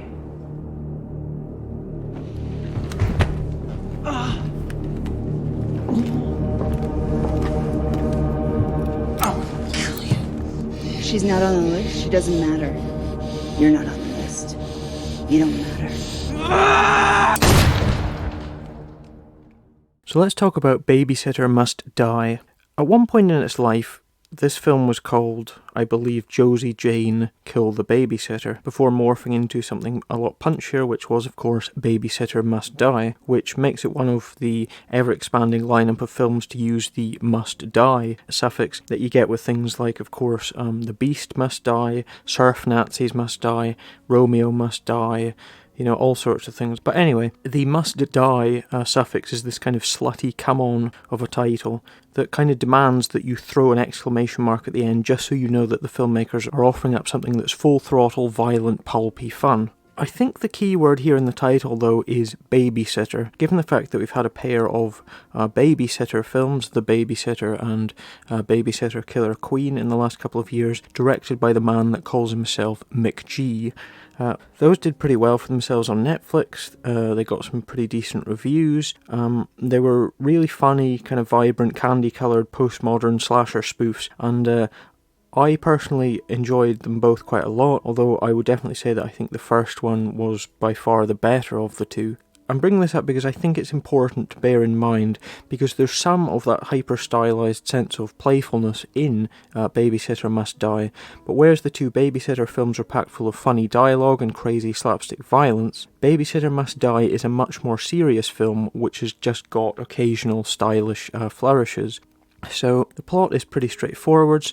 Josie Jane is a babysitter who by all accounts isn't making too much out of her life. She's got an affinity with children, she spends a lot of time in the Scouts, where we gather she's mastered a range of disciplines, which is something that will become a major plot point later on. She hopes to go on to become a primary school teacher ultimately, but all people around her, her friends, her family, fear that she needs a chance of fun. She's on a Christmas babysitting job one night, there's a knock at the door, and a group of these oddball, all dressed in black cultists turn up and start killing off the family one by one. Josie manages to evade detection whilst the cultists round up the surviving family members and reveal to them they're here to carry out a demonic ritual. Josie Jane then has to fight back and stop the cultists while saving the lives of the family, which she will do only by putting to use her various scouting skills that she's picked up. So you can probably see what we've got here is a pretty basic home invasion type film, and you'd be right. You know, it's essentially Die Hard. A group of outsiders take hostages, and then one single, totally unprepared outsider has to fight back. Babysitter Must Die runs to 75 minutes, which is always a treat because there's nothing worse than a film that doesn't know when to cut itself short. There's actually quite a lot to like about Babysitter Must Die, but there's also some things that stop it being quite as much fun as it should be, which I think are worth bringing up first. So the biggest issue for me here is the fact that this is probably one of the worst examples of a film that has been colour corrected to the point of almost looking monochromatic. All of the colour has been drained out of the image to the point where everything looks like this blue-grey sludge. And given the fact that most of the characters wear pretty uncolourful clothes, the villains all in black for example, means that Babysitter Must Die is just a really ugly film to look at. And the problem is that the visuals are completely at odds with the tone and style of the film overall. It's fun, it's bouncy, it's vibrant, and it really demands a colour scheme like that you had in the McG Babysitter films, where everything's really punched up and bright and vibrant and fun. As it is, it really downplays the sense that this is a fun, energetic movie when it all looks so hideously drab. I can hardly remember the last time I've seen a film that suffered more from having such an awful colour correction to it. Maybe, if you feel like playing God, you could get in and mess about with the contrast and colour settings on your TV to try and bring some life to it, but the truth is that the finished product just does not look good at all, and that's something that definitely takes away from it. Secondly, the villains are nothing special, and they come across more as pretty basic, stereotypical, shouty, unthreatening types, as opposed to anything more genuinely imposing. I often think that one of the things that low-budget films struggle with is getting actors that can actually be threatening in themselves, because more often than not what you get is people that just shout and gurn and pull faces, and there's certainly an aspect of that here.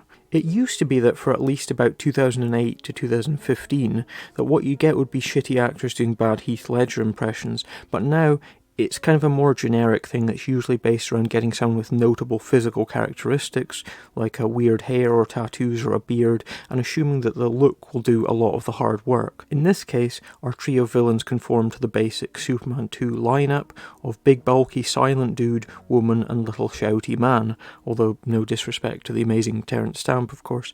Their gimmick is that they've all ritually mutilated themselves to show their devotion to their cause, essentially see no evil, hear no evil, speak no evil. There's one with a missing eye, one with a missing ear, and one who can't speak. And though I think their performances are reasonable enough, they're very much on the obvious cartoony side of things, which I feel is often the case when you get actors to play villains who assume that doing so will allow them to just do whatever they want and go mental.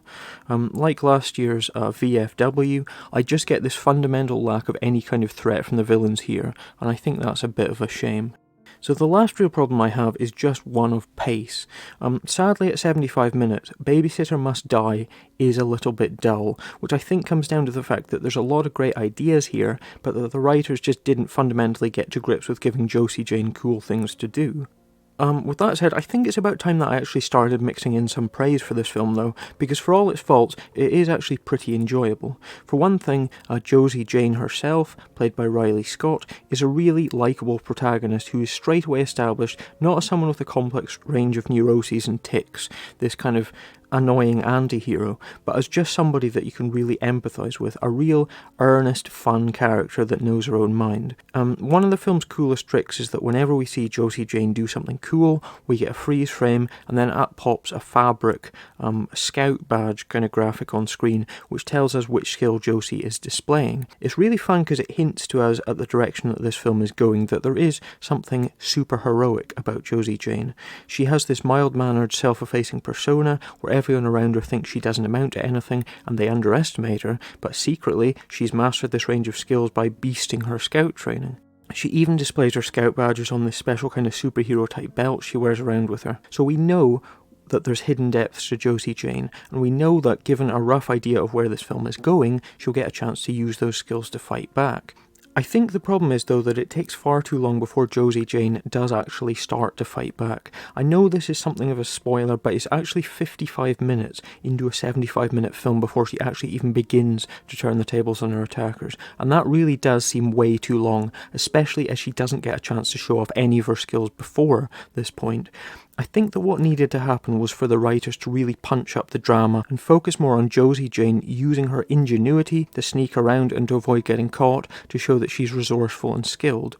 We definitely get the impression from the pre-home invasion sequences that Josie is a far more capable character than she gets a chance to be once the shit hits the fan.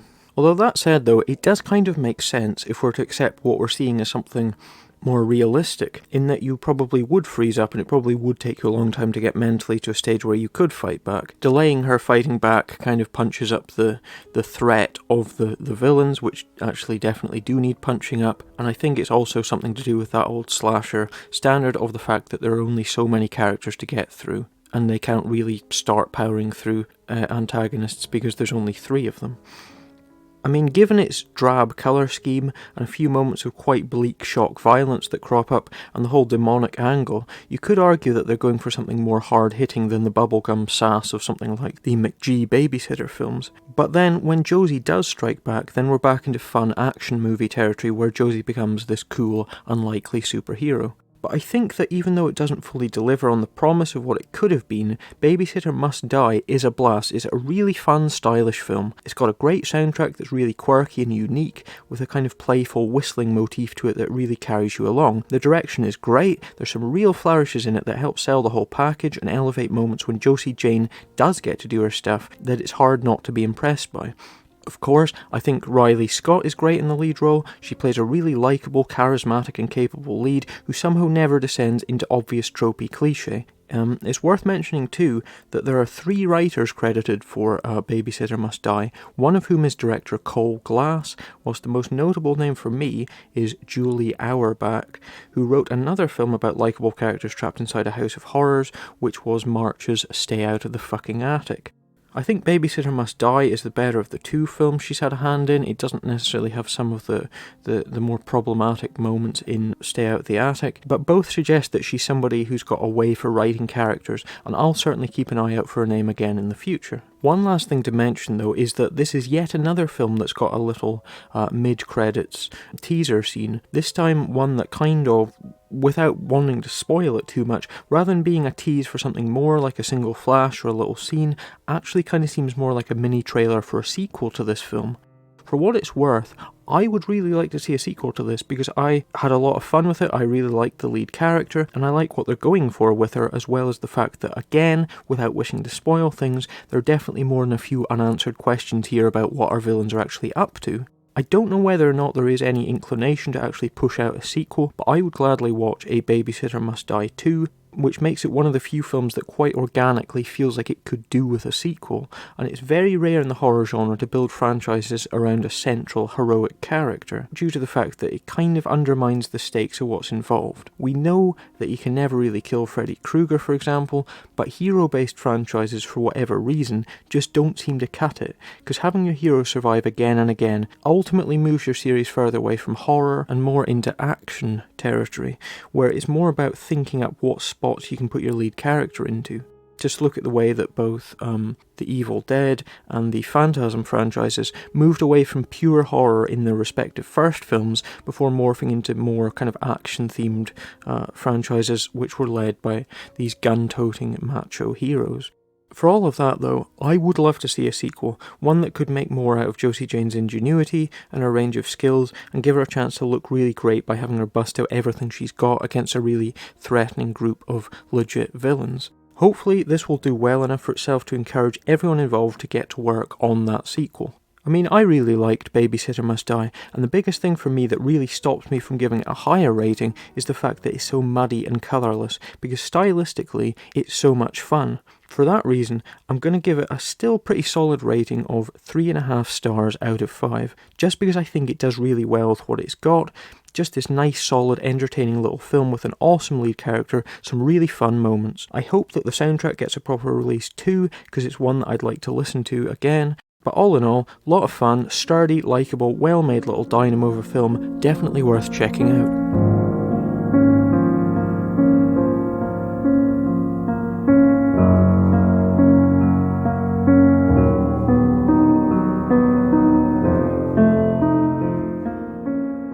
Well, I think that should do us for the reviews for this month.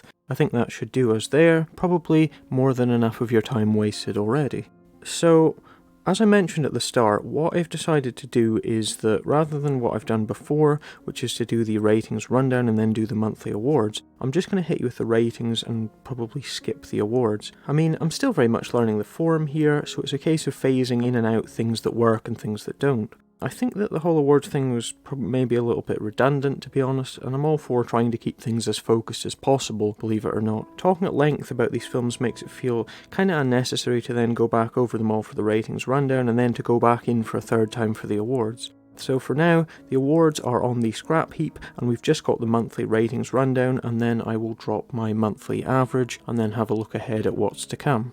So I guess we should just get stuck in then. A few stats very quickly for those who are interested. At the end of June, the 6th month of the year, which means we're technically halfway through the year, at the end of June so far, my yearly total at the moment is 88 films for the year of 2021, which is pretty crazy considering that this is the first time that I've ever actually done this, and I'm actually really enjoying the whole process a lot, I have to admit. Considering that I didn't even start watching as many horror films as I could until March, then I'd say that if I'm at 88 right now, then there's a chance that I could end up at 200 by the end of the year, which would just be nuts. The way I see it, when it does finally come time to do the big kind of top 10 video for the end of the year, then the bigger the list, the more weight that top 10 has, because I'll be making a judgment based on having seen a much larger amount of films, as opposed to last year when I drew up a personal top 10 list for myself based on having seen, I think, about 25 horror films, which was obviously a lot flimsier and worth a lot less as a fair assessment of the year overall. The thing is, you never know what's going to surprise you by being really great, and the joy of actually going out and doing all the watching yourself, as opposed to just googling best horror films of the year and watching the few titles that seem to crop up on everybody's lists, means that you get to experience this whole breadth of stuff, as opposed to just this narrow viewpoint of critics, all of whom have obviously got their own agendas. But anyway, yeah, the goal for me, I guess at the moment, if this is officially in a way the middle of the year, then I want to try and reach 200 movies by the end of 2021, so I can have a really bulletproof solid top 10 of the year. And because I enjoy it as well, of course. So just overall, I would say that this has probably been the best month of the year so far since March, the first episode of the podcast, when I had those 3 4-star and above movies, including what I'm pretty sure is going to be my favourite film of the year so far, just because I can't imagine what a film could do to be better than Come True. You know, it still kind of bugs me that Come True is quite a bland, kind of nothingy title, because it makes it difficult to recommend it to people. Anyway though, this month there's 2 new top 10ers and 5 top 20ers. I guess that as the year goes on and there's more and more entries into that ever-changing top 10 list, then it's going to be more difficult to get in just because there's so much competition. Along with that though, there's also 2 films for the bottom 10 of the year, 2 films that made it into the worst of the year category, which kind of balances things out, I guess. So let's just get stuck into this then, and let's get straight to the worst film of the month. Surprise, surprise, at number 14 out of 14 films for the month of June, it is Roadhead. Roadhead had one of the most annoying characters I've ever seen in it, and that just makes it so hard to enjoy any of its admittedly fairly fun, kind of campy flourishes, just because this character is such an unbelievable cunt. There's about 10 minutes of an outrageously funny, obscene comedy here, smothered in obnoxious screeching, and to me, Roadhead is one of the few films this year that I can say that, even though I enjoyed bits of it, I definitely suffered through at the end of the day. So 1 star for Roadhead. Avoid it unless you're someone with a real love for seeing arrogant twats stomping about gurning for 90 minutes. Next up at number 13, pretty unlucky in this case, is a Canadian film called Spare Parts. I don't know what's happened to Canadian movies, but they seem to either be really amazing or really shite, and sadly Spare Parts is a lot nearer to being shite. It's not an absolute turd, it's just really watered down, clumsy and unconvincing. A film about a deadly fighting tournament that's not got any real choreography in it, just poor actresses flailing around unconvincingly with these really crappy fake metal arms stuck onto their hands, all in this really dingy, claustrophobic junkyard. Spare Parts should have been adrenaline-fueled, pulpy fun, but it's just this really drab, tacky, dull nothing. 1 star for Spare Parts, which earns it a place as the 2nd worst film of the month, and just squeaks it in as one of the 10 worst films that I've seen this year. Which brings us to number 12, a film that on an objective level should probably be the worst of the month, just because it's technically incompetent, unconvincing, and very, very shoddy. It is, of course, Dinosaur Hotel. The things that save Dinosaur Hotel from the bottom spot are its low-budget charm, and the fact that it's got some likeable actresses in it that make it a lot more bearable than either the 2 films below it, which were both charmless and really, really hard to like on any level. But by any real standard, Dinosaur Hotel is pretty damn poor. It's got some ropey, not fit for release CGI dinosaurs causing mayhem. Hiring kids that can't act makes things worse, but all in all, Dinosaur Hotel gets an extra half star, 1.5 stars overall, because it's just sort of entertaining on some very strange level. Or maybe I'm just too forgiving. It's also worth mentioning that Dinosaur Hotel is my 11th least favourite film of the year so far, just missing out on that bottom 10 spot by a pterodactyl's whisker. Number 11 is another one that I feel quite conflicted about, because it's sick and pervy and leery, but it's also strange, hallucinogenic and genre-bendingly weird. It is, of course, Girl Next. By all rights, it should be a lot lower because it really is unpardonably sexually exploitative, and I'm somebody that isn't necessarily as attuned to those things, perhaps, as some reviewers might be. I call it when I see it, and I don't overreact to it when there's the slightest suggestion of those elements. It is, of course, written by the guy that wrote Brian Usener's Society, which means that you'd expect something a lot better than this, but it is a pretty strange film, all told. Paula Solinger is fantastic as this frustrated, sexually ambiguous, whip-wielding sadist, but she seems like she is in a different film from everybody else, and that's a film I'd much rather be watching. At 2 stars, I would still definitely say that it isn't a film I'd urge you to check out, but it does have some images that'll stick in your mind. Some in a creepy, traumatic, rapey kind of way, others in a way that actually suggests, sadly, that the director's actually got some talent. So, cracking into the top 10, quite a leap in quality, we've got another film, weirdly, that's got a slightly pervy edge to it, as well as another film in which the director plays a part that involves him copping off with his leading lady, which I don't think is ever a good sign. It is, of course, Baphomet, from the studio that brought you Glenn Danzig's Verotica. Baphomet is a totally middle-of-the-road, demonic cult terrorising family kind of film with just enough style to balance it out as something averagely entertaining. It's short and sweet enough, and it features this really strange, I've got to admit, memorable performance from Cradle of Filth's lead man, Danny Filth, who, I've got to be honest, does not exactly reveal any untapped depths that he had as an actor. It's not great, but it's just totally average overall. To its credit, it could have been a lot worse, which isn't much of a recommendation, but I would give Baphomet 2.5 stars out of 5. At number 9, we've got our lowest rated of 3 theatrical horror films, and that is The Conjuring 3, The Devil Made Me Do It. Even though it's got a strong cast, there's just nothing going on here that's memorable or worth sticking around for. It's a forgettable entry into what I consider just this ludicrously bloated and overhyped franchise that relies on essentially a string of random, completely unjustified boo scares, uncomfortably tied into something real that makes it hard to dismiss this as just cheap pap, especially given that the Warrens IRL are a truly dodgy pair. My goodwill towards the people involved nets Conjuring 3 a 2.5 star rating because it's professional enough, just very dull and basically pretty pointless. It frustrates me that there's no real momentum to events considering that this is the third and supposedly final film. There's nothing that feels climactic or epic or important about this story, like everything has built up until this big crescendo. It just feels like another slice of this bland supernatural splodge. I've never cared for the Conjuring films, and this one is just another Conjuring film. Which is kind of funny, because at number 8 is a film that I will happily go on record as saying I enjoyed more than The Conjuring 3. Not that it's a better film, because its technical aspects are obviously a lot cheaper, but it's a more honest, sincere, and ultimately human piece of filmmaking. And that is the amazing Cannibal Troll. Honestly though, if you divided the quality of a film, how much you actually enjoyed it, by the amount of money that's spent on it to get an enjoyment per dollar spent, Cannibal Troll is an infinitely better use of resources than The Conjuring, giving you more cheap and cheerful horror for your money than something big and bloated and empty. This is a fun, sturdy, little unpretentious B-movie, exactly what it says on the tin, although admittedly the troll isn't a cannibal, it's a meat eater, and I would happily slap a nice little 2.5 stars on it, a lot better than you might expect, especially if you are forgiving and you can see past surface rough and readiness enough to appreciate what the people that are making this film are actually trying to do. At number 7, we've got a black and white oozy little horror comedy, which is of course Dementia Part II. A really fun cast, bouncy indie vibe, and really nice, smooth, attractive directorial style. Dementia Part II is a perfectly fun little movie, let down by not really having that much of an ending. It just kind of grinds to a halt suddenly, but it does manage to dust itself off with these comedic little postscripts that it's got.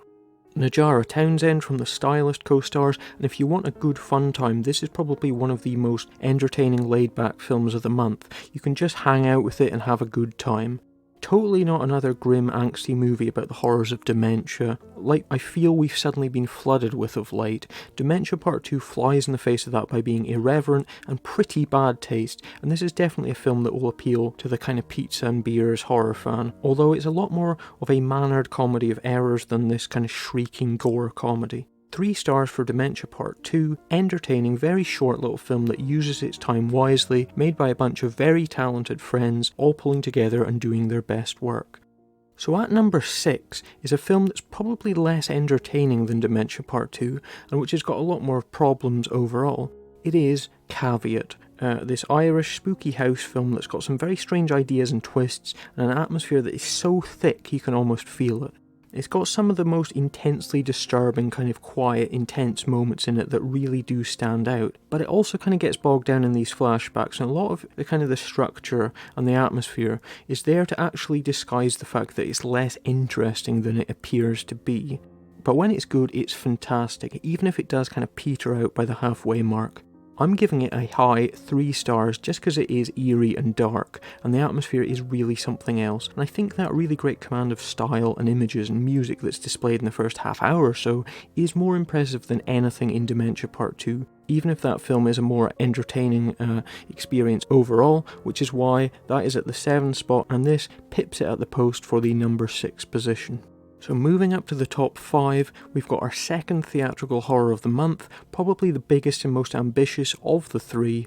It is, of course, John Krasinski's A Quiet Place Part 2. I enjoyed it a lot more in Part 1 because it feels like the film that Part 1 should have been, because it actually tells a story of how the world has changed, not just how one family has reacted to it. It's fun, it's pacey, it's got some moments of shameless blockbuster thrills in it. It is also kind of schmaltzy and contrived. The monsters do always feel like something of an afterthought, pushed to the background to make way for kind of family drama. There is way more plot this time around, which is great. Emily Blunt is just amazing like she always is, and it carries you along with goodwill to these characters and a momentum in their pretty basic quest just to save the world, even if they do get bogged down in kind of melodrama every now and then. But I liked it even if I didn't buy into the whole kind of performance theatre thing of the theatre experience being an important part of the enjoyment, as critics will have you believe. This isn't some grand cinematic piece of fine art, like some people believe it to be, but just big, shameless, pulpy popcorn fun. It's diet Steven Spielberg for the Last of Us generation.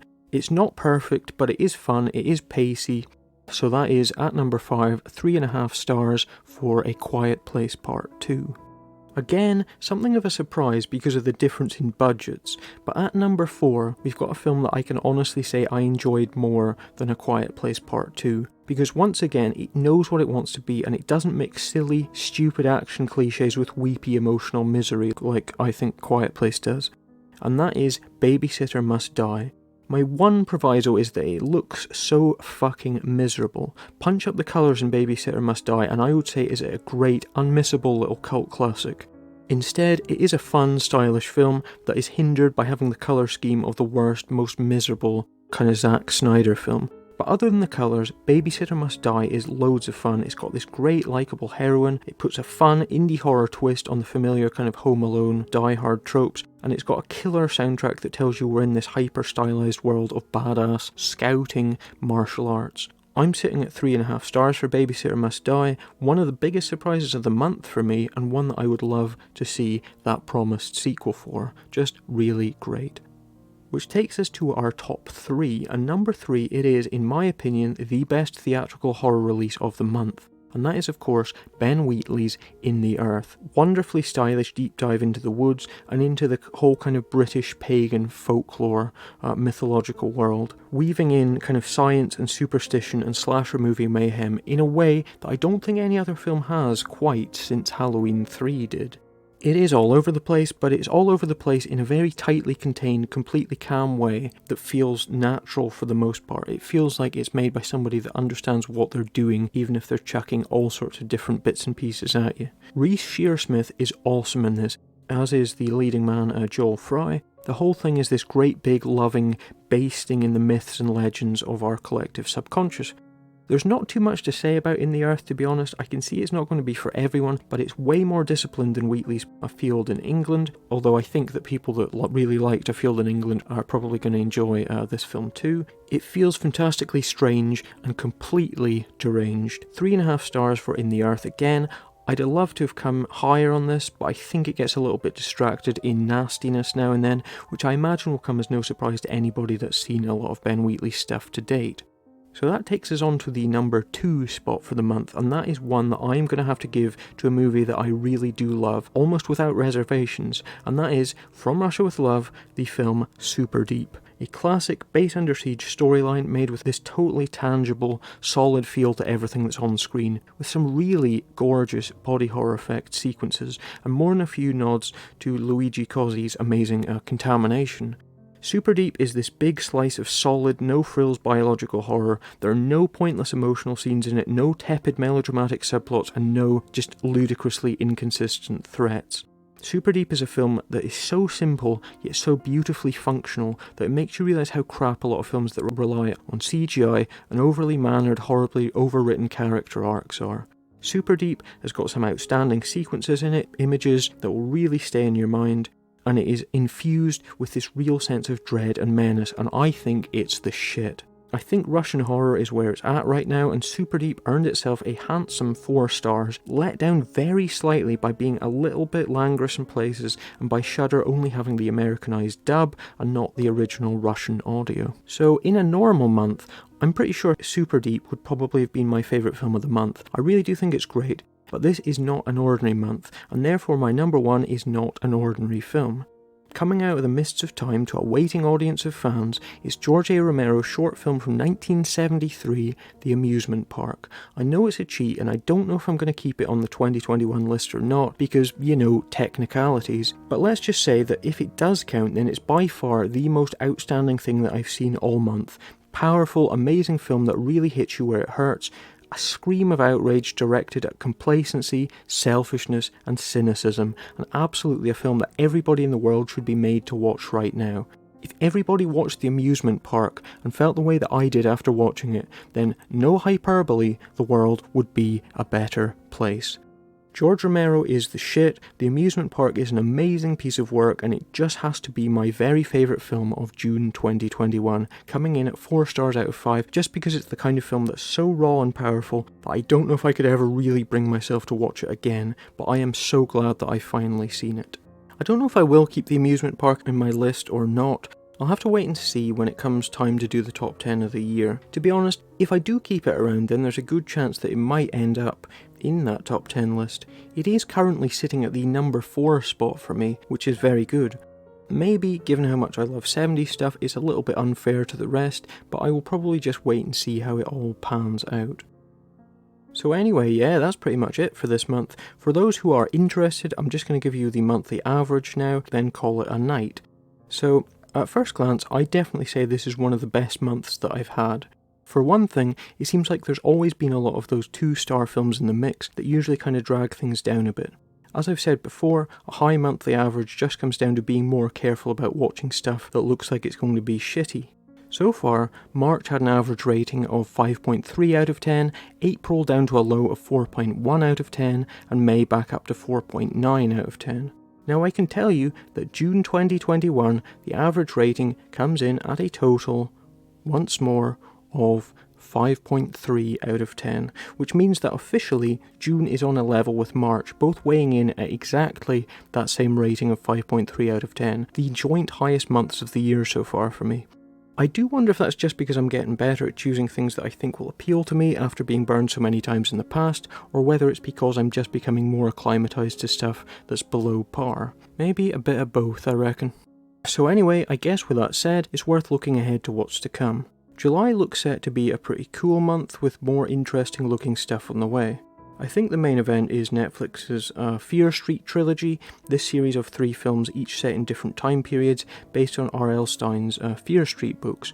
I admit I've never read the books. From what I understand, they were a precursor to the Goosebumps books, which I did read some of as a kid, but as a cool summer event thing, a trilogy of films released 1 week apart, I've got to admit I am pretty pumped.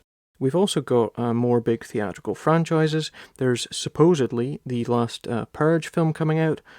I definitely hope it'll be the last, to be honest, but I'll get into that more next month. And then there's also the sequel to Escape Room, which I've got to admit looks pretty fun. And then of course there's plenty more, the usual mix of oddball stuff from cheap crap to art house pretentious crap, and hey, maybe even some good stuff. One that I'm really stoked for, actually, that I'm going to predict great things about, is the film Meander, which I think is French, and I've been really looking forward to since I first heard about it. It's this kind of cube-type horror thriller about someone trapped in a series of tunnels and having to contend with various kind of death trappy type things. I think it sounds really great, but we will have to wait and see. But yeah, we will get to that soon enough. For now though, I think that is probably enough of your time wasted for one night. So I'm going to just sign off right here. Thank you very much for listening. Hope you've enjoyed me wasting your time once again. Please let me know what your thoughts on anything that I've said. And other than that, I guess I'll just say good night. My name is Alex. This has been episode 4 of the Month in Horror podcast. Thank you very much for listening and have a very good night. See you next month.